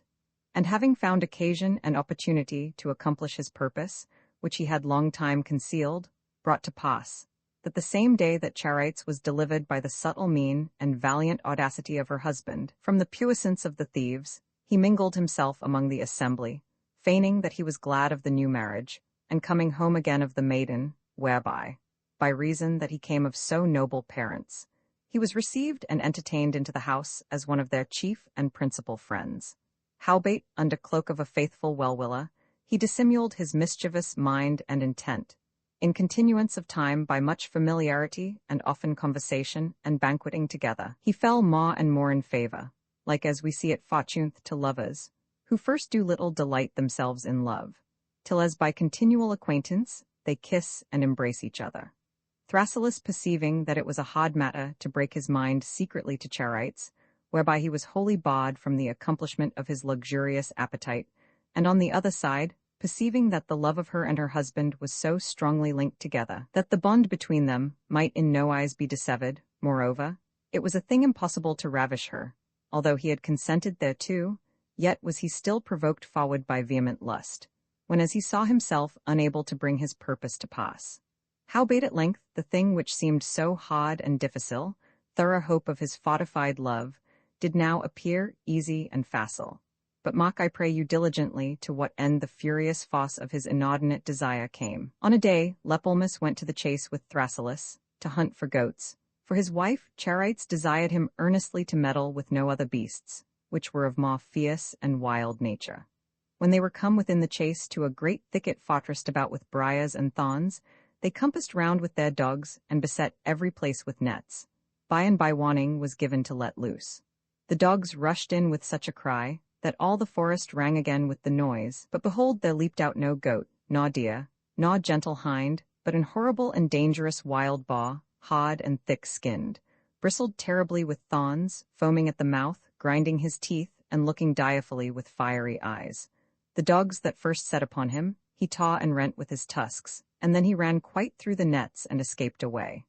When we saw the fury of this beast, we were greatly stricken with fear, and because we never accustomed to chase such dreadful boars, and further because we were unarmed and without weapons, we got and hid ourselves under bushes and trees. Then Thrasyllus, having found opportunity to work his treason, said to Lepelmus, "What stand we here amazed? Why show we ourselves like dastards? Why lose we so worthy a prey with our feminine hearts? Let us mount upon our horses, and pursue him incontinently. Take you a hunting staff, and I will take a chasing spear." By and by they leaped upon their horses, and followed the beast. But he returning against them with furious force, pried with his eyes, on whom he might first assail with his tusks. Lepelmus struck the beast first on the back with his hunting staff. Thrasyllus, feigning to aid and assist him, came behind, and cut off the hinder legs of Lepelmus' horse, in such sort that he fell down to the ground with his master. And suddenly the boar came upon Lepelmus, and furiously tore and rent him with his teeth. Howbeit, Thrasyllus was not sufficed to see him thus wounded, but when he desired his friendly help, he thrust Lepelmus through the right thigh with his spear, the more because he thought the wound of the spear would be taken for a wound of the boar's teeth.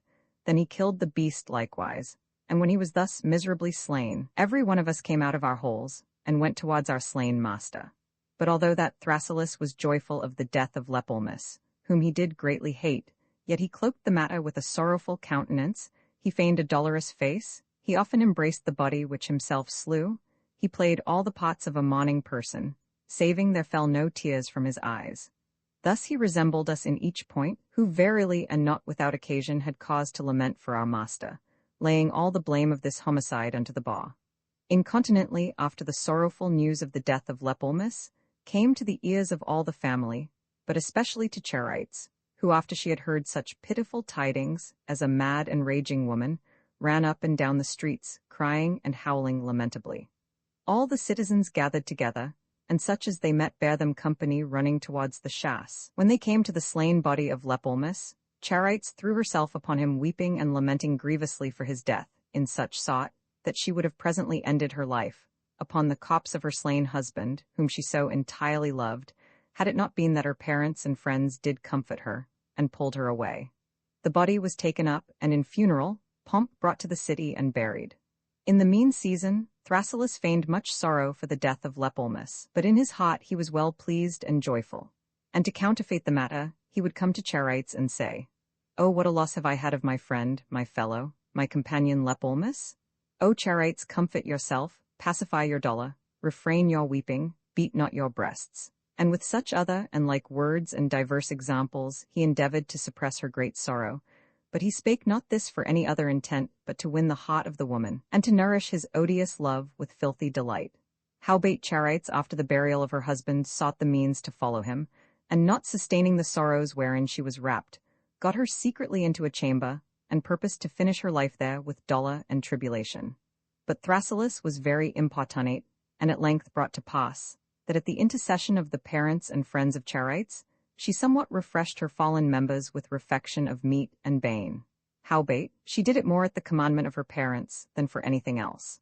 For she could in no wise be merry, nor receive any comfort, but tormented herself day and night before the image of her husband which she made like unto Bacchus, and rendered unto him divine honours and services. In the mean season, Thrasyllus, not able to refrain any longer, before Charites had assuaged her dolour, before her troubled mind had pacified her fury, even in the middle of all her griefs, while she tore her hair and rent her garments, demanded her in marriage, and so, without shame, he detected the secrets and unspeakable deceits of his heart. But Charites detested and abhorred his demand, and as she had been stricken with some clap of thunder, with some storm, or with the lightning of Jupiter, she presently fell down to the ground all amazed. Howbeit, when her spirits were revived, and that she returned to herself, perceiving that Thrasyllus was so importunate, she demanded respite to deliberate and to take advice on the matter. In the mean season, the shape of Lepelmus that was slain so miserably appeared to Charites, saying, "O my sweet wife, which no other person can say but I pray thee for the love which is between us two, if there be any memory of me in thy heart, or remembrance of my pitiful death, marry with any other person, so that thou marry not with the traitor Thrasyllus, have no conference with him. Eat not with him, lie not with him, avoid the bloody hand of mine enemy, couple not thyself with a parricide, for those wounds, the blood whereof thy tears did wash away, were not the wounds of the teeth of the boar, but the spear of Thrasyllus that deprived me from thee. Thus spake Lepelmus unto his loving wife, and declared the residue of the damnable fact. Then Charites, awaking from sleep, began to renew her dolour, to tear her garments, and to beat her arms with her comely hands. Howbeit she revealed the vision which she saw to no manner of person, but dissembling that she knew no part of the mischief, devised with herself how she might be revenged on the traitor, and finish her own life to end and knit up all sorrow. Incontinently came Thrasyllus, the detestable demander of sudden pleasure, and wearied the closed ears of Charites with talk of marriage. But she gently refused his communication, and colouring the matter, with passing craft in the midst of his earnest desires gan say, Thrasyllus, you shall understand that yet the face of your brother and my husband is always before mine eyes. I smell yet the cinnamon scent of his precious body. I yet feel Lepelmus alive in my heart.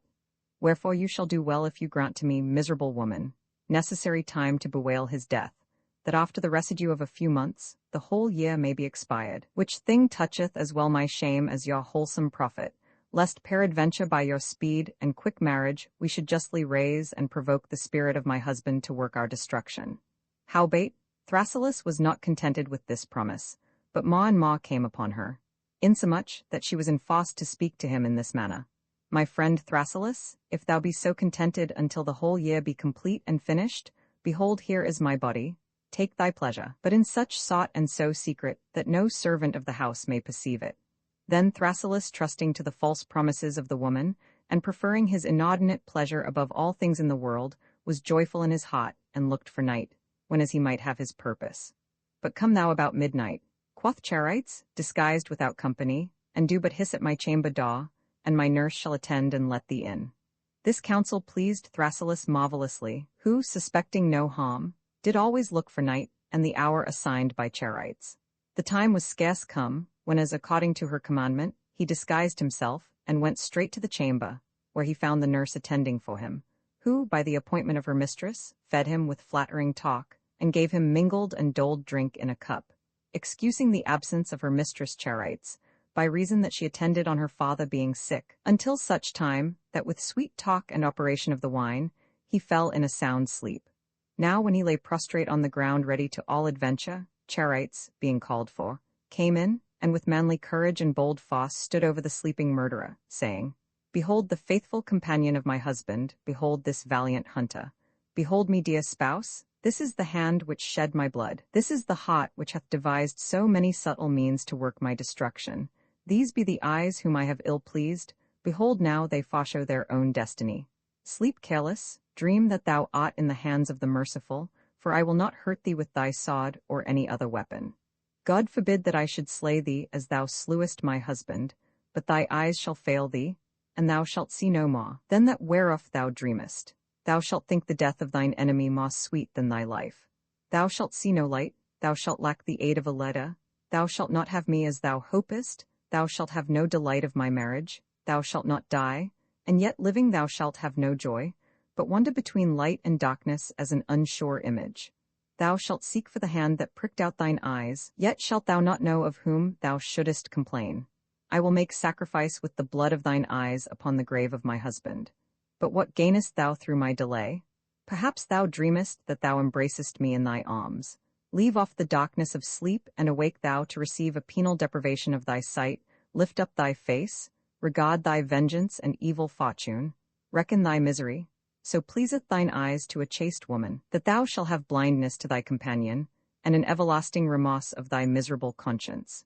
When she had spoken these words, she took a great needle from her head and pricked out both his eyes, which done, she by and by caught the naked sword which her husband Lepelmus accustomed to wear, and ran throughout all the city like a mad woman towards the sepulchre of her husband. Then all we of the house, with all the citizens, ran incontinently after her to take the sword out of her hand, but she, clasping about the tomb of Lepelmus, kept us off with her naked weapon, and when she perceived that every one of us wept and lamented, she spake in this sort: I pray you, my friends, weep not, nor lament for me, for I have revenged the death of my husband. I have punished deservedly the wicked breaker of our marriage. Now is it time to seek out my sweet Lepolmus, and presently with this sod to finish my life. And therewithal, after she had made relation of the whole matter, declared the vision which she saw, and told by what means she deceived Thrasyllus, thrusting her sod under her right breast, and wallowing in her own blood, at length with manly courage yielded up the ghost.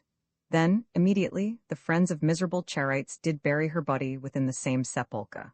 Thrasyllus, hearing all the matter, and knowing not by what means he might end his life, for he thought his sod was not sufficient to revenge so great a crime, at length went to the same sepulchre, and cried with a loud voice, saying, O ye dead spirits, whom I have so highly and greatly offended, vouchsafe to receive me. Behold, I make sacrifice unto you with my whole body. Which said, he closed the sepulchre, purposing to famish himself, and to finish his life there in sorrow. These things the young man, with pitiful sighs and tears, declared unto the cowherds and shepherds, which caused them all to weep. But they, fearing to become subject unto new masters, prepared themselves to depart away. Roman 33. How Apuleius was led away by the housekeeper, and what danger he was in. By and by the housekeeper, to whom the charge of me was committed, brought forth all his substance, and laded me and other horses withal, and so departed thence. We bare women, children, pullets, sparrows, kids, whelps, and other things which were not able to keep pace with us, and that which I bare upon my back, although it was a mighty burden, yet seemed it very light, because I was driven away from him, that most terribly had appointed to kill me. When we had passed over a great mountain full of trees, and were come again into the open fields, behold, we approached nigh to a fair and rich castle, where it was told unto us that we were not able to pass in our journey that night, by reason of the great number of terrible wolves which were in the country about, so fierce and cruel that they put every man in fear, in such sort that they would invade and set upon such which passed by like thieves, and devour both them and their beasts. Moreover, we were advertised that there lay in the way where we should pass many dead bodies eaten and torn with wolves. Wherefore we were willed to stay there all night, and on the next morning to go close and round together, whereby we might pass and escape all dangers. But notwithstanding this good counsel, our caitiff drivers were so covetous to go forward, and so fearful of pursuit, that they never stayed till the morning. But being well nigh midnight, they made us trudge in our way apace. Then I, fearing the great danger which might happen, ran amongst the middle of the other horses, to the end I might defend and save my poor buttocks from the wolves, whereat every man much marveled to see that I scoured away swifter than the other horses. But such was my agility, not to get me any praise, but rather for fear. At that time I remembered with myself, that the valiant horse Pegasus did fly in the air more to avoid the danger of dreadful chimera, than for anything else. The shepherds which drave us before them were well armed like warriors. One had a spear, another had a sheaf-hook, some had darts, some clubs, some gathered up great stones, some held up their sharp javelins, and some feared away the wolves with light firebrands. Finally, we lacked nothing to make up an army, but only drums and trumpets. But when we had passed these dangers, not without small fear, we fortuned to fall into worse, for the wolves came not upon us, either because of the great multitude of our company, or else because of our firebrands, or peradventure they were gone to some other place, for we could see none, but the inhabitants of the next villages, supposing that we were thieves by reason of the great multitude, for the defense of their own substance, and for the fear that they were in, set great and mighty mastiffs upon us, which they had kept and nourished for the safety of their houses, who compassing us round about leaped on every side, tearing us with their teeth, in such sort that they pulled many of us to the ground. Verily it was a pitiful sight to see so many dogs, some following such as flied, some invading such as stood still, some tearing those which lay prostrate, but generally there were none which escaped clear. Behold, upon this another danger ensued.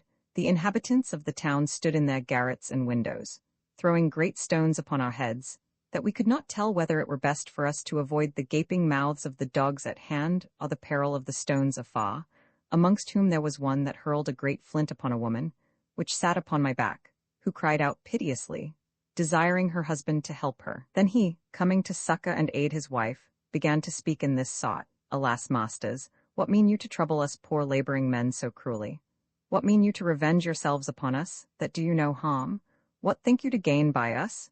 You dwell not in caves or dens, you are no people barbarous, that you should delight in effusion of human blood. At these words the tempest of stones did cease, and the storm of the dogs vanished away. Then one, standing on the top of a great cypress tree, spake unto us, saying, Think you not, masters, that we do this to the intent to rifle or take away any of your goods, but for the safeguard of ourselves and family? Now, a God's name, you may depart away. So we went forward, some wounded with stones, some bitten with dogs, but generally there was none which escaped free. Roman 34, how the shepherds determined to abide in a certain wood to cure their wounds. When we had gone a good part of our way, we came to a certain wood environed with great trees, and compassed about with pleasant meadows, whereas the shepherds appointed to continue a certain space to cure their wounds and sores. Then they sat down on the ground to refresh their weary minds, and afterwards they sought for medicines to heal their bodies. Some washed away their blood with the water of the running river. Some stopped their wounds with sponges and cloths. In this manner everyone provided for his own safety. In the mean season we perceived an old man, who seemed to be a shepherd, by reason of the goats and sheep that fed round about him. Then one of our company demanded whether he had any milk, butter, or cheese to sell. To whom he made answer, saying, Do you look for any meat or drink, or any other refection here? Know you not in what place you be? And therewithal he took his sheep and drave them away as fast as he might possible. This answer made our shepherds greatly to fear, that they thought of nothing else, but to inquire what country they were in. Howbeit they saw no manner of person of whom they might demand. At length, as they were thus in doubt, they perceived another old man with a staff in his hand, very weary with travel, who, approaching nigh to our company, began to weep and complain, saying, Alas, masters, I pray you succour me, miserable caitiff, and restore my nephew to me again, that by following a sparrow that flew before him, is fallen into a ditch hereby, and verily I think he is in danger of death. As for me, I am not able to help him out by reason of mine old age, but you that are so valiant and lusty may easily help me herein, and deliver me my boy, my heir and guide of my life. These words made us all to pity him. And then the youngest and stoutest of our company, who alone escaped best the late skirmish of dogs and stones, rose up and demanded in what ditch the boy was fallen. Marry, quod he, yonder, and pointed with his finger, and brought him to a great thicket of bushes and thorns where they both entered in. In the mean season, after we cured our wounds, we took up our packs, purposing to depart away, and because we would not go away without the young man our fellow. The shepherds whistled and called for him, but when he gave no answer, they sent one out of their company to seek him out, who after a while returned again with a pale face and sorrowful news, saying that he saw a terrible dragon eating and devouring their companion. And as for the old man, he could see him in no place. When they heard this, remembering likewise the words of the first old man that shaked his head and drave away his sheep, they ran away, beating us before them, to fly from this desert and pestilent country. Roman 35, how a woman killed herself and her child, because her husband haunted harlots. After that we had passed a great part of our journey, we came to a village where we lay all night. But hearken, and I will tell you what mischief happened there. You shall understand there was a servant to whom his master had committed the whole government of his house, and was master of the lodging where we lay. This servant had married a maiden of the same house. Howbeit he was greatly in love with a harlot of the town, and accustomed to resort unto her, wherewith his wife was so highly displeased and became so jealous, that she gathered together all her husband's substance, with his tales and books of account, and threw them into a light fire. She was not contented with this, but she took a cord and bound her child, which she had by her husband, about her middle, and cast herself headlong into a deep pit. The master, taking in evil pot the death of these twain, took his servant, which was the cause of this murder, by his luxury, and first after that he had put off all his apparel, he anointed his body with honey, and then bound him sure to a fig tree, where in a rotten stock a great number of pismires had builded their nests. The pismires, after they had felt the sweetness of the honey, came upon his body, and by little and little, in continuance of time, devoured all his flesh, in such sort that there remained on the tree but his bare bones. This was declared unto us by the inhabitants of the village there, who greatly sorrowed for the death of this servant. Then we, avoiding likewise from this dreadful lodging, incontinently departed away. Roman 36, how Apuleius was cheapened by diverse persons, and how they looked in his mouth to know his age. After this, we came to a fair city very populous, where our shepherds determined to continue, by reason that it seemed a place where they might live unknown, far from such as should pursue them, and because it was a country very plentiful of corn and other victuals, where when we had remained the space of 3 days, and that I poor ass and the other horses were fed, and kept in the stable to the intent we might seem more saleable, we were brought out at length to the market, and by a crier sounded with his horn to notify that we were to be sold. All my companion horses were bought up by gentlemen, but as for me, I stood still forsaken of all men. And when many buyers came by and looked in my mouth to know mine age, I was so weary with opening my jaws that at length, unable to endure any longer, when one came with a stinking pair of hands and grated my gums with his filthy fingers, I bit them clean off, which thing caused the standers-by to forsake me as being a fierce and cruel beast. The crier, when he had gotten a hoarse voice with crying, and saw that no man would buy me, began to mock me, saying, "To what end stand we here with this wild ass, this feeble beast, this slow jade with wan hooves, good for nothing but to make sieves of his skin? Why do we not give him to somebody, for he earneth not his hay?" In this manner he made all the standers-by to laugh exceedingly, but my evil fortune, which was ever so cruel against me, whom I by travel of so many countries could in no wise escape, did more and more envy me, with invention of new means to afflict my poor body, in giving me a new master as spiteful as the rest. There was an old man, somewhat bald, with long and grey hair, one of the number of those that go from door to door, throughout all the villages, bearing the image of the goddess Syria, and playing with cymbals to get the alms of good and charitable folks. This old man came hastily towards the crier, and demanded where I was bred. "Marry," quoth he, "in Cappadocia." Then he inquired what age I was of. The crier answered as a mathematician, which disposed to me my planets, that I was 5 years old, and willed the old man to look in my mouth. For I would not willingly, quoth he, incur the penalty of the law Cornelia, in selling a free citizen for a servile slave, by a God's name, this fair beast to ride home on, and about in the country. But this curious buyer did never stint to question of my qualities, and at length he demanded whether I were gentle or no. "Gentle," quoth the crier, "as gentle as a lamb, tractable to all use. He will never bite, he will never kick. But you would rather think that under the shape of an ass there were some well-advised man, which verily you may easily conject, for if you would thrust your nose in his tail you shall perceive how patient he is." Thus the crier mocked the old man, but he, perceiving his taunts and jests, waxed very angry, saying, "Away, doting crier, I pray the omnipotent and omniparent goddess Syria, Saint Sabod, Bellona, with her mother Idea, and Venus, with Adonis, to strike out both thine eyes, that with taunting mocks haste scoffed me in this sort. Dost thou think that I will put a goddess upon the back of any fierce beast, whereby her divine image should be thrown down on the ground, and so I poor miser should be compelled, tearing my hair, to look for some physician to help her? When I heard him speak thus, I thought with myself suddenly to leap upon him like a mad ass, to the intent he should not buy me. But incontinently there came another merchant that prevented my thought, and offered 17 pence for me.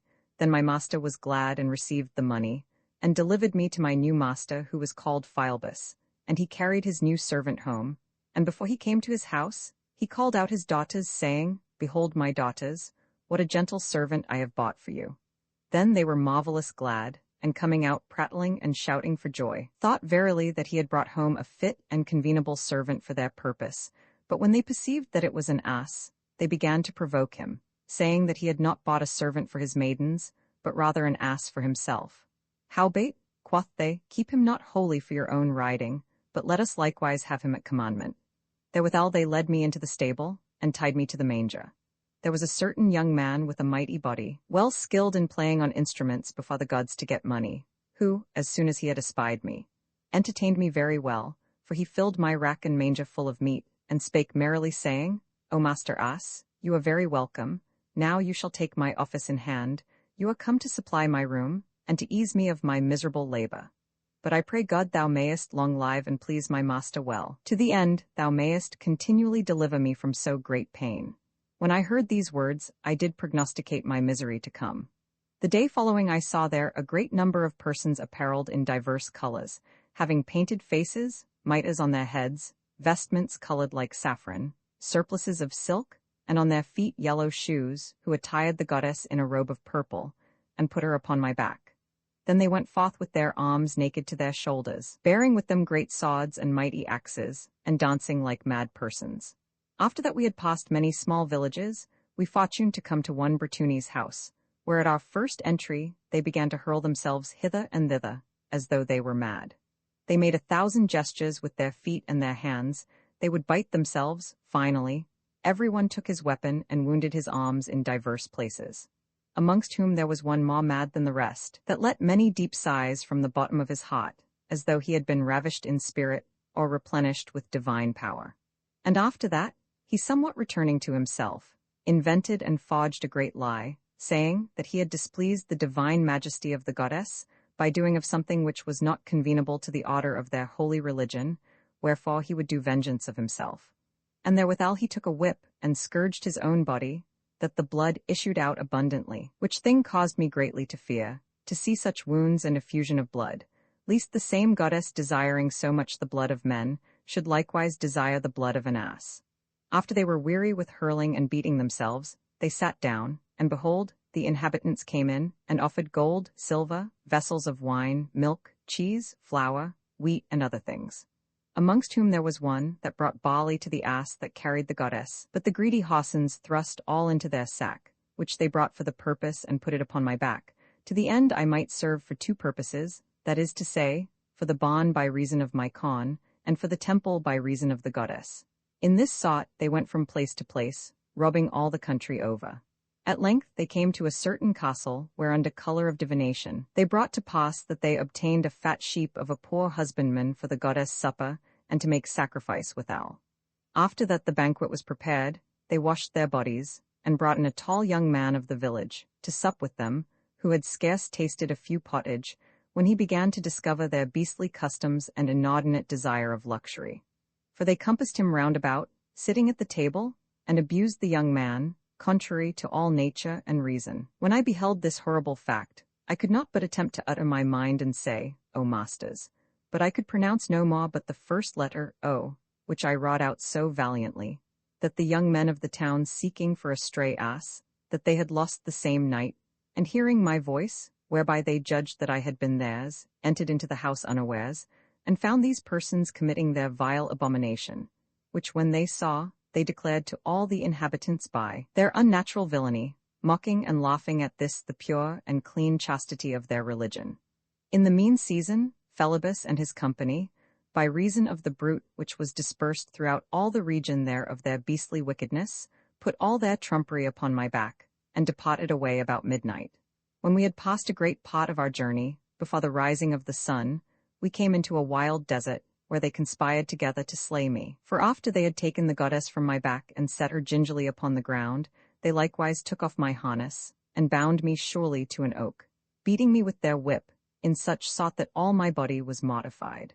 Amongst whom there was one that threatened to cut off my legs with his hatchet, because by my noise I defamed his chastity, but the other, regarding more their own profit than my utility, thought best to spare my life, because I might carry home the goddess. So they laded me again, driving me before them with their naked swords, till they came to a noble city, where the principal patron, bearing high reverence unto the goddess, came in great devotion before us with tympany, cymbals, and other instruments, and received her, and all our company with much sacrifice and veneration. But there, I remember, I thought myself in most danger, for there was one that brought to the master of the house a side of a fat buck for a present, which being hanged behind the kitchen door, not far from the ground, was clean eaten up by a greyhound that came in. The cook, when he saw the venison devoured, lamented and wept pitifully. And because supper time approached nigh, when as he should be reproved of too much negligence, he took a halter to hang himself. But his wife, perceiving whereabout he went, ran incontinently to him, and taking the halter in both her hands, stopped him of his purpose, saying, O husband, are you out of your wits? Pray, husband, follow my counsel, carry this strange ass out into some secret place and kill him, which done, cut off one of his sides, and sauce it well like the side of the buck, and set it before your master. Then the cook, hearing the counsel of his wife, was well pleased to slay me to save himself, and so he went to the whetstone, to shop his tools accordingly. Roman 37, how Apuleius saved himself from the cook, breaking his halter, and of other things that happened. In this manner the traitorous cook prepared himself to slay me, and when he was ready with his knives to do his feat, I devised with myself how I might escape the present peril, and I did not long delay. For incontinently I brake the halter wherewith I was tied, and flinging my heels hither and thither to save myself, at length I ran hastily into a parlour, where the master of the house was feasting with the priests of the goddess Syria, and disquieted all the company, throwing down their meats and drinks from the table. The master of the house, dismayed at my great disorder, commanded one of his servants to take me up, and lock me in some strong place, to the end I might disturb them no more. But I little regarded my imprisonment, considering that I was happily delivered from the hands of the traitorous cook. Howbeit fortune, or the fatal disposition of the divine providence, which neither can be avoided by wise counsel, neither yet by any wholesome remedy, invented a new torment. For by and by a young lad came running into the parlor all trembling, and declared to the master of the house that there was a mad dog running about in the streets, which had done much harm, for he had bitten many greyhounds and horses in the inn by, and he spared neither man nor beast. For there was one Metilius a muleteer, Ephesius a cook, Hypanius a chamberlain, and Apollonius a physician, who, thinking to chase away the mad dog, were cruelly wounded by him, insomuch that many horses and other beasts infected with the venom of his poisonous teeth became mad likewise. Which thing caused them all at the table greatly to fear, and thinking that I had been bitten in like sort, came out with spears, clubs, and pitchforks purposing to slay me, and I had undoubtedly been slain, had I not by and by crept into the chamber, where my master intended to lodge all night. Then they closed and locked fast the doors about me, and kept the chamber round, till such time as they thought that the pestilent rage of madness had killed me.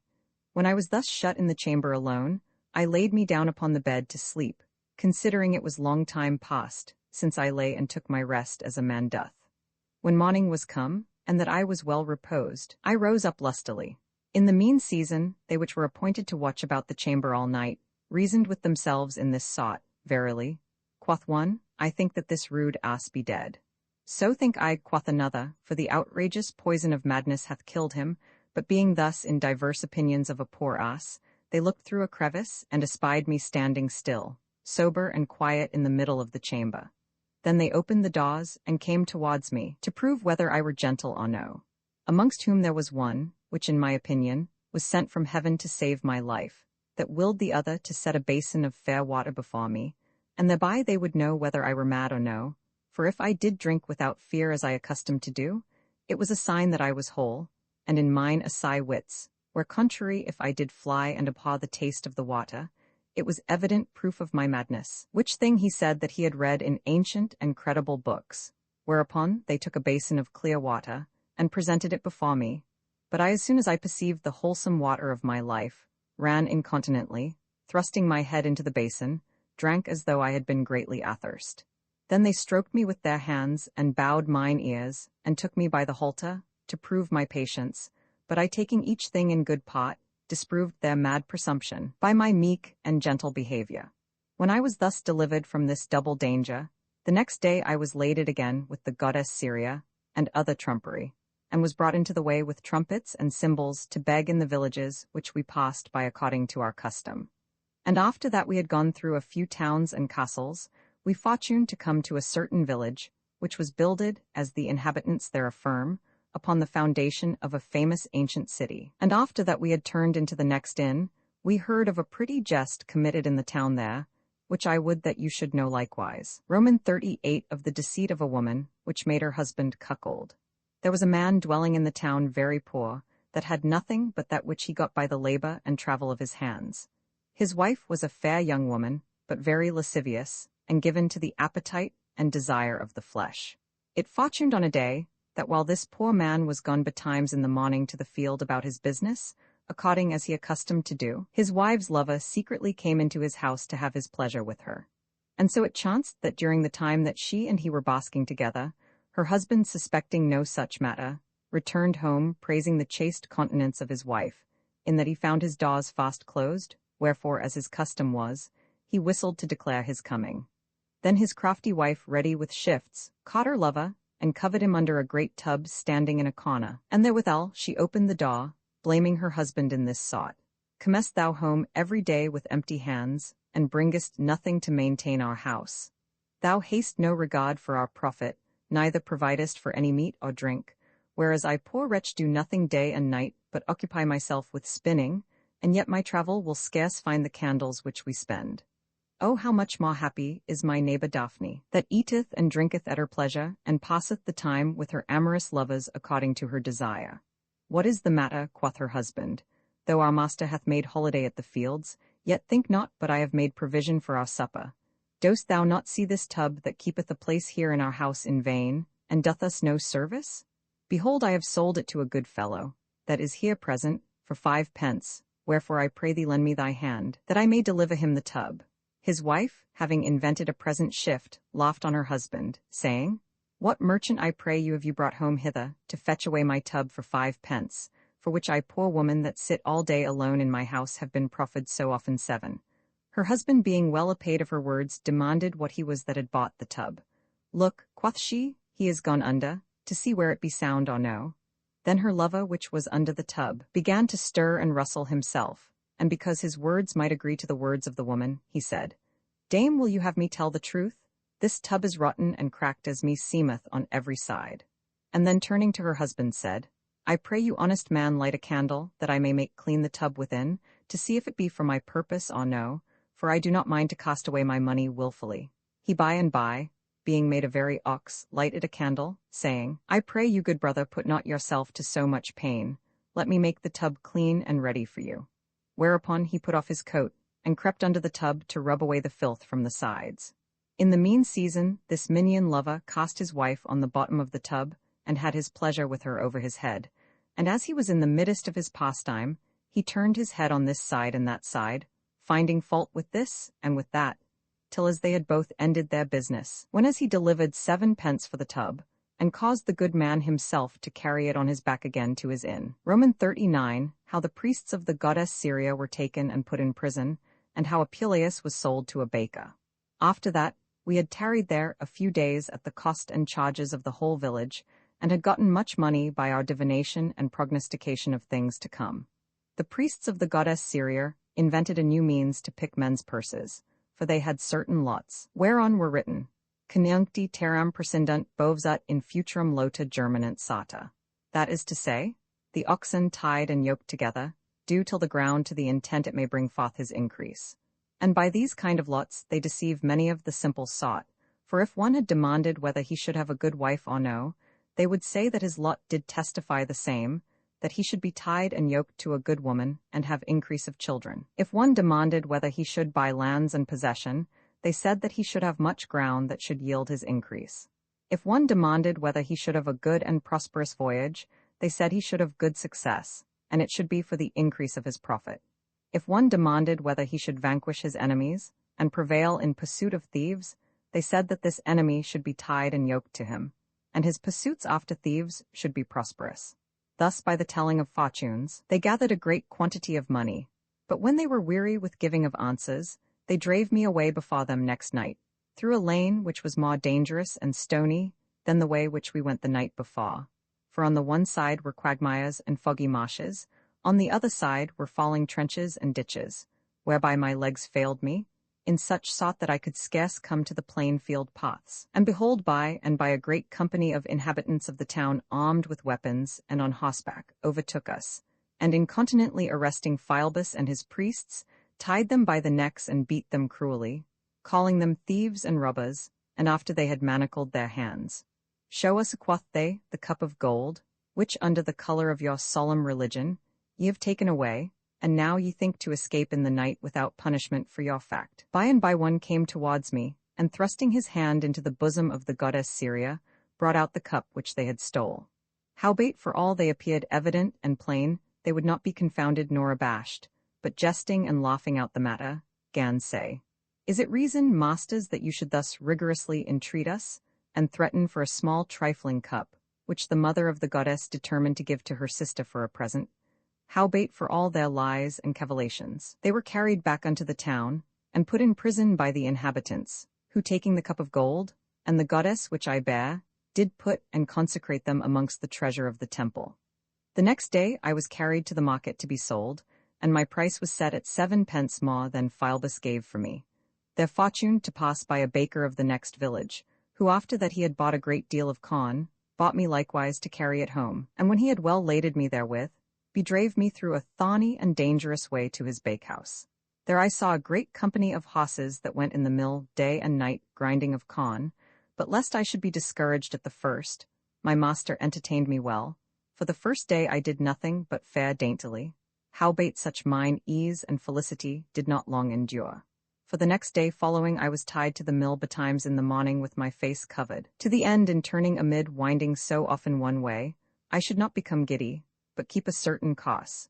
But although when I was a man I had seen many such hoss mills and knew well enough how they should be turned, yet feigning myself ignorant of such kind of toil, I stood still and would not go, whereby I thought I should be taken from the mill as an ass unapt, and put to some other light thing, or else to be driven into the fields to pasture. But my subtlety did me small good, for by and by when the mill stood still, the servants came about me, crying and beating me forward, in such sort that I could not stay to advise myself, whereby all the company laughed to see so sudden a change. When a good part of the day was past, that I was not able to endure any longer, they took off my harness and tied me to the manger, but although my bones were weary, and that I needed to refresh myself with rest and provender, yet I was so curious that I did greatly delight to behold the baker's art, insomuch that I could not eat nor drink while I looked on. O good Lord, what a sort of poor slaves were there! Some had their skin black and blue, some had their backs striped with lashes, some were covered with rugged sacks, some had their members only hidden, some wore such ragged cloths that you might perceive all their naked bodies, some were mocked and burned in the heads with hot irons, some had their hair half clipped, some had locks of their legs, some very ugly and evil-favored, that they could scarce see. Their eyes and face were so black and dim with smoke, like those that fight in the sands, and know not where they strike by reason of dust. And some had their faces all mealy. But how should I speak of the hosses my companions, how they being old and weak, thrust their heads into the manger. They had their necks all wounded and wan away. They rated their nostrils with a continual cough. Their sides were bare with their harness and great travel, their ribs were broken with beating, their hoofs were battered broad with incessant labor, and their skin rugged by reason of their lankness. When I saw this dreadful sight, I began to fear, lest I should come to the like state. And considering with myself the good fortune which I was sometime in when I was a man, I greatly lamented, holding down my head, and would eat no meat. But I saw no comfort or consolation of my evil fortune, saving that my mind was somewhat recreated to hear and understand what every man said, for they neither feared nor doubted my presence.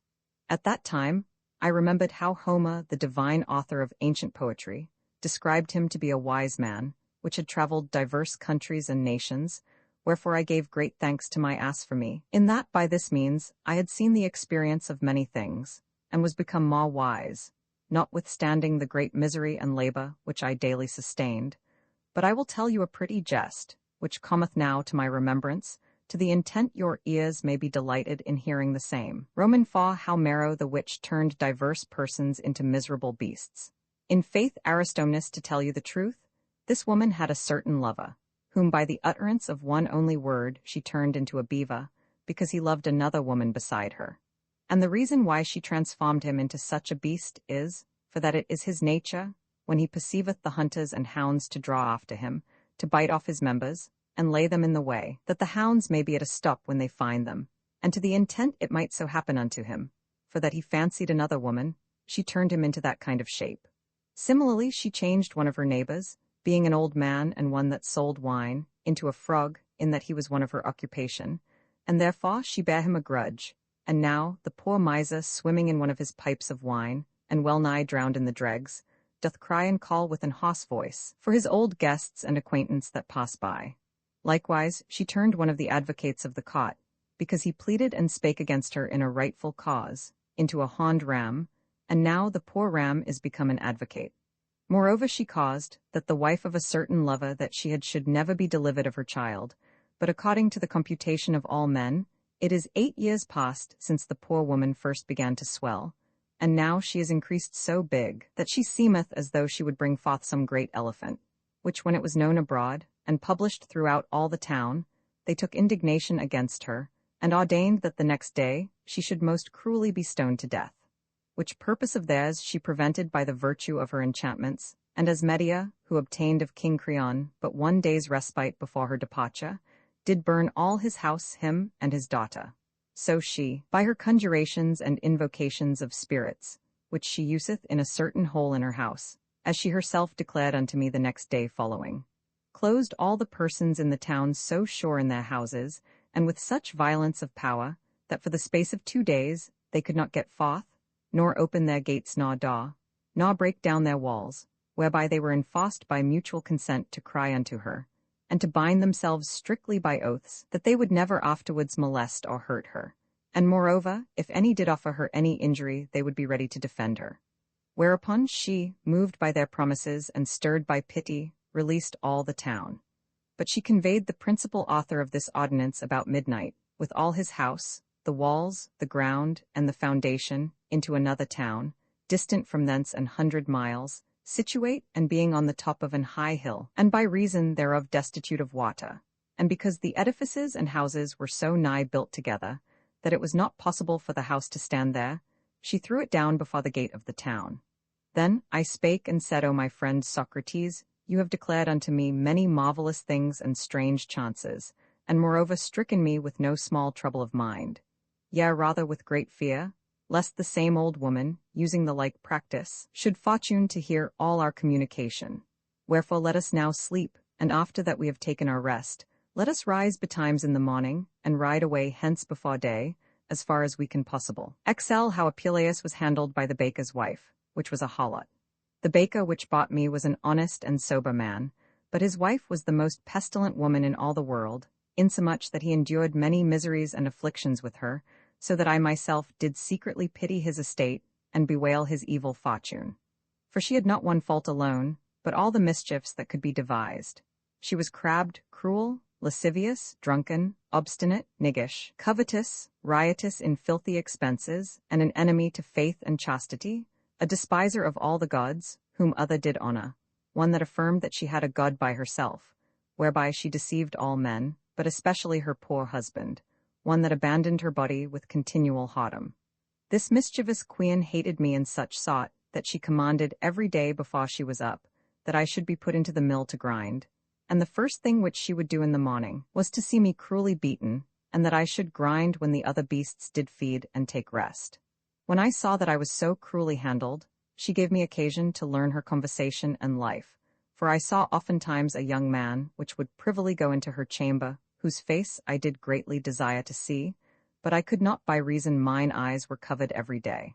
And verily, if I had been free and at liberty, I would have discovered all her abomination. She had an old woman, a bawd, a messenger of mischief that daily haunted to her house, and made good cheer with her to the utter undoing and impoverishment of her husband.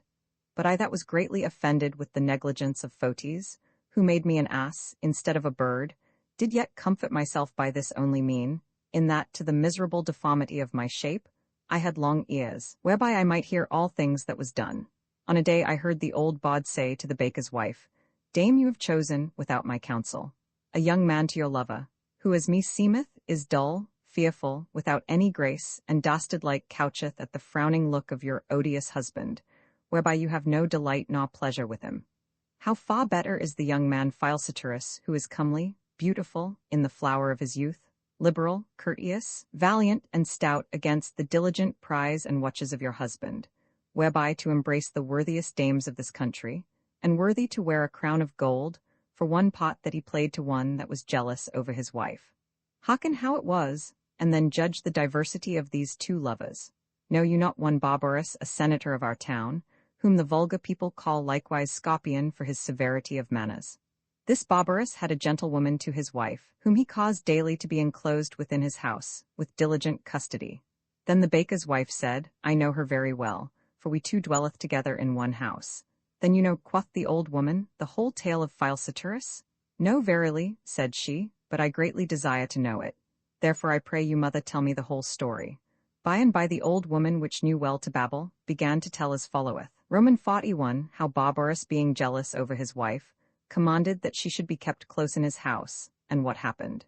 You shall understand that on a day, this Barbarus preparing himself to ride abroad, and willing to keep the chastity of his wife, whom he so well loved, alone to himself, called his man Miamex, whose faith he had tried and proved in many things, and secretly committed to him the custody of his wife, willing him that he should threaten, that if any man did but touch her with his finger as he passed by, he would not only put him in prison, and bind him hand and foot, but also cause him to be put to death, or else to be famished for lack of sustenance, which words he confirmed by an oath of all the gods in heaven, and so departed away.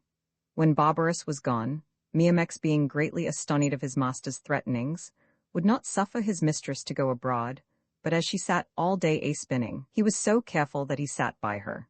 When night came he went with her to the bains, holding her by the garment, so faithful he was to fulfill the commandment of his master. Howbeit the beauty of this matron could not be hidden from the burning eyes of Philesiturus, who, considering her great chastity, and how she was diligently kept by Myrmex, thought it impossible to have his purpose, yet, endeavoring by all kind of means to enterprise the matter, and remembering the fragility of man, that might be enticed and corrupted with money, since as by gold the adamant gates may be opened. On a day, when he found Myrmex alone, he discovered his love, desiring him to show his favor, otherwise he should certainly die, with assurance that he need not to fear whenas he might privily be let in and out in the night, without knowledge of any person. When he thought, with these and other gentle words, to allure and prick forward the obstinate mind of Myrmex, he showed him glittering gold in his hand, saying that he would give his mistress 20 crowns and him 10, but Myrmex, hearing these words, was greatly troubled, abhorring in his mind to commit such a mischief. Wherefore he stopped his ears, and turning his head departed away. Howbeit the glittering view of these crowns could never be out of his mind, but being at home he seemed to see the money before his eyes, which was so worthy a prey. Wherefore poor Myrmex, being in diverse opinions, could not tell what to do. For on the one side he considered the promise which he made to his master, and the punishment that should ensue if he did contrary. On the other side he thought of the gain, and the passing pleasure of the crowns of gold. In the end the desire of the money did more prevail than the fear of death, for the beauty of the flourishing crowns did so stick in his mind, that where the menaces of his master compelled him to tarry at home, the pestilent avarice of gold egged him outdoors, wherefore putting all shame aside, without further delay, he declared all the whole matter to his mistress, who, according to the nature of a woman, when she heard him speak of so great a sum, she bound chastity in a string, and gave authority to Myrmex to rule her in that case. Myrmex, seeing the intent of his mistress, was very glad, and for great desire of the gold, he ran hastily to Philesiturus, declaring that his mistress was consented to his mind, wherefore he demanded the gold which he promised. Then incontinently Philesiturus delivered him 10 crowns, and when night came, Myrmex brought him disguised into his mistress' chamber. About midnight, when he and she were naked together, making sacrifice unto the goddess Venus, behold, her husband, contrary to their expectation, came and knocked at the door, calling with a loud voice to his servant Myrmex, whose long tarrying increased the suspicion of his master, in such sort that he threatened to beat Myrmex cruelly. But he, being troubled with fear, and driven to his latter shifts, excused the matter, saying that he could not find the key, by reason it was so dark. In the mean season Philesiturus, hearing the noise at the door, slipped on his coat and privily ran out of the chamber. When Myrmex had opened the door to his master that threatened terribly, and had let him in, he went into the chamber to his wife. In the mean while Myrmex let out Philesiturus, and barred the doors fast, and went again to bed. The next morning when Barbarous awaked, he perceived 2 unknown slippers lying under his bed, which Philesiturus had forgotten when he went away. Then he conceived a great suspicion and jealousy in mind, howbeit he would not discover it to his wife, neither to any other person, but putting secretly the slippers into his bosom, commanded his other servants to bind Myrmex incontinently, and to bring him bound to the justice after him, thinking verily that by the mean of the slippers he might bolt out the matter. It fortuned that, while Barbarous went towards the justice in a fury and rage, and Myrmex, fast bound, followed him weeping, not because he was accused before his master, but by reason he knew his own conscience guilty. Behold, by adventure Philesiturus, going about earnest business, fortuned to meet with them by the way, who, fearing the matter which he committed the night before, and doubting lest it should be known, did suddenly invent a mean to excuse Myrmex, for he ran upon him and beat him about the head with his fists, saying, "Ah, mischievous varlet that thou art, and perjured knave! It were a good deed if the goddess and thy master here would put thee to death, for thou art worthy to be imprisoned and to wear out these irons, that stealest my slippers away when thou wast at my banes yesternight." Barbarous, hearing this, returned incontinently home, and called his servant Myrmex, commanding him to deliver the slippers again to the right owner. The old woman had scant finished her tale when the baker's wife gan say, "Verily she is blessed and most blessed, that hath the fruition of so worthy a lover. But as for me, poor miser, I am fallen into the hands of a coward, who is not only afraid of my husband, but also of every clap of the mill, and dares not do nothing, before the blind face of yonder scabbed ass. Then the old woman answered, I promise you certainly, if you will, you shall have this young man at your pleasure. And therewithal when night came, she departed out of her chamber. In the mean season, the baker's wife made ready a supper with abundance of wine and exquisite fare, so that there lacked nothing but the coming of the young man, for her husband supped at one of her neighbors' houses. When time came that my harness should be taken off, and that I should rest myself, I was not so joyful of my liberty, as when the veil was taken from mine eyes, I should see all the abomination of this mischievous quean. When night was come, and the sun gone down, behold the old bawd and the young man, who seemed to be but a child, by reason he had no beard, came to the door. Then the baker's wife kissed him 1,000 times and received him courteously, placed him down at the table. But he had scarce eaten the first morsel, when the good man, contrary to his wife's expectation, returned home, for she thought he would not have come so soon. But laud how she cursed him, praying God that he might break his neck at the first entry in. In the mean season, she caught her lover and thrust him into the bin where she bolted her flour, and dissembling the matter, finally came to her husband demanding why he came home so soon. I could not abide, quoth he, to see so great a mischief and wicked fact, which my neighbor's wife committed, but I must run away. O harlot as she is, how hath she dishonored her husband, I swear by the goddess Ceres, that if I had not seen it with mine eyes, I would never I have believed it. His wife, desirous to know the matter, desired him to tell what she had done. Then he accorded to the request of his wife, and ignorant of the estate of his own house, declared the mischance of another. You shall understand, quoth he, that the wife of the fuller my companion, who seemed to me a wise and chaste woman, regarding her own honesty and profit of her house, was found this night with her knave. For while we went to wash our hands, he and she were together, who being troubled with our presence ran into a corner, and she thrust him into a mow made with twigs, appointed to lay on cloths to make them white with the smoke of fume and brimstone. Then she sat down with us at the table to colour the matter. In the mean season the young man covered in the mow could not forbear sneezing, by reason of the smoke of the brimstone. The good man, thinking it had been his wife that sneezed, cried, Christ help. But when he sneezed more, he suspected the matter, and willing to know who it was, rose from the table, and went to the mow, where he found a young man well nigh dead with smoke.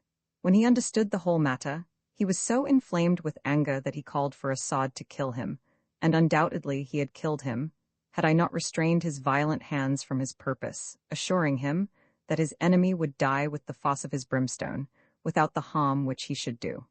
Howbeit my words would not appease his fury, but as necessity required, he took the young man well nigh choked, and carried him out at the doors. In the mean season, I counselled his wife to absent herself at some of her neighbours' houses, till the choler of her husband was pacified, lest he should be moved against her, as he was against the young man. And so being weary of their supper, I forthwith returned home. When the baker had told his tale, his impudent wife began to curse and abhor the wife of the fuller, and generally all other wives, which abandon their bodies with any other than with their own husbands, breaking the faith and bond of marriage, whereby, she said, they were worthy to be burned alive.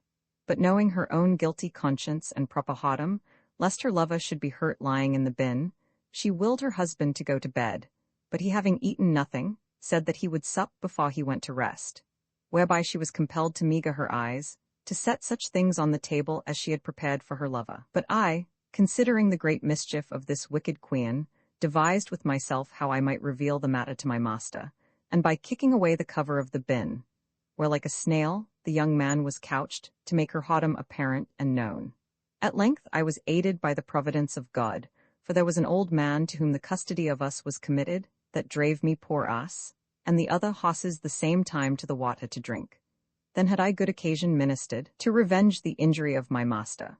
For as I passed by, I perceived the fingers of the young man upon the side of the bin, and lifting up my heels, I spurned off the flesh with the fosse of my hoofs, whereby he was compelled to cry out, and to throw down the bin on the ground, and so the hodom of the baker's wife was known and revealed.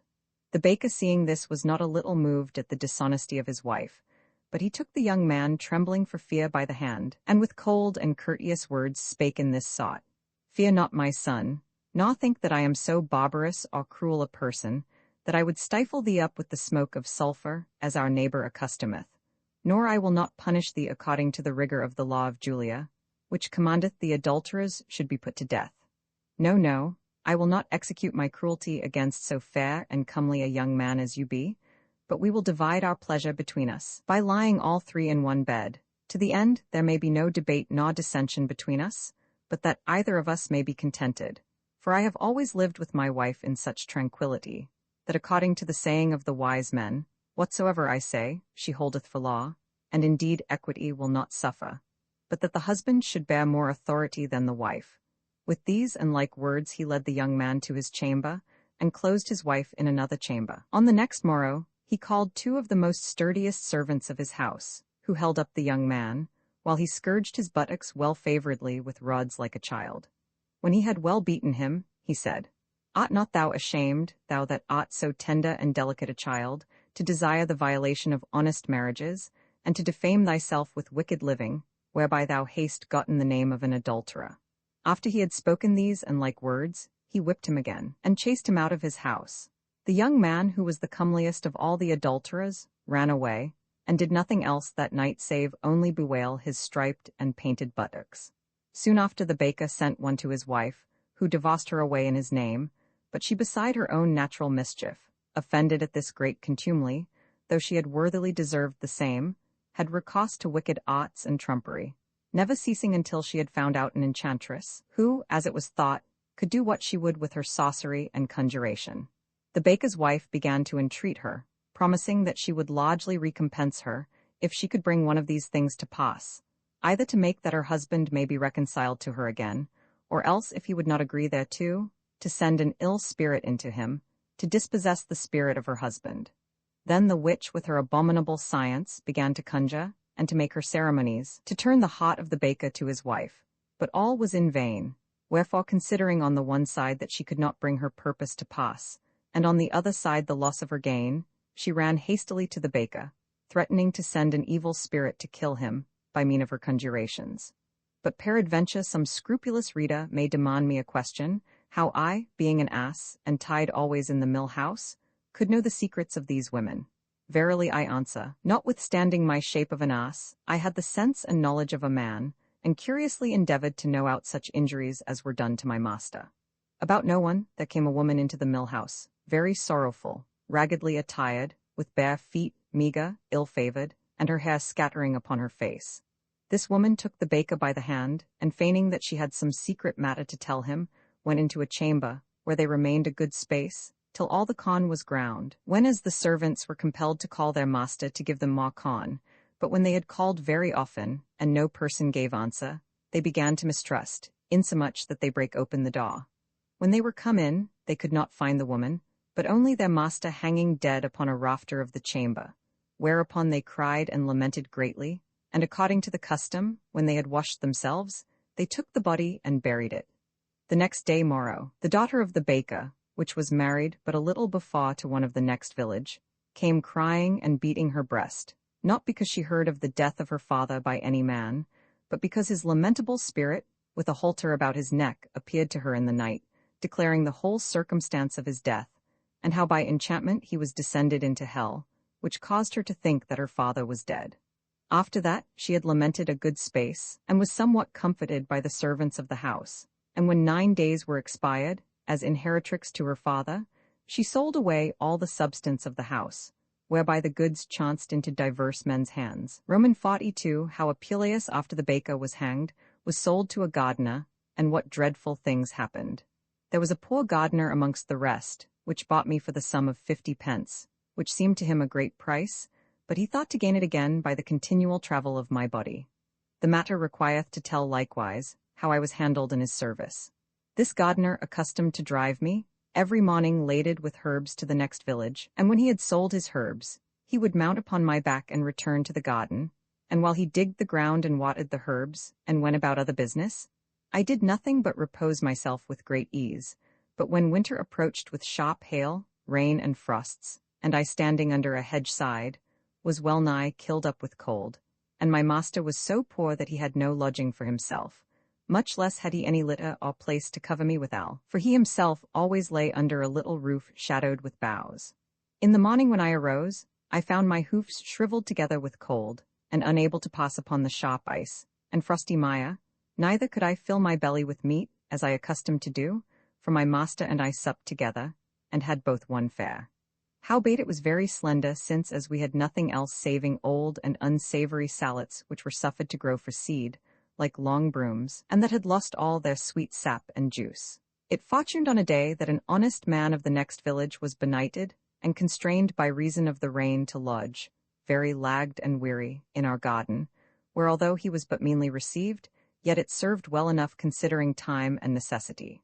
This honest man, to recompense our entertainment, promised to give my master some corn, oil, and 2 bottles of wine.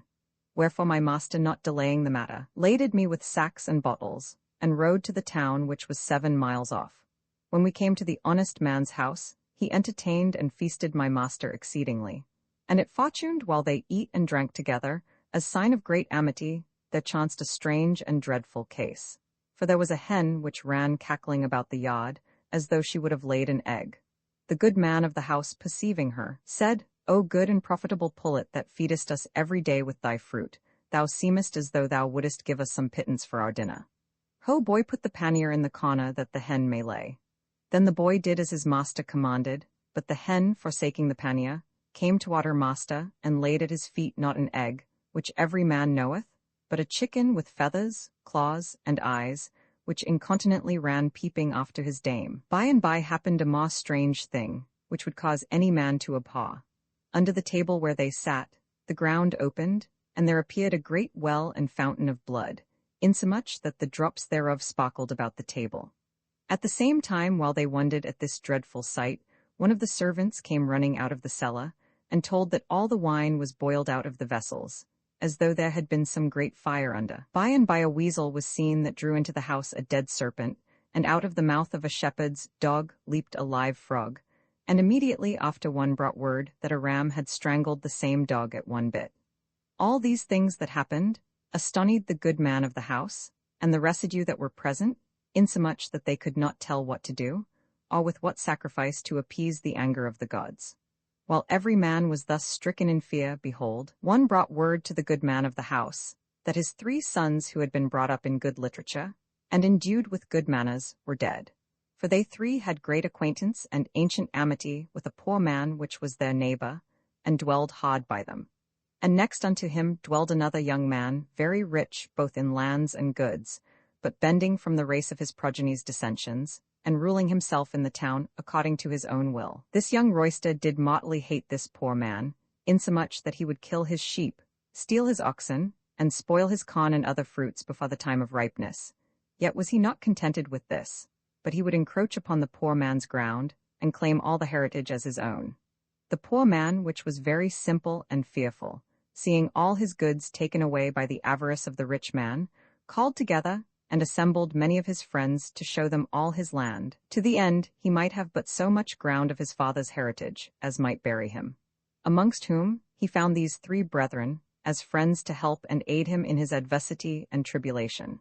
Howbeit, the presence of these honest citizens could in no wise persuade him to leave his extort power, no nor yet to cause any temperance of his tongue, but the more they went about with gentle words to tell him his faults, the more would he fret and likewise fume, swearing all the oaths under God, that he little regarded the presence of the whole city, whereupon incontinently he commanded his servants to take the poor man by the ears and carry him out of his ground, which greatly offended all the standers by.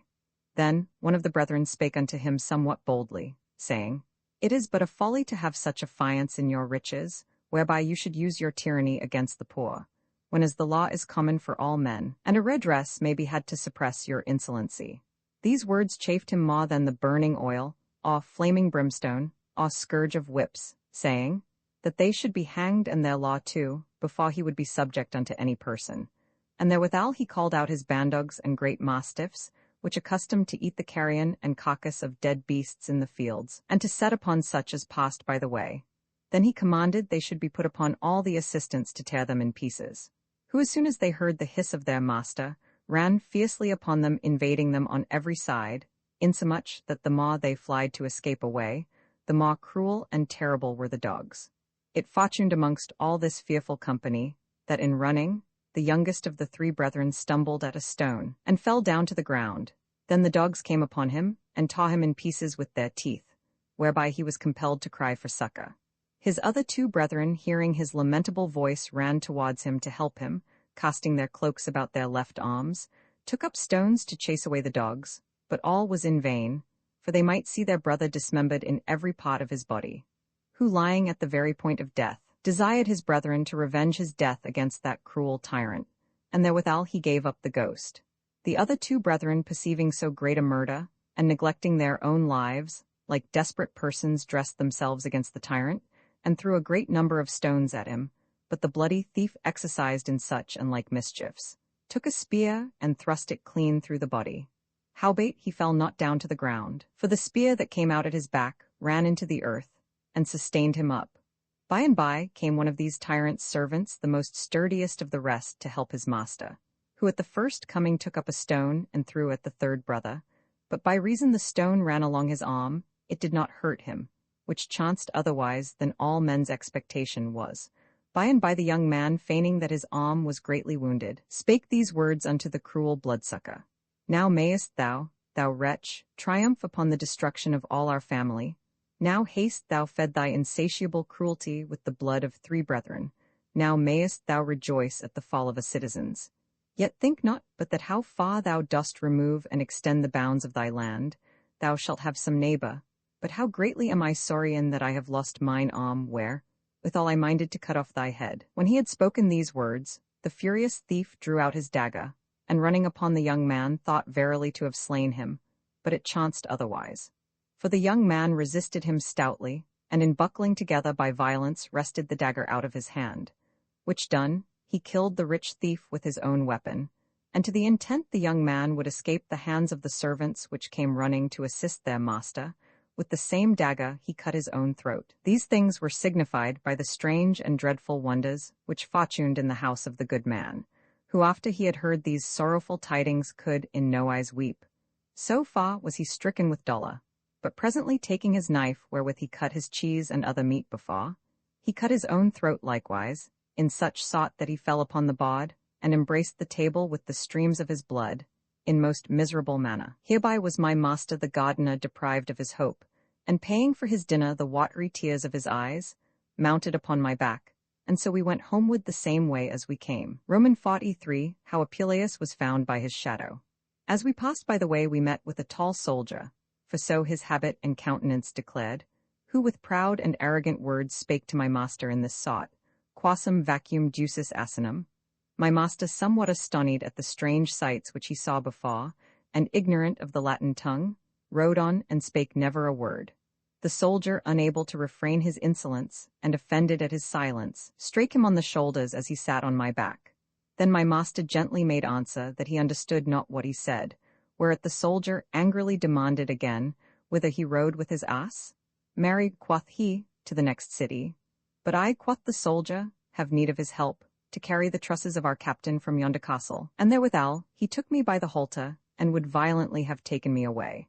But my master, wiping away the blood of the blow which he received of the soldier, desired him gently and civilly to take some pity upon him, and to let him depart with his own, swearing and affirming that his slow ass, well nigh dead with sickness, could scarce carry a few handfuls of herbs to the next town, much less he was able to bear any great atrusses. But when he saw the soldier would in no wise be entreated, but ready with his staff to cleave my master's head, my master fell down at his feet, under colour to move him to some pity. But when he saw his time, he took the soldier by the legs and cast him upon the ground.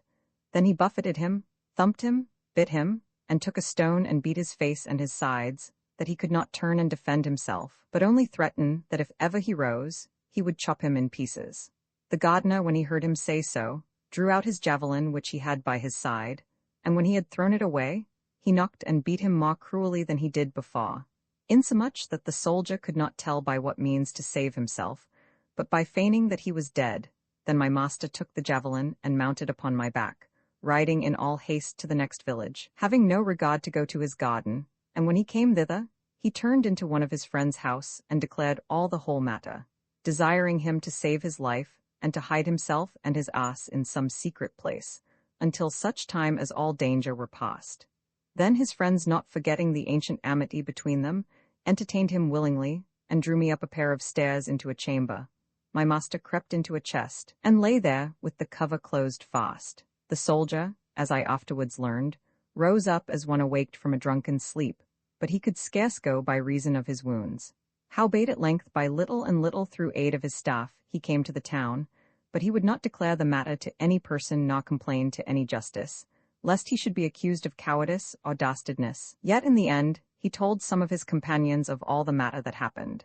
Then they took him, and caused him to be closed in some secret place, thinking that beside the injury which he had received, he should be accused of the breach of his faith, by reason of the loss of his spear, and when they had learned the signs of my master, they went to search him out.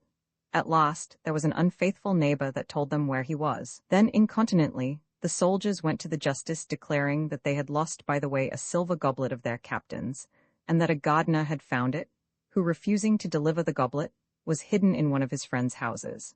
By and by the magistrates, understanding the loss of the captain, came to the doors where we were, commanded our host to deliver my master upon pain of death. Howbeit these threatenings could not enforce him to confess that he was within his doors, but by reason of his faithful promise and for the safeguard of his friend, he said, that he saw not the gardener a great while, neither knew where he was. The soldiers said contrary, whereby to know the verity of the matter, the magistrates commanded their sergeants and ministers to search every corner of the house, but when they could find neither gardener nor us, there was a great contention between the soldiers and our host, for they said we were within the house. And he said no, but I that was very curious to know the matter, when I heard so great a noise, put my head out of the window to learn what the stir and tumult did signify. It fortuned that one of the soldiers perceived my shadow, whereupon he began to cry, saying, that he had certainly seen me. Then they were all glad and came up into the chamber, and pulled me down like a prisoner. When they had found me, they doubted nothing of the gardener, but seeking about more narrowly, at length they found him couched in a chest, and so they brought out the poor gardener to the justices, who was committed immediately to prison, but they could never forbear laughing from the time they found me by my shadow, wherefore is risen a common proverb, the shadow of the ass. Roman 44, how the soldier drave Apuleius away, and how he came to a captain's house, and what happened there. The next day how my master the gardener sped, I knew not, but the gentle soldier, who was well beaten for his cowardice, led me to his lodging without the contradiction of any man, where he laded me well, and garnished my body, as seemed to me, like an ass of arms. For on the one side I bare an helmet that shined exceedingly, on the other side a target that glistered more 1,000-fold. And on the top of my burden he put a long spear, which things he placed thus gallantly, not because he was so expert in war, for the gardener proved the contrary, but to the end he might fear those which passed by, when they saw such a similitude of war.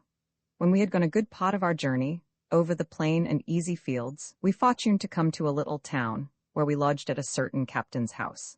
And there the soldier took me to one of the servants, while he himself went towards his captain, who had the charge of 1,000 men. And when we had remained there a few days, I understood of a wicked and mischievous fact committed there, which I have put in writing to the end you may know the same. The master of the house had a son instructed in good literature, and endued with virtuous manners, such a one as you would desire to have the like. Long time before his mother died, and when his father married a new wife, and had another child of the age of 12 years, the stepdame was more excellent in beauty than honesty, for she loved this young man her son-in-law, either because she was unchaste by nature, or because she was enforced by fate of stepmother, to commit so great a mischief. Gentle reader, thou shalt not read of a fable, but rather a tragedy. This woman, when her love began first to kindle in her heart, could easily resist her desire and inordinate appetite by reason of shame and fear, lest her intent should be known. But after it compassed and burned every part of her breast, she was compelled to yield unto the raging flame of Cupid, and under color of the disease and infirmity of her body, to conceal the wound of her restless mind. Every man knoweth well the signs and tokens of love, and the malady convenient to the same. Her countenance was pale, her eyes sorrowful, her knees weak, and there was no comfort in her, but continual weeping and sobbing, insomuch that you would have thought that she had some spice of an ague, saving that she wept unmeasurably. The physicians knew not her disease when they felt the beating of her veins, the intemperance of her heart, the sobbing sighs, and her often tossing of every side. No, no, the cunning physician knew it not, but a scholar of Venus caught might easily conjecture the whole. After that, she had been long time tormented in her affliction, and was no more able to conceal her ardent desire, she caused her son to be called for, which word son she would fain put away if it were not for shame. Then he, nothing disobedient to the commandment of his mother, with a sad and modest countenance, came into the chamber of his stepdame, the mother of his brother. But she, speaking never a word, was in great doubt what she might do, and could not tell what to say first, by reason of shame. The young man, suspecting no ill, with humble courtesy, demanded the cause of her present disease. Then she, having found an occasion to utter her intent, with weeping eyes and covered face, began boldly to speak unto him in this manner: Thou art the original cause of all my dolour. Thou art my comfort and only health, for those thy comely eyes are so enfastened within my breast, that unless they succour me, I shall certainly die. Have pity therefore upon me, be not the occasion of my destruction, neither let my conscience reclaim to offend thy father, whenas thou shalt save the life of thy mother. Moreover, since thou dost resemble thy father's shape in every point, it giveth me cause the more to fancy thee. Now is ministered unto thee time and place. Now haste thou occasion to work thy will, seeing that we are alone, and it is a common saying, never known, never done. This young man, troubled in mind at so sudden an ill, although he abhorred to commit so beastly a crime, yet he would not cast her off with a present denial, but warily pacified her mind with delay of promise. Wherefore he promised to do all according to her desire, and in the mean season he willed his mother to be of good cheer, and comfort herself, till as he might find some convenient time to come unto her, when his father was ridden forth, where, withal, he got him away from the pestilent sight of his stepdame. And knowing that this matter touching the ruin of all the whole house needed the counsel of wise and grave persons, he went incontinently to a sage old man, and declared the whole circumstance of the matter. The old man, after long deliberation, thought there was no better way to avoid the storm of cruel fortune to come, than to run away.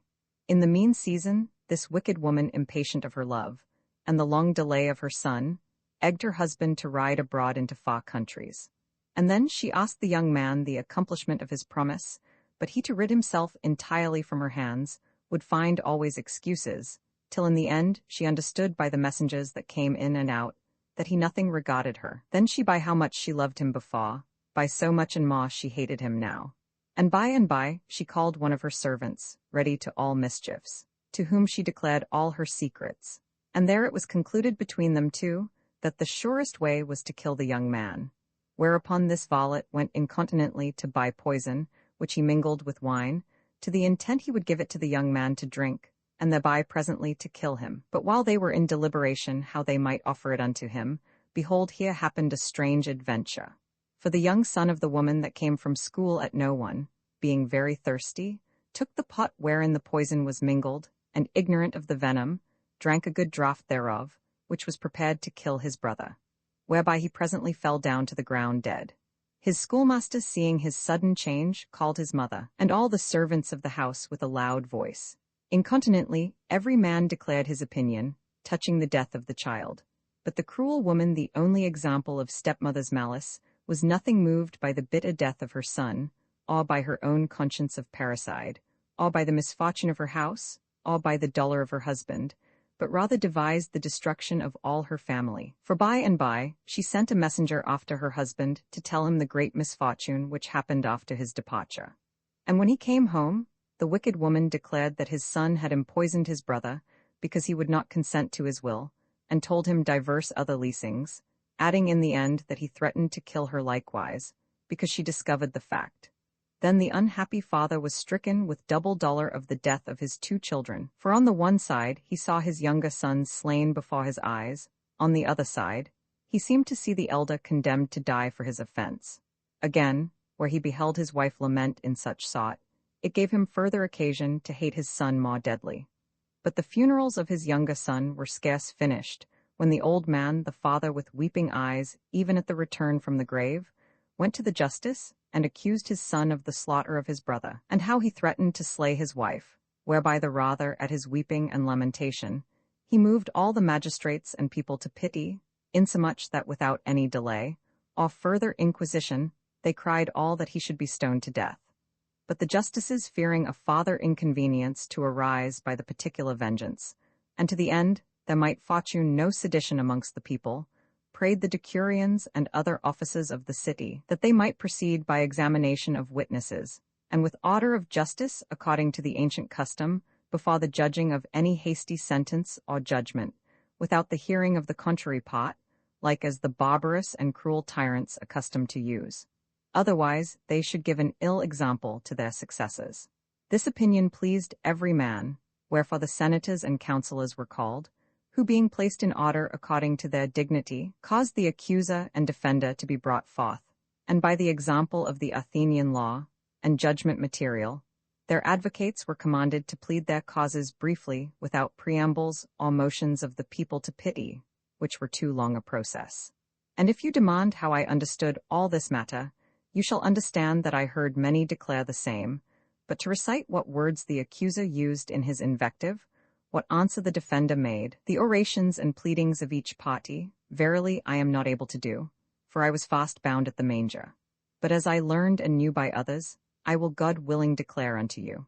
So it was ordered that after the pleadings of both sides was ended, they thought best to try and bolt out the verity by witnesses, all presumptions and likelihood set apart, and to call in the servant, who only was reported to know all the matter.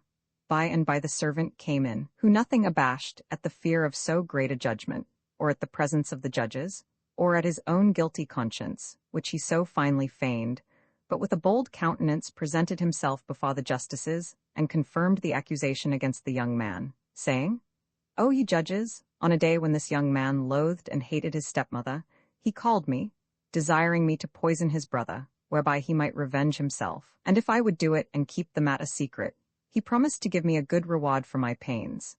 But when the young man perceived that I would not accord to his will, he threatened to slay me, whereupon he went himself and bought poison, and after tempered it with wine, and then gave it me to give the child, which when I refused he offered it to his brother with his own hands. When the varlet with a trembling countenance had ended these words, which seemed a likelihood of truth, the judgment was ended. Neither was there found any judge or counsellor, so merciful to the young man accused as would not judge him culpable, but that he should be put and sewn in a skin, with a dog, a cock, a snake, and an ape, according to the law against parricides. Wherefore they wanted nothing but, as the ancient custom was, to put white stones and black into a pot, and to take them out again, to see whether the young man accused should be acquitted by judgment or condemned, which was a thing irrevocable. In the mean season he was delivered to the hands of the executioner.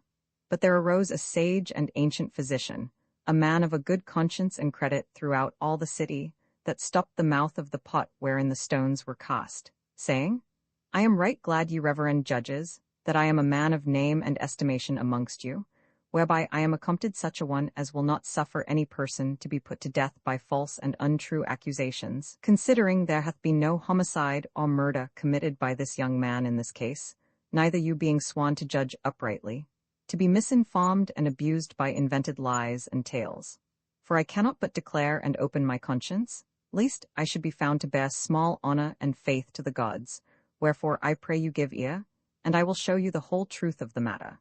You shall understand that this servant which hath merited to be hanged came one of these days to speak with me, promising to give me 100 crowns, if I would give him present poison, which would cause a man to die suddenly, saying that he would have it for one that was sick of an incurable disease, to the end he might be delivered from all torment. But I, smelling his crafty and subtle fetch, and fearing lest he would work some mischief withal, gave him a drink. But to the intent I might clear myself from all danger that might happen, I would not presently take the money which he offered. But lest any of the crowns should lack weight or be found counterfeit, I willed him to scale the purse wherein they were put, with his manual sign, whereby the next day we might go together to the goldsmith to try them, which he did. Wherefore, understanding that he was brought present before you this day, I hastily commanded one of my servants to fetch the purse which he had sealed, and here I bring it unto you to see whether he will deny his own sign or no. And you may easily conject that his words are untrue, which he alleged against the young man, touching the buying of the poison, considering he bought the poison himself. When the physician had spoken these words, you might perceive how the traitorous knave changed his color, how he sweat for fear, how he trembled in every part of his body, and how he set one leg upon another, scratching his head and grinding his teeth, whereby there was no person but would judge him culpable. In the end, when he was somewhat returned to his former subtlety, he began to deny all that was said, and stoutly affirmed that the physician did lie. But the physician, perceiving that he was railed at and his words denied, did never cease to confirm his sayings, and to disprove the varlet, till such time as the officers, by the commandment of the judges, bound his hands and brought out the seal, wherewith he had sealed the purse, which augmented suspicion, which was conceived of him first. Howbeit, neither the fear of the wheel, or any other torment, according to the use of the Grecians, which were ready prepared, no, nor yet the fire could enforce him to confess the matter, so obstinate and grounded was he in his mischievous mind. But the physician, perceiving that the menaces of these torments did nothing prevail, gan say, I cannot suffer or abide that this young man who is innocent should against all law and conscience be punished and condemned to die, and the other which is culpable should escape so easily, and after mock and flout at your judgment. For I will give you an evident proof and argument of this present crime. You shall understand that when this caitiff demanded of me a present and strong poison, considering that it was not my part to give occasion of any other's death, but rather to cure and save sick persons by mean of medicines. And on the other side, fearing lest if I should deny his request, I might minister a further cause of his mischief, either that he would buy poison of some other, or else return and work his wicked intent with a sword or some dangerous weapon, I gave him no poison, but a doling drink of mandragora, which is of such force, that it will cause any man to sleep as though he were dead. Neither is it any marvel if this most desperate man, who is certainly assured to be put to death, ordained by an ancient custom, can suffer and abide these facile and easy torments. But if it be so that the child hath received the drink as I tempered it with mine own hands, he is yet alive and doth but sleep. And after his sleep he shall return to life again. But if he be dead indeed, then may you further inquire of the causes of his death. The opinion of this ancient physician was found good, and every man had a desire to go to the sepulchre where the child was laid. There was none of the justices, none of any reputation of the town, nor any of the common people, but went to see this strange sight. Amongst them, all the father of the child removed with his own hands the stone of the sepulchre, and found his son rising up after his dead and soporiferous sleep, whom when he beheld, he embraced him in his arms, and presented him before the people, with great joy and consolation, and as he was wrapped and bound in his grave, so he brought him before the judges, whereupon the wickedness of the servant, and the treason of the stepdame was plainly discovered, and the verity of the matter revealed, whereby the woman was perpetually exiled, the servant hanged on a gallows, and the physician had the crowns, which was prepared to buy the poison. Behold how the fortune of the old man was changed, who thinking to be deprived of all his race and posterity, was in one moment made the father of 2 children. But as for me, I was ruled and handled by fortune, according to her pleasure. Roman 45, how Apuleius was sold to 2 brethren, whereof one was a baker, and the other a cook, and how finely and daintily he fared.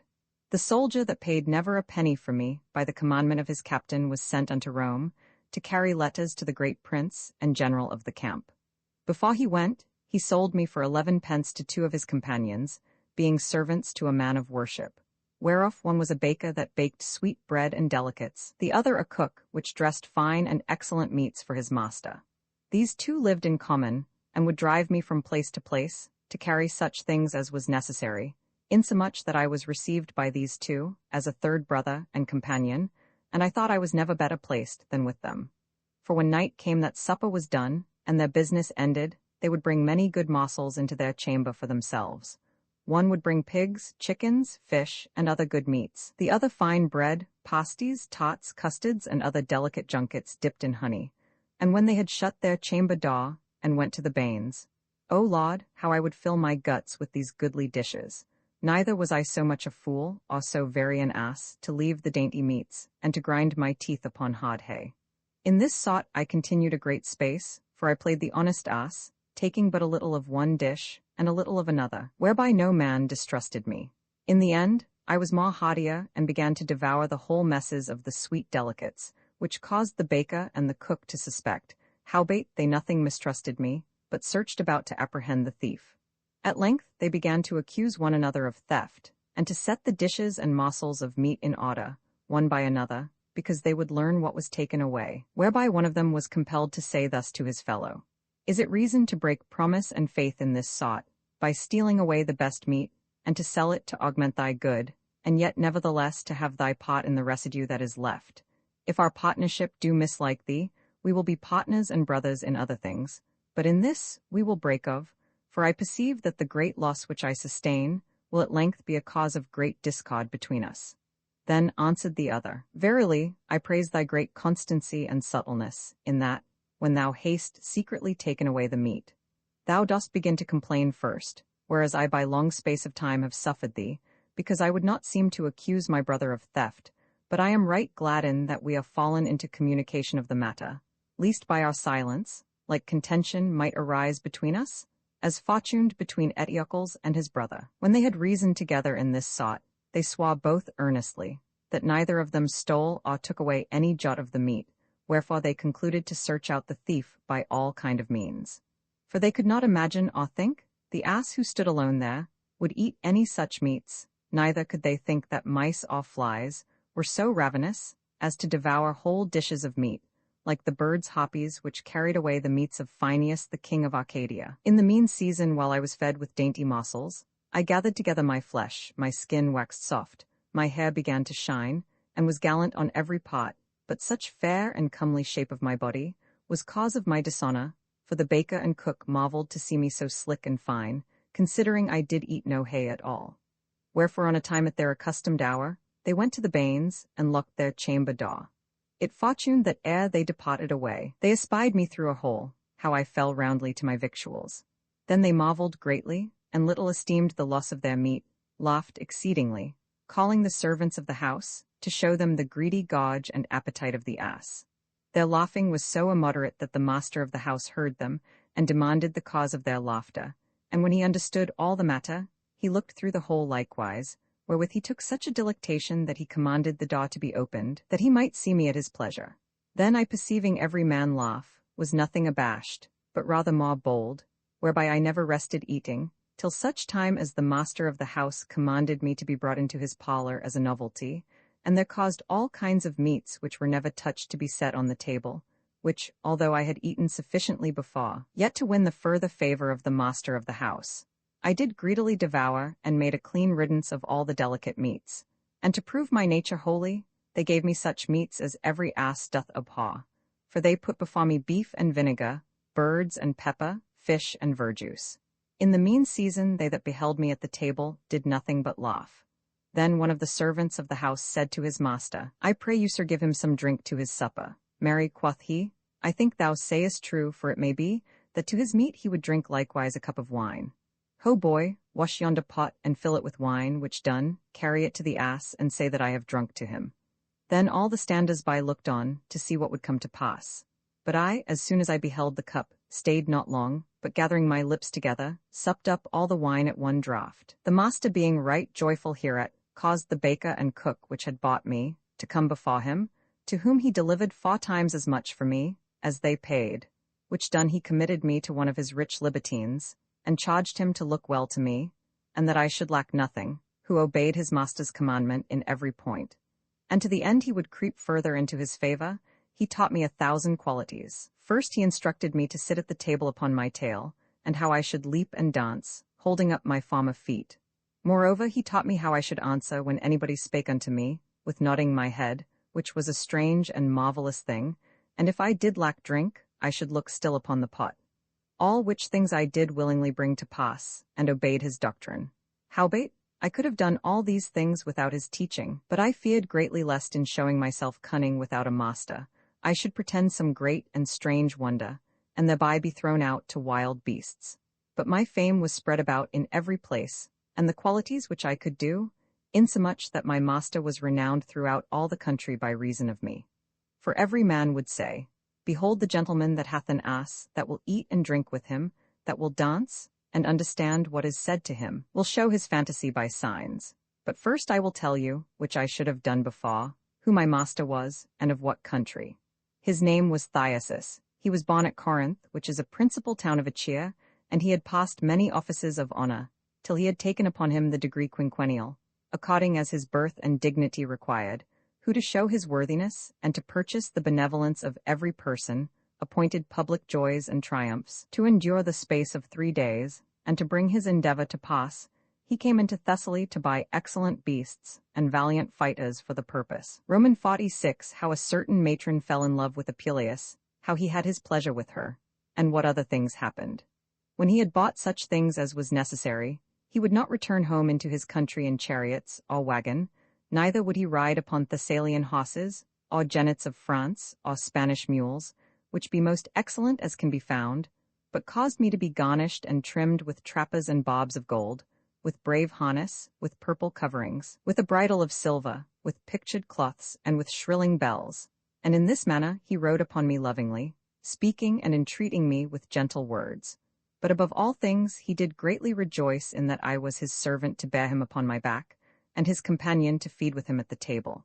After long time, when we had travelled as well by sea as land, and fortuned to arrive at Corinth, the people of the town came about us on every side, not so much to do honor to Thyasus as to see me.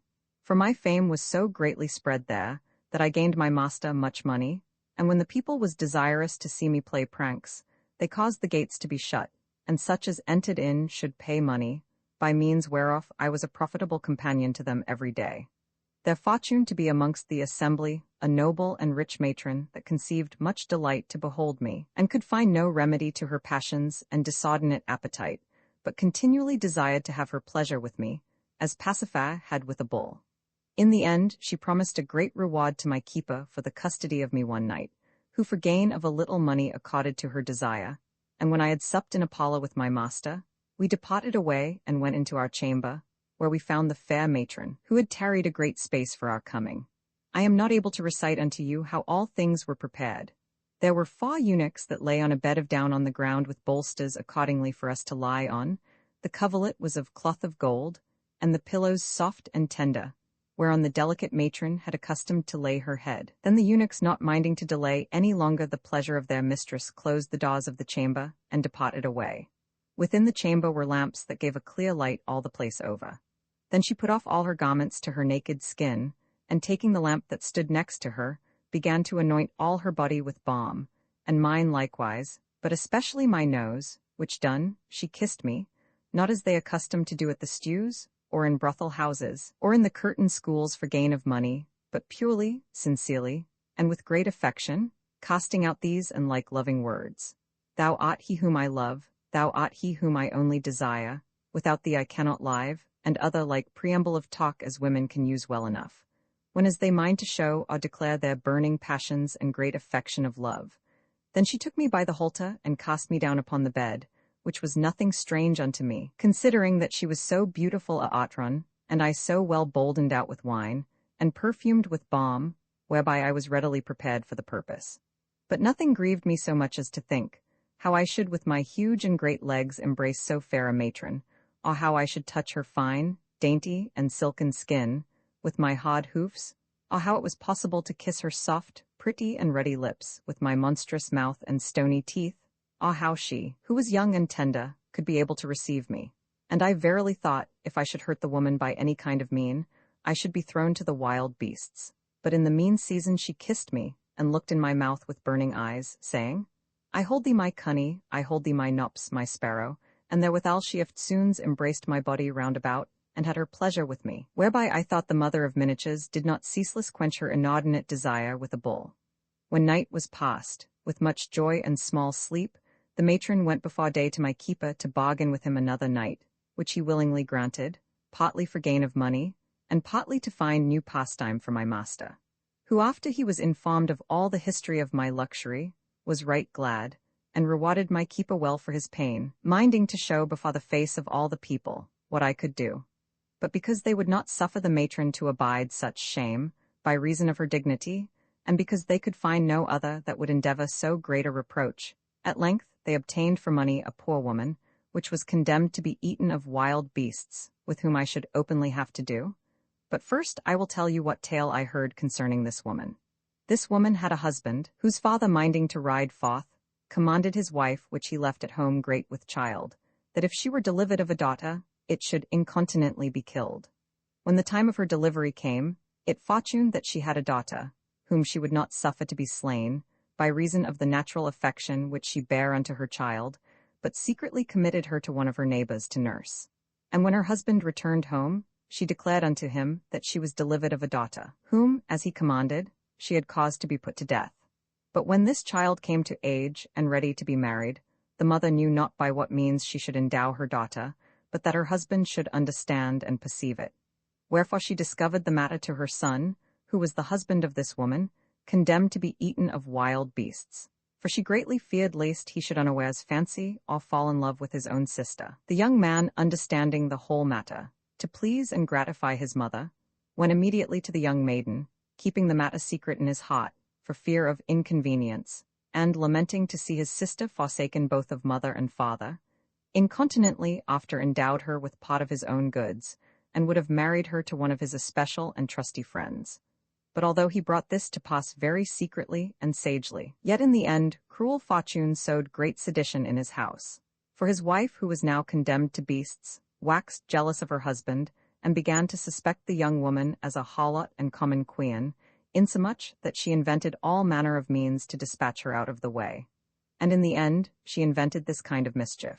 She privily stole away her husband's ring, and went into the country, whereas she commanded one of her trusty servants to take the ring, and carry it to the maiden, to whom he should declare that her brother did pray her to come into the country to him, and that she should come alone without any person. And to the end she should not delay, but come with all speed he should deliver her the ring, which should be a sufficient testimony of the message. This maiden, as soon as she had received the ring of her brother, being very willing and desirous to obey his commandment, for she knew no otherwise but that he had sent for her, went in all haste as the messenger willed her to do. But when she was come to the snare and engine which was prepared for her, the mischievous woman, like one that were mad, and possessed with some ill spirit, when the poor maiden called for help with a loud voice to her brother, the wicked harlot, weening that she had invented and feigned the matter, took a burning firebrand and thrust it into her secret place, whereby she died miserably. The husband of this maiden, but especially her brother, advertised of her death, came to the place where she was slain, and after great lamentation and weeping, they caused her to be buried honorably. This young man, her brother, taking in ill part the miserable death of his sister, as it was convenient he should, conceived so great dolour within his mind, and was stricken with so pestilent fury of bitter anguish, that he fell into the burning passions of a dangerous ague, whereby he seemed in such necessity, that he needed to have some speedy remedy to save his life. The woman that slew the maiden, having lost the name of wife together with her faith, went to a traitorous physician, who had killed a great many persons in his days, and promised him 50 pieces of gold, if he would give her a present poison to kill her husband out of hand. But in presence of her husband, she feigned that it was necessary for him to receive a certain kind of drink, which the masters and doctors of physic do call a sacred potion, to the intent he might purge choler and scour the interior parts of his body. But the physician, instead of that drink, prepared a mortal and deadly poison, and when he had tempered it accordingly, he took the pot in the presence of the family and other neighbors and friends of the sick young man, and offered it to his patient. But the bold and haughty woman, to the end she might accomplish her wicked intent, and also gain the money which she had promised the physician, stayed the pot with her hand, saying, I pray you, master physician, minister not this drink unto my dear husband, until such time as you have drunk some part thereof yourself. For what know I, whether you have mingled any poison in the drink or no, wherein I would have you not to be offended. For I know that you are a man of wisdom and learning, but this I do to the intent the conscience and love that I bear to the health and safeguard of my husband may be apparent. The physician, being greatly troubled at the wickedness of this mischievous woman, as void of all counsel and leisure to consider of the matter, and lest he might give any cause of suspicion to the standers-by, or show any scruple of his guilty conscience, by reason of long delay, took the pot in his hand, and presently drunk a good draught thereof, which done, the young man, having no mistrust, drunk up the residue. The physician would have gone immediately home to receive a counterpoison, to expel and drive out the first poison. But the wicked woman, persevering in her mischief, would not suffer him to depart afoot, until such time as the poison began to work in him, and then by much prayer and intercession, she licensed him to go home. By the way, the poison invaded the entrails and bowels of the whole body of the physician, in such sort that with great pain he came to his own house, where he had scarce time to speak to his wife, and to will her to receive the promised salutary of the death of 2 persons, but he yielded up the ghost, and the other young man lived not long after, but likewise died, amongst the feigned and deceitful tears of his cursed wife. A few days after, when the young man was buried and the funeral ended, the physician's wife demanded of her the 50 pieces of gold which she promised her husband for the drink, whereat the ill-disposed woman, with resemblance of honesty, answered her with gentle words, and promised to give her the 50 pieces of gold, if she would fetch her a little of that same drink, to proceed and make an end of all her enterprise. The physician's wife, partly to win the further favor of this rich woman, and partly to gain the money, ran incontinently home, and brought her a whole root of poison, which when she saw, having now occasion to execute her further malice, and to finish the damnable plot, began to stretch out her bloody hands to murder. She had a daughter by her husband, that was poisoned, who according to order of law, was appointed heir of all the lands and goods of her father. But this woman, knowing that the mothers succored their children, and received all their goods after their death, purposed to show herself a like parent to her child, as she was a wife to her husband, whereupon she prepared a dinner with her own hands, and empoisoned both the wife of the physician and her own daughter.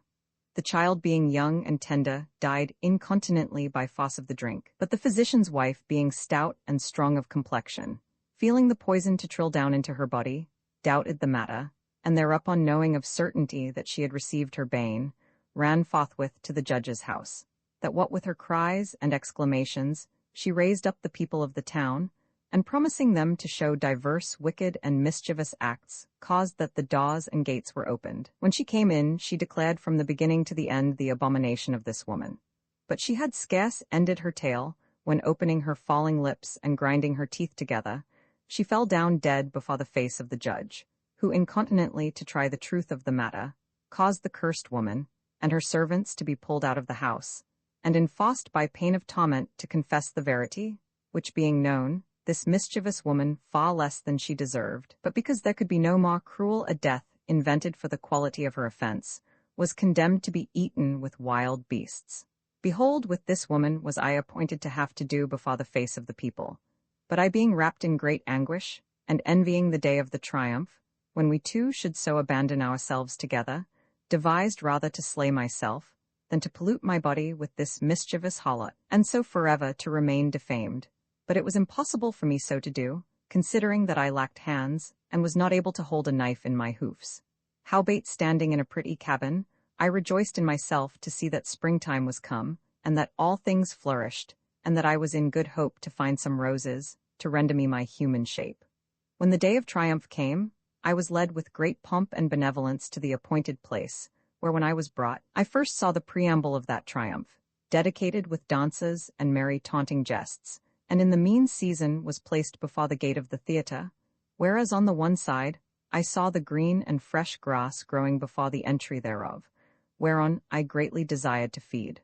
On the other side I conceived a great delectation to see, when the theatre gates were opened, how all things was finely prepared and set forth. For there I might see young children and maidens in the flower of their youth of excellent beauty, and attired gorgeously, dancing and moved in comely order, according to the order of Grecia, for sometime they would dance in length, sometime round together, sometime divide themselves into 4 parts, and sometime loose hands on every side. But when the trumpet gave warning that every man should retire to his place, then began the triumph to appear. First there was a hill of wood, not much unlike that which the poet Homer called Idea, for it was garnished about with all sort of green verdures and lively trees, from the top whereof ran down a clear and fresh fountain, nourishing the waters below, about which wood were many young and tender goats, plucking and feeding daintily on the budding trees. Then came a young man, a shepherd representing Paris, richly arrayed with vestments of Barbary, having a mitre of gold upon his head, and seeming as though he kept the goats. After him ensued another young man, all naked, saving that his left shoulder was covered with a rich cloak, and his head shining with glistering hairs, and hanging down, through which you might perceive 2 little wings, whereby you might conjecture that he was Mercury, with his rod called caduceus. He bare in his right hand an apple of gold, and with a seemly gait went towards him that represented Paris, and after he had delivered him the apple, he made a sign, signifying that Jupiter had commanded him so to do. When he had done his message, he departed away.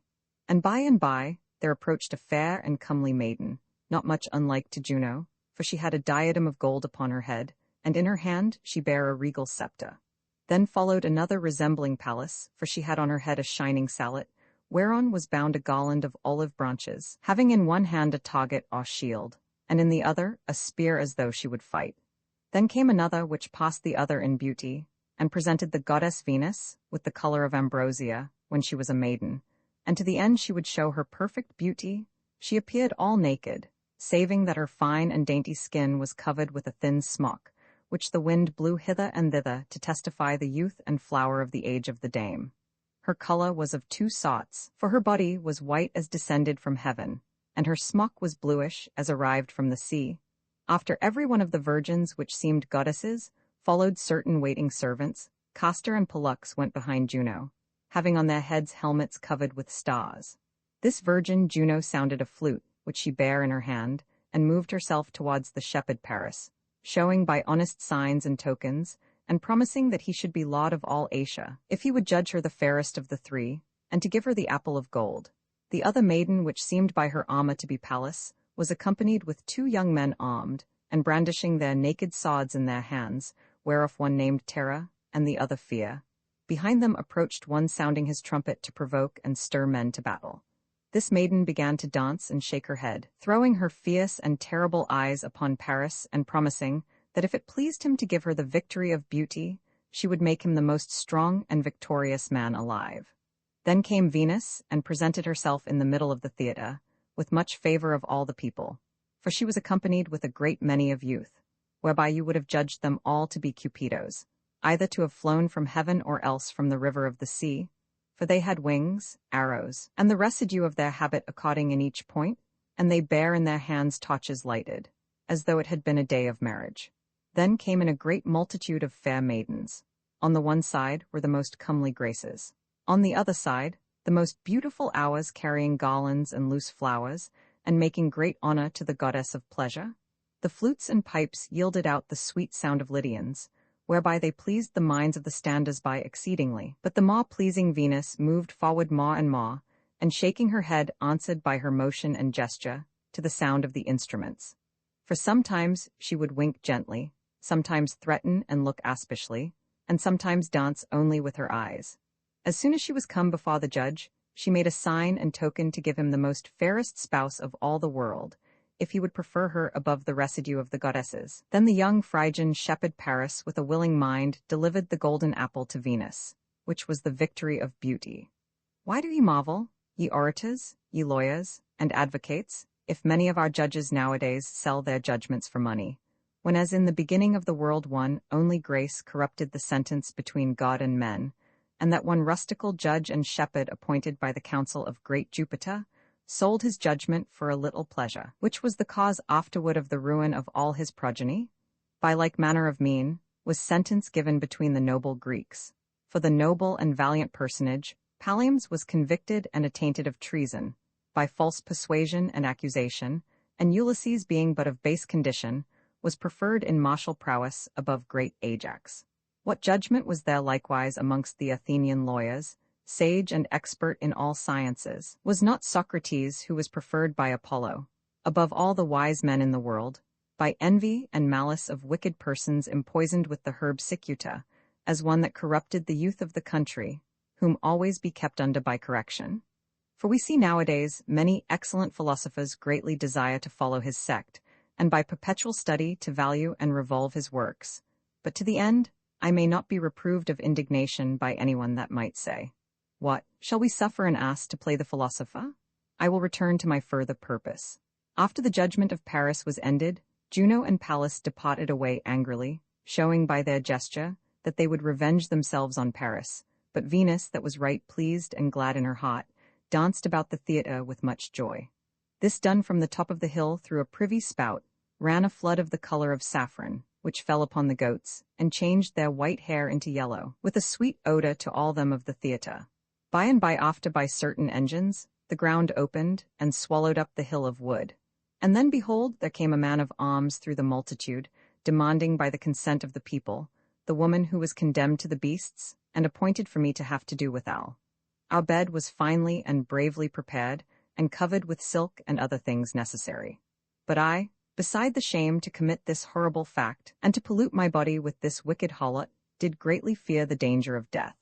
For I thought in myself, that when she and I were together, the savage beast appointed to devour the woman was not so instructed and taught, or would so temper his greediness, as that he would tear her in pieces lying under me, and spare me with a regard of mine innocence. Wherefore I was more careful for the safeguard of my life, than for the shame that I should abide. But in the mean season, while my master made ready the bed, all the residue did greatly delight to see the hunting and pleasantness of the triumph, I began to think and devise for myself.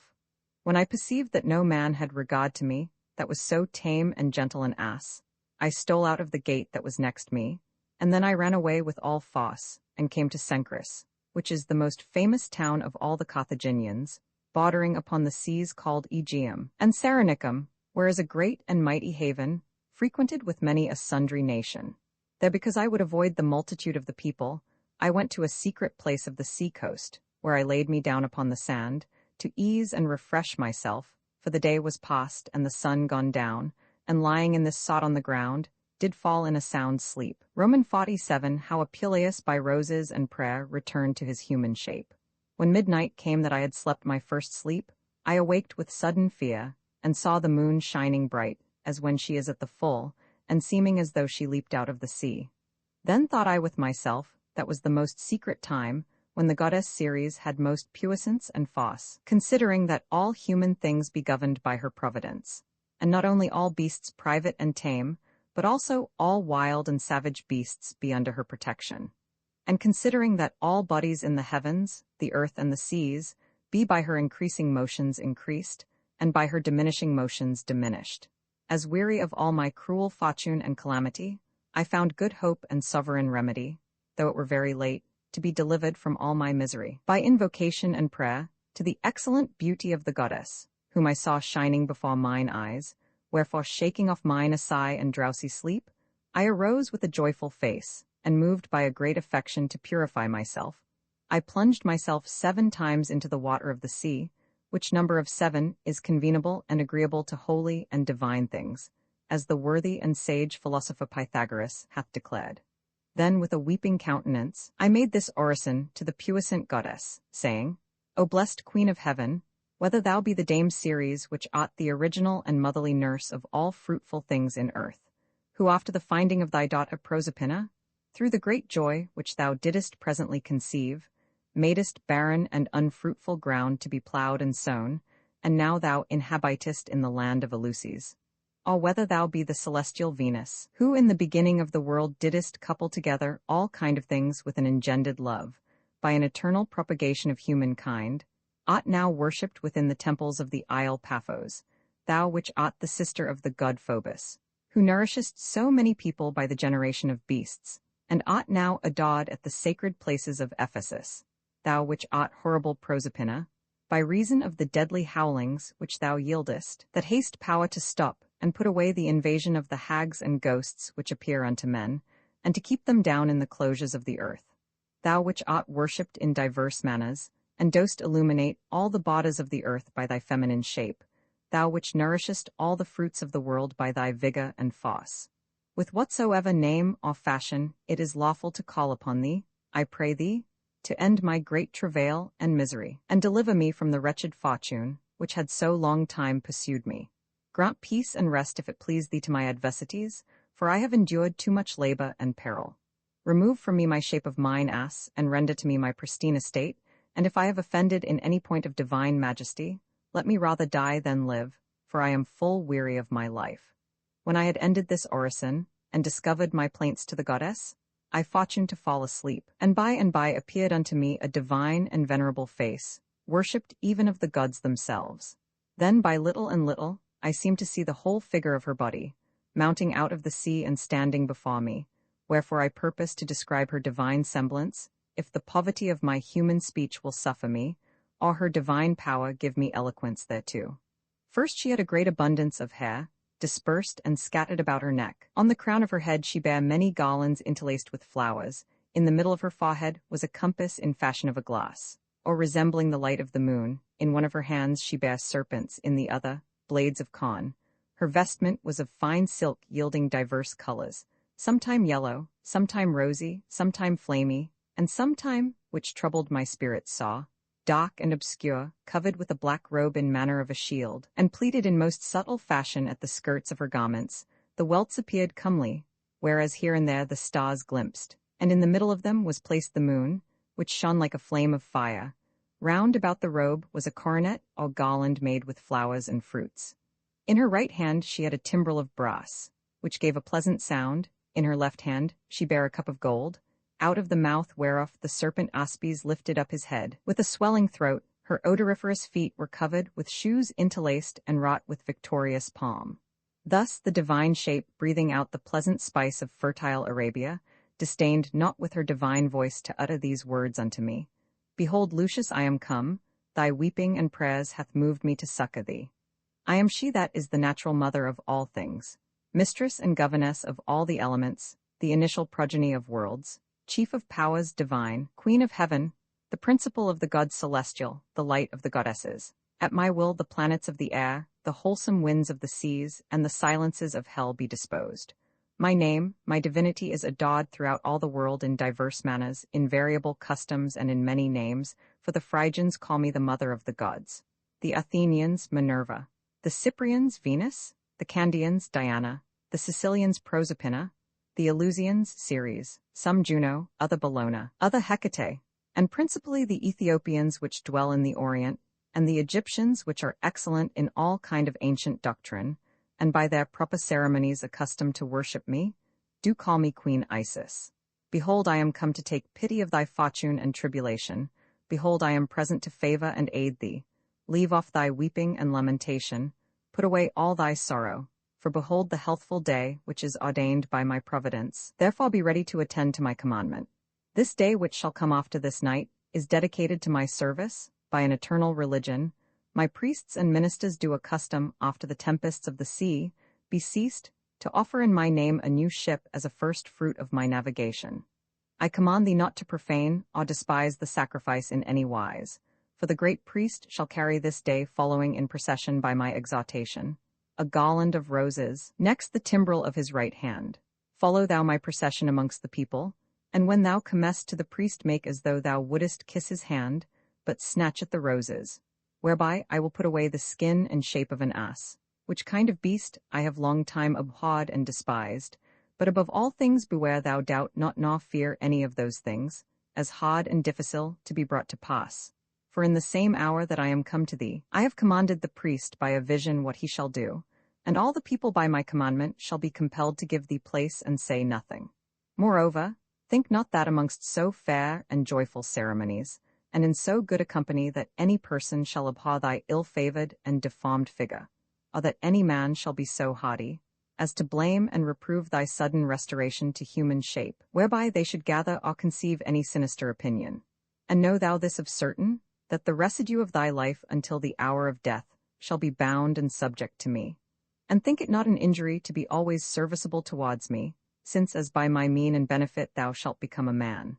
Thou shalt live blessed in this world, thou shalt live glorious by my guide and protection, and when thou descendest to hell, where thou shalt see me shine in that subterranean place, shining, as thou seest me now, in the darkness of Acron, and reigning in the deep profundity of Styx, thou shalt worship me as one that hath been favorable to thee, and if I perceive that thou art obedient to my commandment, addict to my religion, and merit my divine grace, know thou, that I will prolong thy days above the time that the fates have appointed, and the celestial planets ordained. When the divine image had spoken these words, she vanished away. By and by, when I awaked, I arose, having the members of my body mixed with fear, joy, and sweat, and marveled at the clear presence of the puissant goddess, and being sprinkled with the water of the sea, I recounted audibly her admonitions and divine commandments. Soon after, the darkness chased away, and the clear and golden sun arose, when as behold, I saw the streets replenished with people going in a religious sort and in great triumph. All things seemed that day to be joyful, as well all manner of beasts and houses, as also the very day itself seemed to rejoice. For after the hoarfrost ensued the hot and temperate sun, whereby the little birds, weening that the springtime had been come, did chirp and sing in their steven melodiously. The mother of stars, the parent of times and mistress of all the world, the fruitful trees rejoiced at their fertility, the barren and sterile were contented at their shadow, rendering sweet and pleasant shrills. The seas were quiet from winds and tempests. The heaven had chased away the clouds, and appeared fair and clear with his proper light. Behold then more and more appeared the pomps and processions, attired in regal manner and singing joyfully. One was girded about the middle like a man of arms, another bare and spare, and had a cloak and high shoes like a hunter. Another was attired in a robe of silk, and socks of gold, having his hair laid out, and dressed in form of a woman. There was another wore leg harness, and bare a target, a sallet, and a spear like a martial soldier.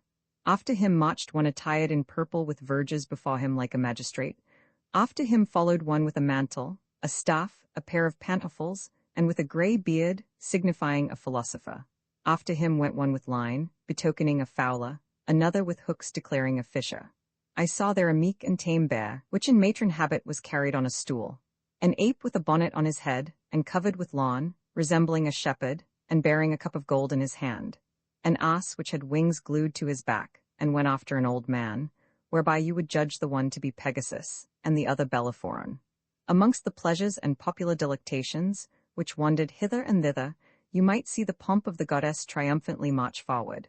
The woman attired in white vestments, and rejoicing, in that they bear garlands and flowers upon their heads, bespread the ways with herbs, which they bear in their aprons, where this regal and devout procession should pass.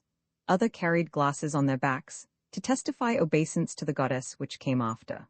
Other bare combs of ivory, and declared by their gesture and motions of their arms that they were ordained and ready to dress the goddess. Others dropped in the ways as they went balm and other precious ointments. Then came a great number, as well of men as women, with candles, torches, and other lights, doing honor to the celestial goddess. After that sounded the musical harmony of instruments. Then came a fair company of youth, apparelled in white vestments, singing both metre and verse, with a comely grade which some studious poet had made in honor of the Muses.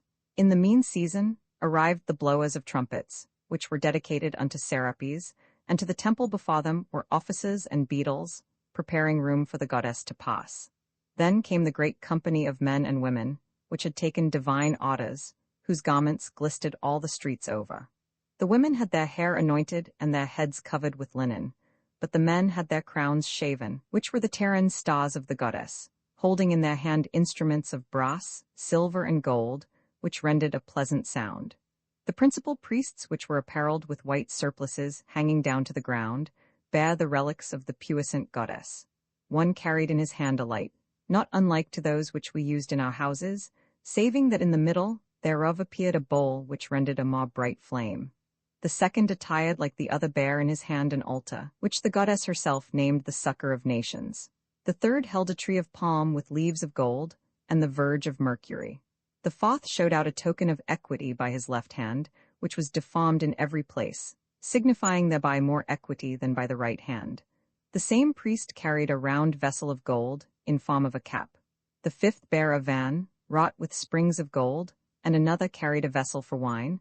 By and by after the goddess followed afoot as men do, and specially Mercury, the messenger of the goddess infernal and supernal, with his face sometime black, sometime fair, lifting up the head of the dog's Anubis, and bearing in his left hand his verge, and in his right hand the branches of a palm tree, after whom followed a cow with an upright gait, representing the figure of the great goddess, and he that guided her marched on with much gravity. Another carried after the secrets of their religion, closed in a coffer. There was one that bare on his stomach a figure of his god, not formed like any beast, bird, savage thing, or human shape, but made by a new invention, whereby was signified that such a religion should not be discovered or revealed to any person. There was a vessel wrought with a round bottom, having on the one side pictures figured like unto the manner of the Egyptians, and on the other side was an ear, whereupon stood the serpent Aspis, holding out his scaly neck. Finally came he which was appointed to my good fortune, according to the promise of the goddess. For the great priest which bare the restoration of my human shape, by the commandment of the goddess, approached more and more, bearing in his left hand the timbrel, and in the other a garland of roses to give me, to the end I might be delivered from cruel fortune, which was always mine enemy, after the sufferance of so much calamity and pain, and after the endurance of so many perils. Then I not returning hastily, by reason of sudden joy, lest I should disturb the quiet procession with mine importunity, but going softly through the press of the people, which gave me place on every side, went after the priest. The priest being admonished the night before, as I might well perceive stood still and holding out his hand, thrust out the garland of roses into my mouth. I, trembling, devoured with a great affection, and as soon as I had eaten them, I was not deceived of the promise made unto me. For my deform and assay face abated, and first the rugged hair of my body fell off, my thick skin waxed soft and tender, the hoofs of my feet changed into toes, my hands returned again, my neck grew short, my head and mouth began round, my long ears were made little. My great and stony teeth waxed less like the teeth of men, and my tail, which cumbered me most, appeared nowhere. Then the people began to marvel, and the religious honored the goddess, for so evident a miracle. They wondered at the visions which they saw in the night, and the facility of my reformation, whereby they rendered testimony of so great a benefit which I received of the goddess. When I saw myself in such a state, I stood still a good space and said nothing, for I could not tell what to say, nor what word I should first speak, nor what thanks I should render to the goddess. But the great priest, understanding all my fortune and misery, by divine advertisement, commanded that one should give me garments to cover me. Howbeit, as soon as I was transformed from an ass to my human shape, I hid the privity of my body with my hands, as shame and necessity compelled me. Then one of the company put off his upper robe and put it on my back, which done, the priest looked upon me, with a sweet and benign voice, gan say in this sort, O my friend Lucius, after the endurance of so many labors, and the escape of so many tempests of fortune, thou art at length come to the pot and haven of rest and mercy. Neither did thy noble lineage, thy dignity, thy doctrine, or anything prevail, but that thou hast endured so many servile pleasures by a little folly of thy youthfulness, whereby thou hast had a sinister reward for thy unprosperous curiosity. But howsoever the blindness of fortune tormented thee in divers dangers, so it is, that now unawares to her, thou art come to this present felicity. Let fortune go, and fume with fury in another place, let her find some other matter to execute her cruelty, for fortune hath no puissance against them which serve and honor our goddess. For what availed the thieves, the beasts savage, thy great servitude, the ill and dangerous waits, the long passages, the fear of death every day? Know thou that now thou art safe and under the protection of her, who by her clear light doth lighten the other gods.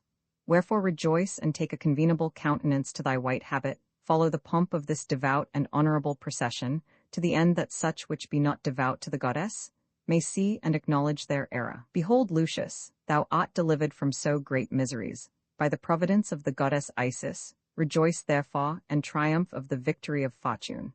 To the end thou mayest live more safe and sure, make thyself one of this holy order, dedicate thy mind to the obsequy of our religion, and take upon thee a voluntary yoke of ministry. And when thou beginnest to serve and honor the goddess, then thou shalt feel the fruit of thy liberty.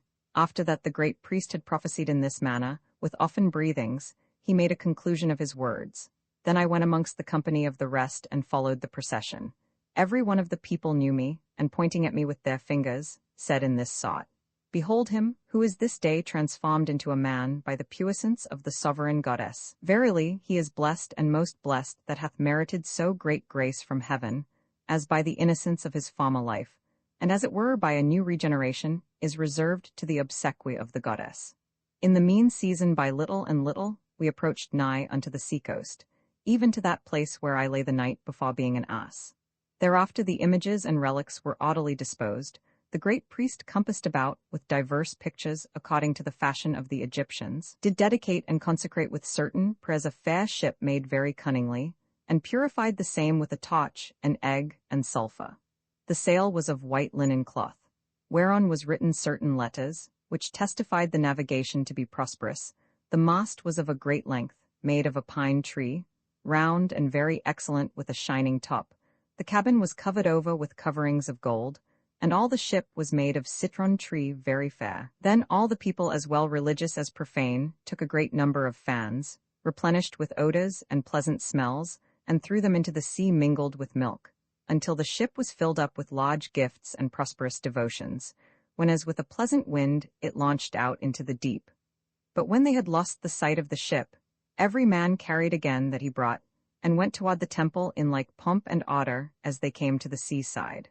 When we were come to the temple, the great priest and those which were deputed to carry the divine figures, but especially those which had long time been worshippers of the religion, went into the secret chamber of the goddess, where they put and placed the images according to their order. This done, one of the company, which was a scribe or interpreter of letters, who in form of a preacher stood up in a chair before the place of the holy college, and began to read out of a book, and to interpret to the great prince, the senate, and to all the noble order of chivalry, and generally to all the Roman people, and to all such as be under the jurisdiction of Rome, these words following, lay, is Ephesus, which signified the end of their divine service, and that it was lawful for every man to depart, whereat all the people gave a great shout, and replenished with much joy, bare all kind of herbs and garlands of flowers home to their houses, kissing and embracing the steps where the goddess passed. Howbeit I could not do as the rest, for my mind would not suffer me to depart 1 foot away, so attentive was I to behold the beauty of the goddess, with remembrance of the great misery I had endured. Roman 48. How the parents and friends of Apuleius heard news that he was alive and in health. In the mean season news was carried into my country, as swift as the flight of birds, or as the blast of winds, of the grace and benefit which I received of the goddess, and of my fortune worthy to be had in memory. Then my parents, friends, and servants of our house, understanding that I was not dead, as they were falsely informed, came towards me with great diligence to see me, as a man raised from death to life, and I which never thought to see them again, was as joyful as they, accepting and taking in good part their honest gifts and oblations that they gave, to the intent I might buy such things as was necessary for my body. For after I had made relation unto them of all my pristine misery and present joys, I went before the face of the goddess, and hired me a house within the cloister of the temple to the end I might continually be ready to the service of the goddess, and ordinarily frequent the company of the priests, whereby I would wholly become devout to the goddess, and an inseparable worshipper of her divine name. It fortuned that the goddess appeared to me oftentimes in the night, persuading and commanding me to take the order of her religion, but I, though I was endued with a desirous goodwill, yet the fear of the same withheld me, considering her obeisance was hard and difficile, the chastity of the priests intolerable, and the life frail and subject to many inconveniences. Being thus in doubt, I refrained myself from all those things as seemed impossible. On a night the great priest appeared unto me, presenting his lap full of treasure, and when I demanded what it signified, he answered, that it was sent me from the country of Thessaly, and that a servant of mine named Candidus was arrived likewise. When I was awake, I mused in myself what this vision should portend, considering I had never any servant called by that name, but whatsoever it did signify, this I verily thought, that it was a fascio of gain and prosperous chance. While I was thus astonied, I went to the temple, and tarried there till the opening of the gates. Then I went in and began to pray before the face of the goddess. The priest prepared and set the divine things of every altar, and pulled out the fountain and holy vessel with solemn supplication. Then they began to sing the matins of the morning, testifying thereby the hour of the prime. By and by behold arrived my servant which I had left in the country, when Photes by Era made me an ass, bringing with him my hoss, recovered by her through certain signs and tokens which I had upon my back. Then I perceived the interpretation of my dream, by reason that beside the promise of gain, my white hoss was restored to me, which was signified by the argument of my servant Candidus. This done, I retired to the service of the goddess in hope of greater benefits, considering I had received a sign and token, whereby my courage increased every day more and more to take upon me the orders and sacraments of the temple. Insomuch that I oftentimes communed with the priest, desiring him greatly to give me the degree of the religion, but he which was a man of gravity, and well renowned in the order of priesthood, deferred my affection from day to day, with comfort and better hope, as parents commonly bridle the desires of their children, when they attempt or endeavor any unprofitable thing, saying that the day when anyone should be admitted into their order is appointed by the goddess, the priest which should minister the sacrifice is chosen by her providence, and the necessary charges of the ceremonies is allotted by her commandment, all which things he willed me to attend with marvelous patience, and that I should beware either of too much hastiness or too great slackness, considering that there was like danger, if being called I should delay, or not called I should be hasty. Moreover, he said that there was none of his company either of so desperate a mind, or so rash and haughty, as to enterprise anything without the commandment of the goddess, whereby he should commit a deadly offense, considering that it was in her power to damn and save all persons, and if any were at the point of death, and in the way to damnation, so that he were capable to receive the secrets of the goddess, it was in her power by divine providence to reduce him to the path of health, as by a certain kind of regeneration. Finally, he said that I must attend the celestial precept, although it was evident and plain that the goddess had already vouchsafed to call and appoint me to her ministry, and to will me refrain from profane and unlawful meats, as those priests which were already received, to the end I might come more apt and clean to the knowledge of the secrets of religion. Then was I obedient unto these words, and attentive with meek quietness and probable taciturnity, I daily served at the temple. In the end, the wholesome gentleness of the goddess did nothing deceive me, for in the night she appeared to me in a vision, showing that the day was come which I had wished for so long. She told me what provision and charges I should be at, and how that she had appointed her principalist priest Mithra to be minister with me in my sacrifices. When I heard these divine commandments, I greatly rejoiced, and arose before day to speak with the great priest, whom I fortuned to espy coming out of his chamber. Then I saluted him, and thought with myself to ask and demand his counsel with a bold courage. But as soon as he perceived me, he began first to say, O Lucius, now know I well that thou art most happy and blessed, whom the divine goddess doth so greatly accept with mercy. Why dost thou delay? Behold the day which thou desired, when as thou shalt receive at my hands the order of religion, and know the most pure secrets of the gods. Whereupon the old man took me by the hand, and led me to the gate of the great temple, where at the first entry he made a solemn celebration, and after morning sacrifice ended, brought out of the secret place of the temple books, partly written with unknown characters, and partly painted with figures of beasts declaring briefly every sentence, with tops and tails, turning in fashion of a wheel, which were strange and impossible to be read of the profane people. There he interpreted to me such things as were necessary to the use and preparation of mine order. This done, I gave charge to certain of my companions to buy liberally whatsoever was needful and convenient. Then he brought me to the next bains, accompanied with all the religious sought, and demanding pardon of the goddess, washed me and purified my body, according to custom. After this, when no one approached, he brought me back again to the temple, presented me before the face of the goddess, giving a charge of certain secret things unlawful to be uttered, and commanding me, and generally all the rest, to fast by the space of 10 continual days, without eating of any beast, or drinking any wine, which thing I observed with a marvelous continency. Then behold the day approached, when as the sacrifice should be done, and when night came there arrived on every coast a great multitude of priests, who according to their order offered me many presents and gifts. Then was all the laity and profane people commanded to depart, and when they had put on my back a linen robe, they brought me to the most secret and sacred place of all the temple. You would peradventure demand, you studious reader, what was said and done there. Verily I would tell you if it were lawful for me to tell. You should know if it were convenient for you to hear. But both thy ears and my tongue shall incur the like pain of rash curiosity. Howbeit, I will content thy mind for this present time, which peradventure is somewhat religious and given to some devotion. Listen therefore, and believe it to be true. Thou shalt understand that I approached near unto hell, even to the gates of Proserpina, and after that, I was ravished throughout all the element. I returned to my proper place. About midnight I saw the sun shine. I saw likewise the gods celestial and gods infernal, before whom I presented myself, and worshipped them. Behold, now have I told thee, which although thou hast heard, yet it is necessary thou conceal it. This have I declared without offense, for the understanding of the profane. When morning came, and that the solemnities were finished, I came forth sanctified with 12 stoles and in a religious habit, whereof I am not forbidden to speak, considering that many persons saw me at that time. There I was commanded to stand upon a seat of wood, which stood in the middle of the temple, before the figure and remembrance of the goddess.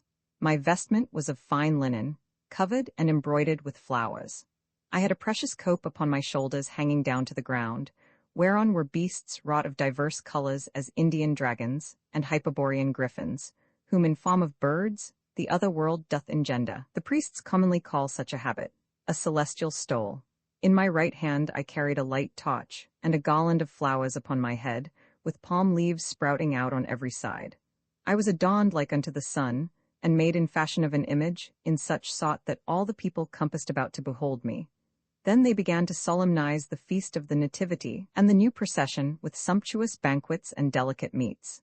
The third day was likewise celebrated with like ceremonies with a religious dinner, and with all the consummation of the order.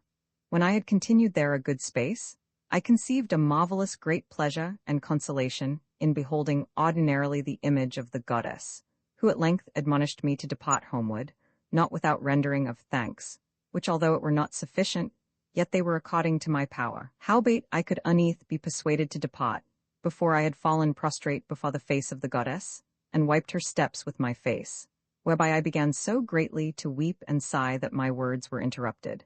And as devouring my prayer, I began to say in this sort, O holy and blessed Dame, the perpetual comfort of humankind, who by thy bounty and grace nourishest all the world, and hearest a great affection to the adversities of the miserable. As a loving mother, thou takest no rest, neither art thou idle at any time in giving thy benefits, and succoring all men, as well on land as sea.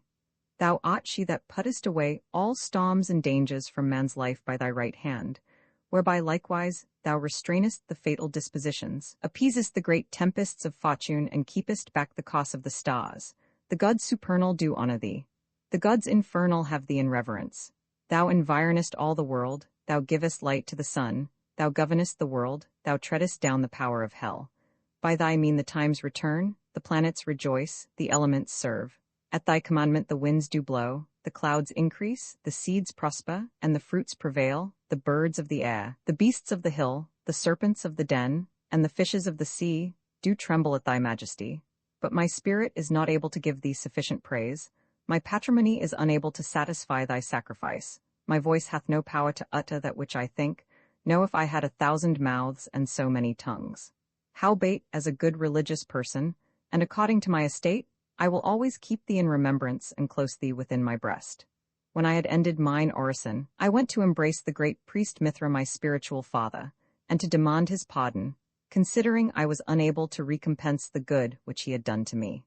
After great greeting and thanks, I departed from him to visit my parents and friends, and within a while after, by the exhortation of the goddess, I made up my packet, and took shipping toward the city of Rome, where with a prosperous wind I arrived about the 12th day of December. And the greatest desire that I had there was daily to make my prayers to the sovereign goddess Isis, who by reason of the place where her temple was builded was called Campensis, and continually adored of the people of Rome. Her minister and worshipper was I, howbeit I was a stranger to her church, and unknown to her religion there. When the year was ended, and the goddess warned me again to receive this new order and consecration, I marveled greatly what it should signify, and what should happen, considering that I was a sacred person already.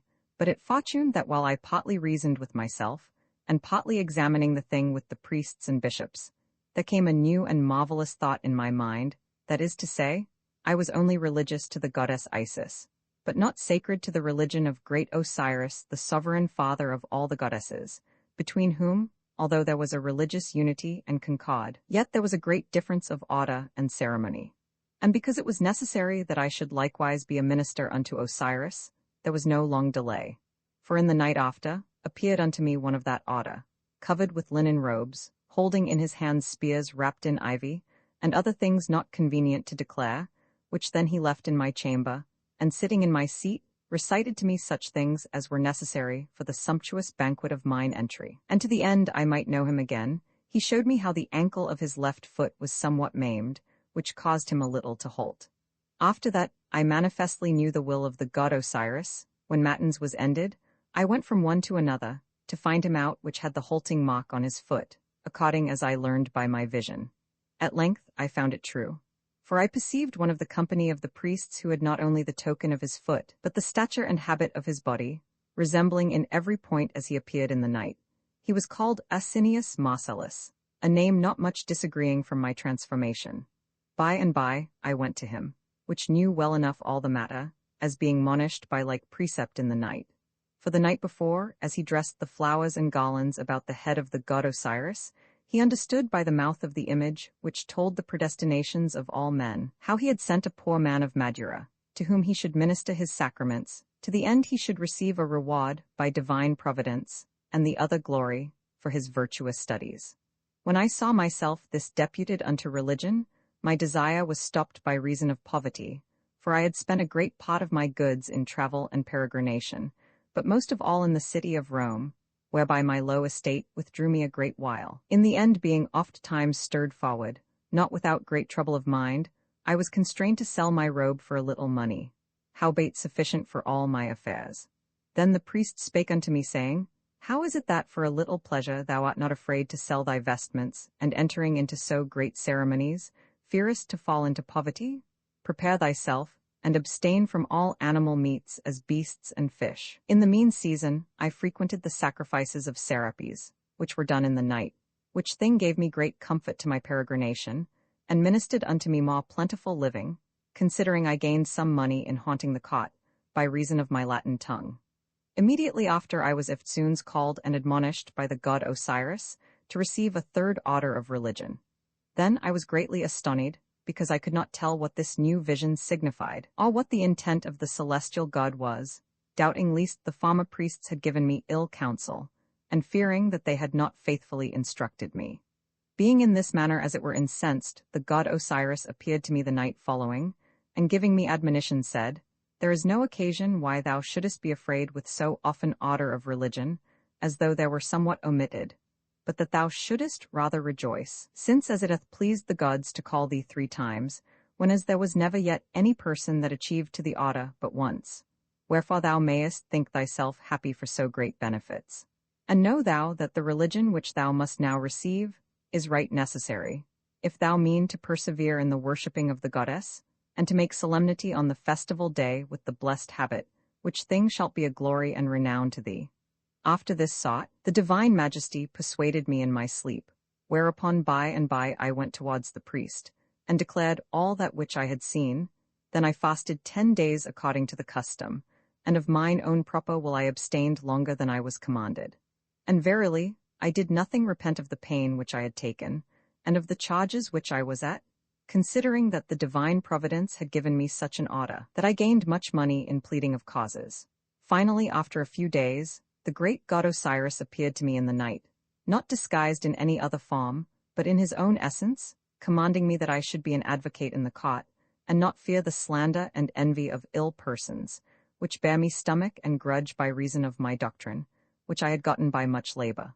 Moreover, he would not that I should be any longer of the number of his priests, but he allotted me to be one of the decurions and senators, and after he appointed me a place within the ancient palace, which was erected in the time of Sylla, where I executed my office in great joy, with a shaven crown. How Socrates and Aristomenes slept together in one chamber, and how they were handled by witches. In speaking these words, and devising with myself of our departing the next morrow, lest Mero the witch should play by us as she had done by divers other persons, it fortuned that Socrates did fall asleep, and slept very soundly, by reason of his travel and plenty of meat and wine where, withal, he had filled himself. Wherefore I closed and barred fast the doors of the chamber, and put my bed behind the door, and so laid me down to rest. But I could in no wise sleep, for the great fear which was in my heart, until it was about midnight, and then I began to slumber. But alas, behold, suddenly the chamber doors brake open, and locks, bolts, and posts fell down, that you would verily have thought that some thieves had been presently come to have spoiled and robbed us. And my bed whereon I lay being a truckle bed, fashioned in form of a cradle, and one of the feet broken and rotten, by violence was turned upside down, and I likewise was overwhelmed and covered lying in the same. Then perceived I in myself that certain effects of the mind by nature doth chance contrary. For as tears oftentimes trickle down the cheeks of him that seeth or heareth some joyful news, so I being in this fearful perplexity, could not forbear laughing, to see how of Aristomenes I was made like unto a snail in his shell. And while I lay on the ground covered in this sort, I peeped under the bed to see what would happen. And behold, there entered in 2 old women, the one bearing a burning torch, and the other a sponge and a naked sod. And so in this habit they stood about Socrates being fast asleep. Then she which bare the sod said unto the other, Behold, sister Panthea, this is my dear and sweet heart, which both day and night hath abused my wanton youthfulness. This is he, who little regarding my love, doth not only defame me with reproachful words, but also intendeth to run away. And I shall be forsaken by like craft as Ulysses did use, and shall continually bewail my solitariness as Calypso. which said, she pointed towards me that lay under the bed, and showed me to Panthea. This is he, quoth she, which is his counsellor, and persuadeth him to forsake me. And now being at the point of death, he lieth prostrate on the ground covered with his bed, and hath seen all our doings, and hopeth to escape scot-free from my hands. But I will cause that he will repent himself too late, nay rather forthwith, of his former intemperate language, and his present curiosity. Which words when I heard I fell into a cold sweat, and my heart trembled with fear, insomuch that the bed over me did likewise rattle and shake. Then spake Panthea unto Mero, and said, Sister, let us buy and tear him in pieces, or tie him by the members, and so cut them off. Then Mero, being so named because she was a taverner, and loved well good wines, answered, Nay, rather let him live, and bury the corpse of this poor wretch in some hole of the earth. And therewithal she turned the head of Socrates on the other side, and thrust her sword up to the hilts into the left part of his neck, and received the blood that gushed out into a pot that no drop thereof fell beside. Which things I saw with mine own eyes, and as I think to the intent that she might alter nothing that pertained to sacrifice, which she accustomed to make, she thrust her hand down into the entrails of his body, and searching about, at length brought forth the heart of my miserable companion Socrates, who having his throat cut in such sort, yielded out a doleful cry, and gave up the ghost. Then Panthea stopped up the wide wound of his throat with the sponge, and said, O sponge sprung and made of the sea, beware that thou not pass by running river. This being said, one of them moved and turned up my bed, and then they strid over me, and clapped their buttocks upon my face, and all bepissed me until I was wringing wet. When this was over, they went their ways, and the doors closed fast, the posts stood in their old places, and the locks and bolts were shut again. But I that lay upon the ground like one without soul, naked and cold, and wringing wet with piss, like to one that were more than half dead, yet reviving myself, and appointed as I thought for the gallows, began to say, Alas, what shall become of me tomorrow, when my companion shall be found murdered here in the chamber? To whom shall I seem to tell any similitude of truth, when as I shall tell the truth indeed? They will say, If thou wert unable to resist the violence of the women, yet shouldest thou have cried for help. Wouldst thou suffer the man to be slain before thy face and say nothing? Or why did they not slay thee likewise? Why did they spare thee that stood by, and saw them commit that horrible fact? Wherefore although thou hast escaped their hands, yet thou shalt not escape ours. While I pondered these things with myself, the night passed on, and so I resolved to take my horse before day, and go forward on my journey. Howbeit the ways were unknown to me, and thereupon I took up my packet, unlocked and unbarred the doors, but those good and faithful doors which in the night did open of their own accord, could then scantly be opened with their keys. And when I was out, I cried, O sirrah hostler, where art thou? Open the stable door, for I will ride away by and by. The hostler lying behind the stable door upon a pallet, and half asleep. What quoth he? Do you not know that the ways be very dangerous? What mean you to rise at this time of night? If you perhaps guilty of some heinous crime, be weary of your life, yet think you not that we are such sots that we will die for you. Then said I, It is well nigh day, and moreover, what can thieves take from him that hath nothing? Dost thou not know, fool as thou art, if thou be naked, if 10 giants should assail thee, they could not spoil or rob thee? Whereunto the drowsy hostler half asleep, and turning on the other side, answered, What know I whether you have murdered your companion whom you brought in yesternight, or no, and now seek the means to escape away? O Lord, at that time I remember the earth seemed ready to open, and methought I saw at hell gate the dog Cerberus ready to devour me, and then I verily believed that Mero did not spare my throat, moved with pity, but rather cruelly pardoned me to bring me to the gallows. Wherefore I returned to my chamber, and there devised with myself in what sort I should finish my life. But when I saw that fortune should minister unto me no other instrument than that which my bed proffered me, I said, O bed, most dear to me at this present, which haste abode and suffered with me so many miseries, judge and arbiter of such things as were done here this night, whom only I may call to witness for my innocence, render, I say, unto me some wholesome weapon to end my life, that am most willing to die. And therewithal, I pulled out a piece of the rope wherewith the bed was cauted, and tied one end thereof about a rafter by the window, and with the other end I made a sliding knot, and stood upon my bed, and so put my neck into it, and leaped from the bed, thinking to strangle myself and so die. Behold, the rope being old and rotten burst in the middle, and I fell down tumbling upon Socrates that lay under. And even at that same very time, the the hostler came in crying with a loud voice and said, "Where are you that made such haste at midnight, and now lies wallowing abed?" Whereupon, I know not whether it was by my fall, or by the great cry of the hostler, Socrates, as waking out of sleep, did rise up first and said, "It is not without cause that strangers do speak evil of all such hostlers, for this caitiff in his coming in, and with his crying out, I think under a colour to steal away something, hath waked me out of a sound sleep." Then I rose up joyful with a merry countenance, saying, "Behold, good hostler, my friend, my companion, and my brother, whom thou didst falsely affirm to be slain by me this night." And therewithal, I embraced my friend Socrates and kissed him. But he, smelling the stink of the piss wherewith those hags had imbrued me, thrust me away and said, "Cleanse thyself from this filthy odour." And then he began gently to inquire how that noisome scent happened unto me.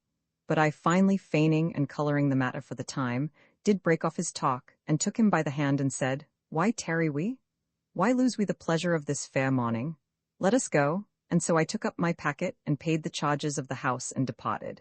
And we had not gone a mile out of the town, but it was broad day. And then I diligently looked upon Socrates' throat, to see if I could espy the place where Mero thrust in her sod. But when I could not perceive any such thing, I thought with myself, what a mad man am I, that being overcome with wine yesternight, have dreamed such terrible things. Behold, I see Socrates is sound, safe, and in health. Where is his wound? Where is the sponge? Where is his great and new cut? And then I spake to him and said, "Verily it is not without occasion, that physicians of experience do affirm, that such as fill their gorges abundantly with meat and drink, shall dream of dire and horrible sights. For I myself, not tempering my appetite yesternight from the pots of wine, did seem to see this night strange and cruel visions, that even yet I think myself sprinkled and wet with human blood." Whereunto Socrates laughing made answer and said, "Nay, thou art not wet with the blood of men, but art imbrued with stinking piss. And verily, I dreamed that my throat was cut, and that I felt the pain of the wound, and that my heart was pulled out of my belly, and the remembrance thereof makes me now to fear, for my knees do so tremble that I can scarce go any further, and therefore I would fain eat somewhat to strengthen and revive my spirits." Then said I, "Behold here thy breakfast." And therewithal I opened my scrip that hanged upon my shoulder, and gave him bread and cheese, and we sat down under a great plane tree, and I eat pot with him.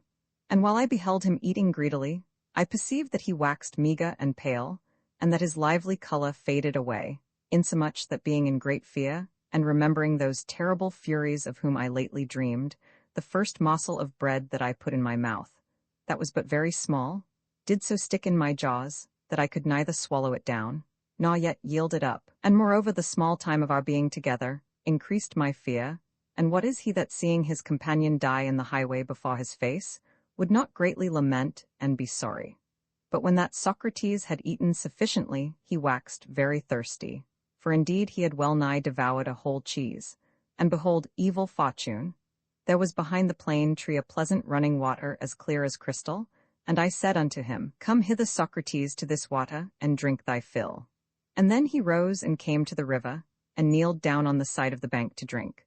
But he had scarce touched the water with lips, when as behold the wound in his throat opened wide, and the sponge suddenly fell out into the water, and after issued out a little remnant of blood, and his body being then without life, had fallen into the river, had not I caught him by the leg, and so pulled him up. And after that I had lamented a good space the death of my wretched companion, I buried him in the sands there by the river. Which done, in great fear I rode through many outways and desert places, and as culpable of the death of Socrates, I forsook my country, my wife, and my children, and came to Apulia, where I married another wife. This tale told Aristomenes, and his fellow, which before obstinately would give no credit unto him, began to say, "Verily there was never so foolish a tale, nor a more absurd lie told than this." And then he spake unto me, saying, "Ho, sir, what you are I know not, but your habit and countenance declareth that you should be some honest gentleman," speaking to Apuleius. "Do you believe this tale?" "Yea, verily," quoth I, "why not? For whatsoever the fates have appointed to men, that I believe shall happen. For may things chance unto me and unto you, and to divers others, which being declared unto the ignorant be accounted as lies.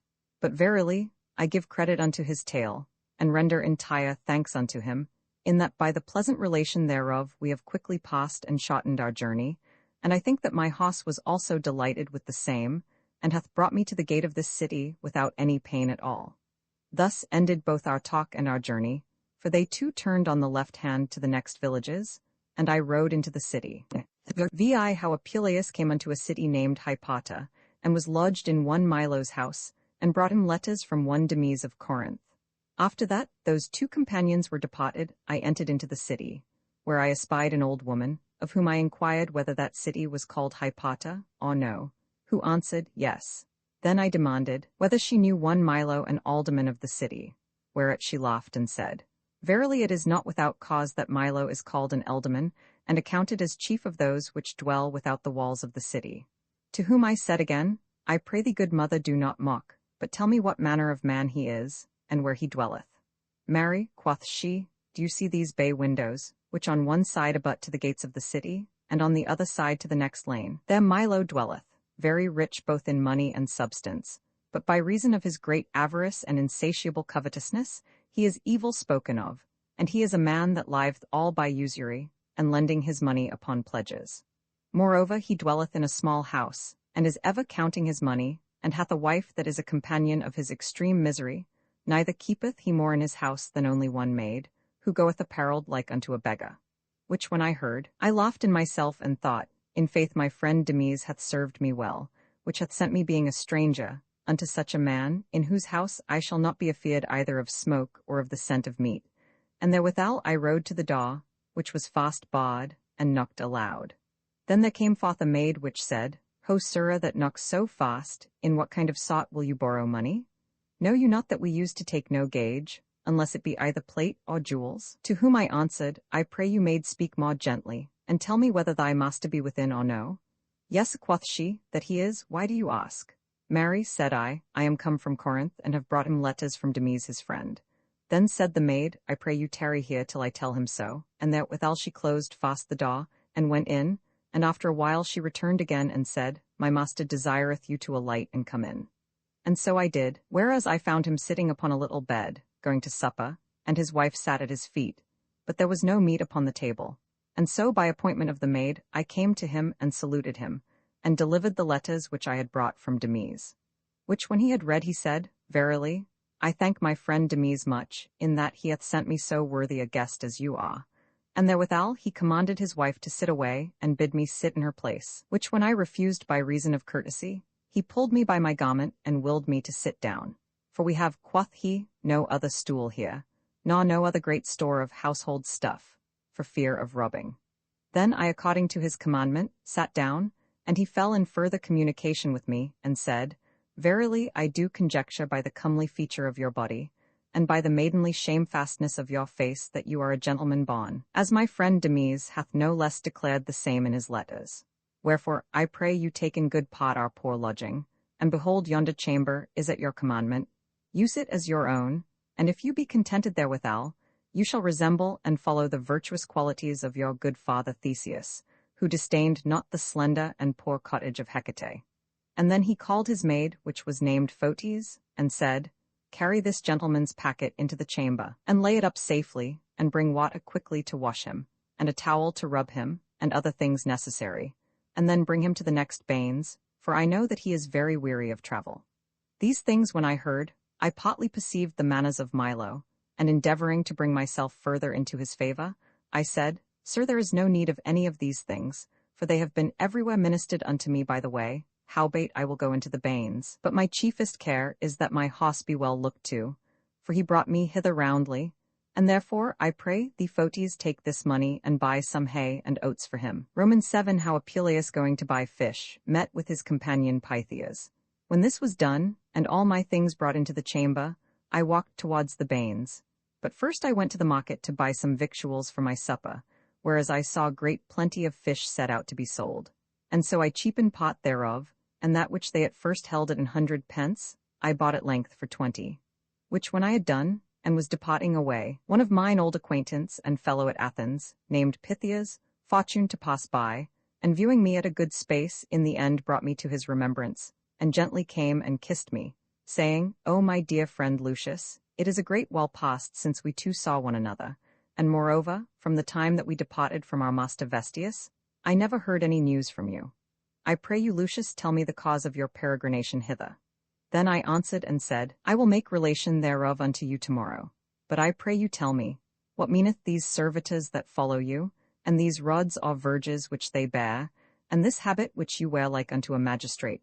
Verily I think you have obtained your own desire, whereof I am right glad.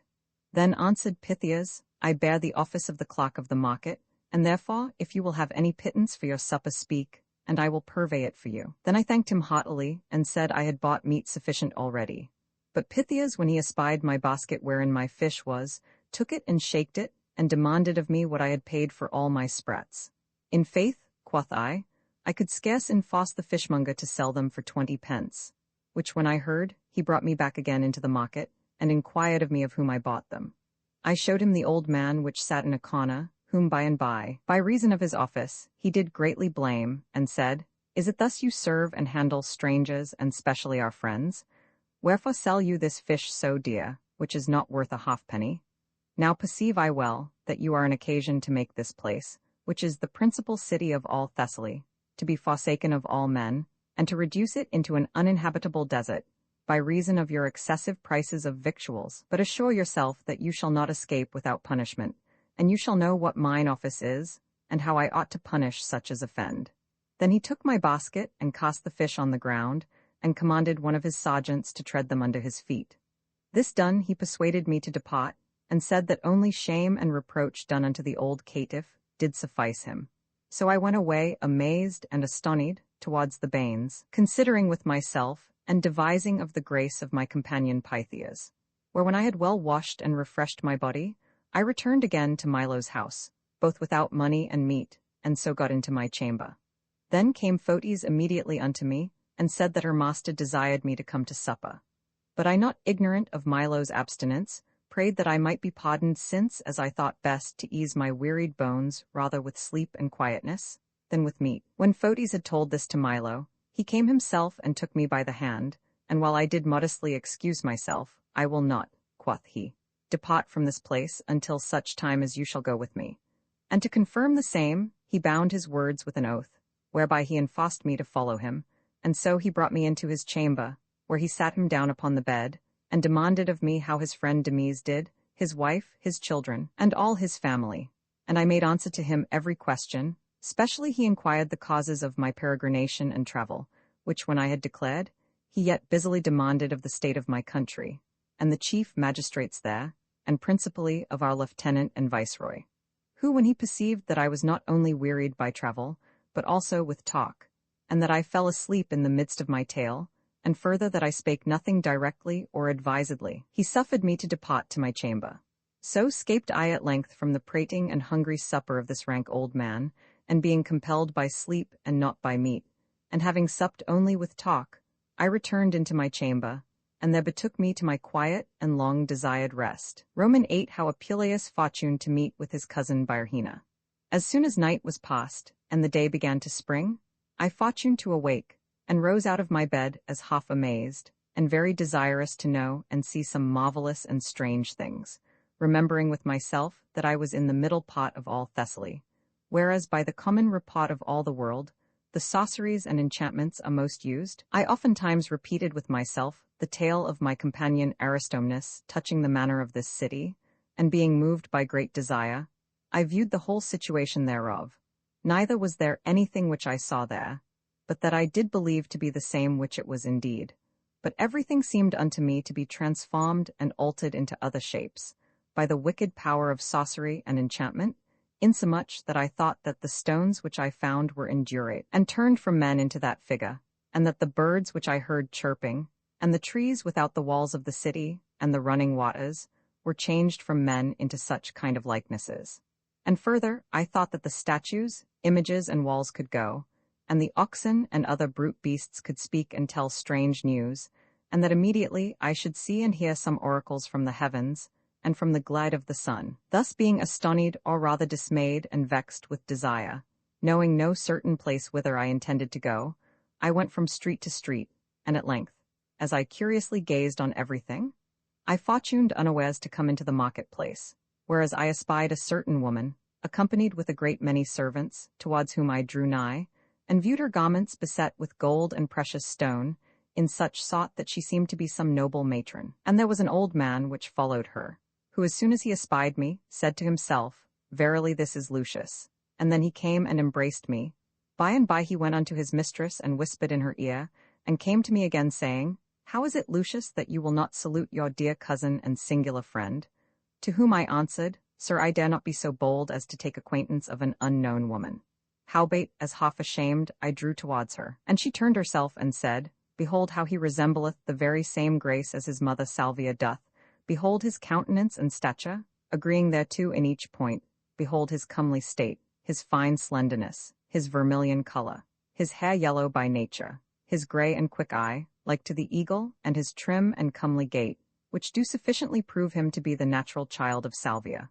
And moreover she said, O Lucius, I have nourished thee with mine own proper hand, and why not?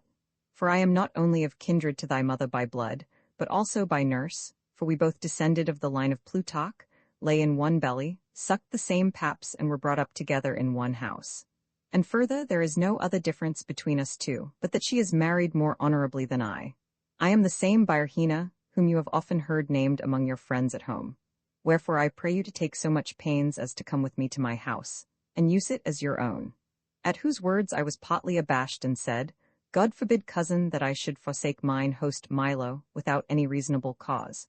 But verily I will, as often as I have occasion to pass by thy house, come and see how you do. And while we were talking thus together, little by little we came to her house, and behold the gates of the same were very beautifully set with pillars quadrangle wise, on the top whereof were placed carved statues and images.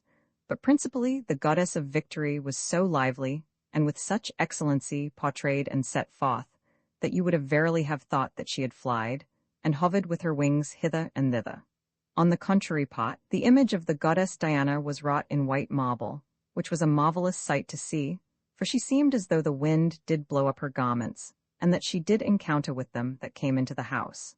On each side of her were dogs made of stone, that seemed to menace with their fiery eyes, their pricked ears, their bended nostrils, their grinning teeth in such sort that you would have thought they had bayed and barked. And moreover, which was a great marvel to behold, the excellent carver and deviser of this work had fashioned the dogs to stand up fiercely with their former feet, and their hinder feet on the ground ready to fight. Behind the back of the goddess was carved a stone in manner of a cavern, environed with moss, herbs, leaves, sprigs, green branches and boughs, growing in and about the same, insomuch that within the stone it glistered and shone marvelously. Under the brim of the stone hanged apples and grapes carved finely, wherein aught envying nature showed her great cunning. For they were so lively set out that you would have thought if summer had been come, they might have been pulled and eaten. And while I beheld the running water, which seemed to spring and leap under the feet of the goddess, I mocked the grapes which hanged in the water, which were like in every point to the grapes of the vine, and seemed to move and stir by the violence of the stream. Moreover, amongst the branches of the stone appeared the image of Actaeon, and how that Diana, which was carved within the same stone, standing in the water, because he did see her naked, did turn him into an hart, and so he was ta'en and slain of his own hounds. And while I was greatly delighted with the view of these things, Byrrhina spake to me and said, Cousin, all things here be at your commandment.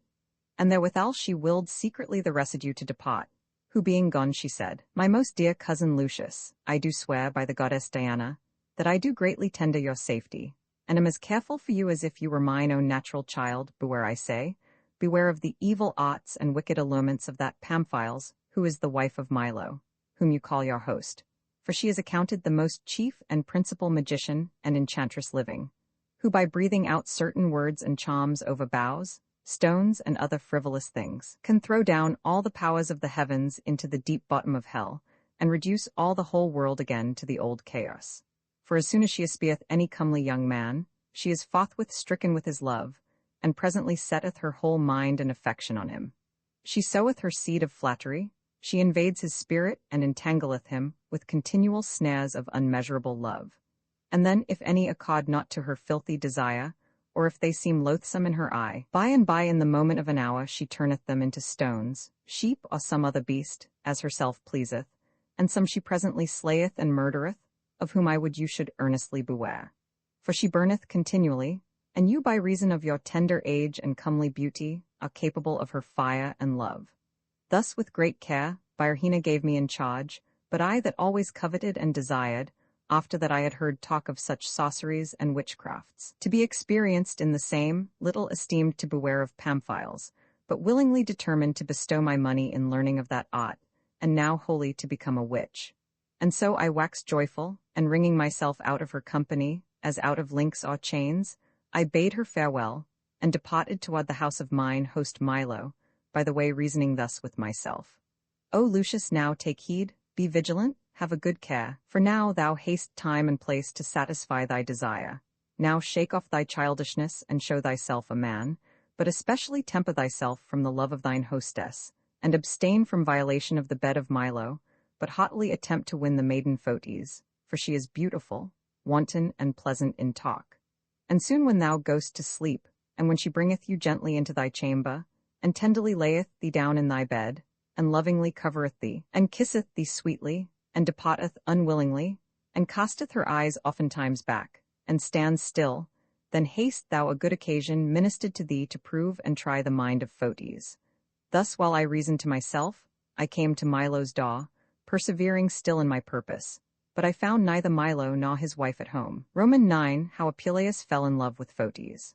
When I was within the house, I found my dear and sweet love Fotis mincing of meat and making pottage for her master and mistress.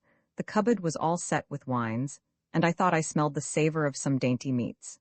She had about her middle a white and clean apron, and she was girded about her body under the paps with a swathell of red silk, and she stirred the pot and turned the meat with her fair and white hands, in such sort that with stirring and turning the same, her loins and hips did likewise move and shake, which was in my mind a comely sight to see.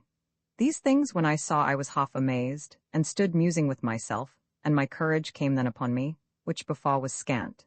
And I spake unto Fotis merrily, and said, O Fotis, how trimly you can stir the pot, and how finely, with shaking your buttocks, you can make pottage. O happy and twice happy is he to whom you give leave and license but to touch you there. Then she being likewise merrily disposed, made answer, Depart I say, miser from me, depart from my fire, for if the flame thereof do never so little blaze forth, it will burn thee extremely, and none can extinguish the heat thereof but I alone, who in stirring the pot and making the bed can so finely shake myself. When she had said these words, she cast her eyes upon me and laughed. But I did not depart from thence until such time as I had viewed her in every point.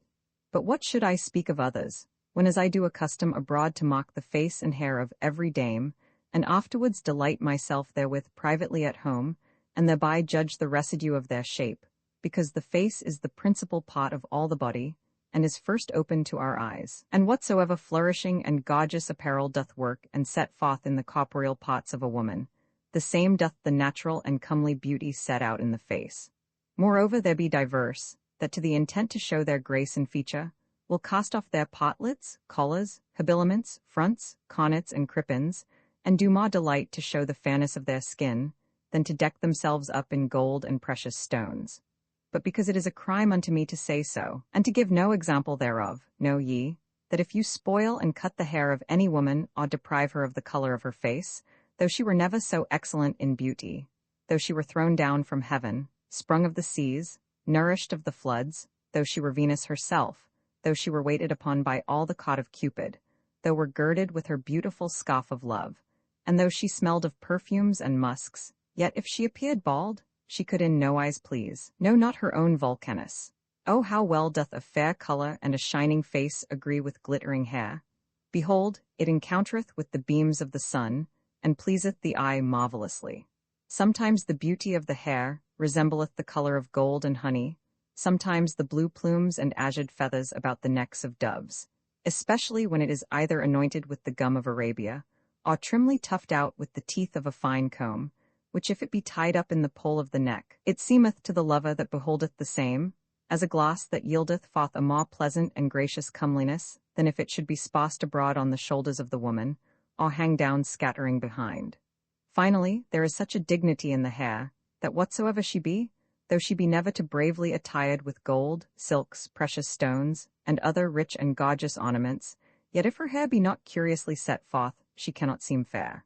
But in my Fotis, her garments unbraced and unlaced increased her beauty, her hair hanged about her shoulders, and was dispersed abroad upon her potlet, and in every pot of her neck, howbeit the great apot was trussed upon her pole with a lace.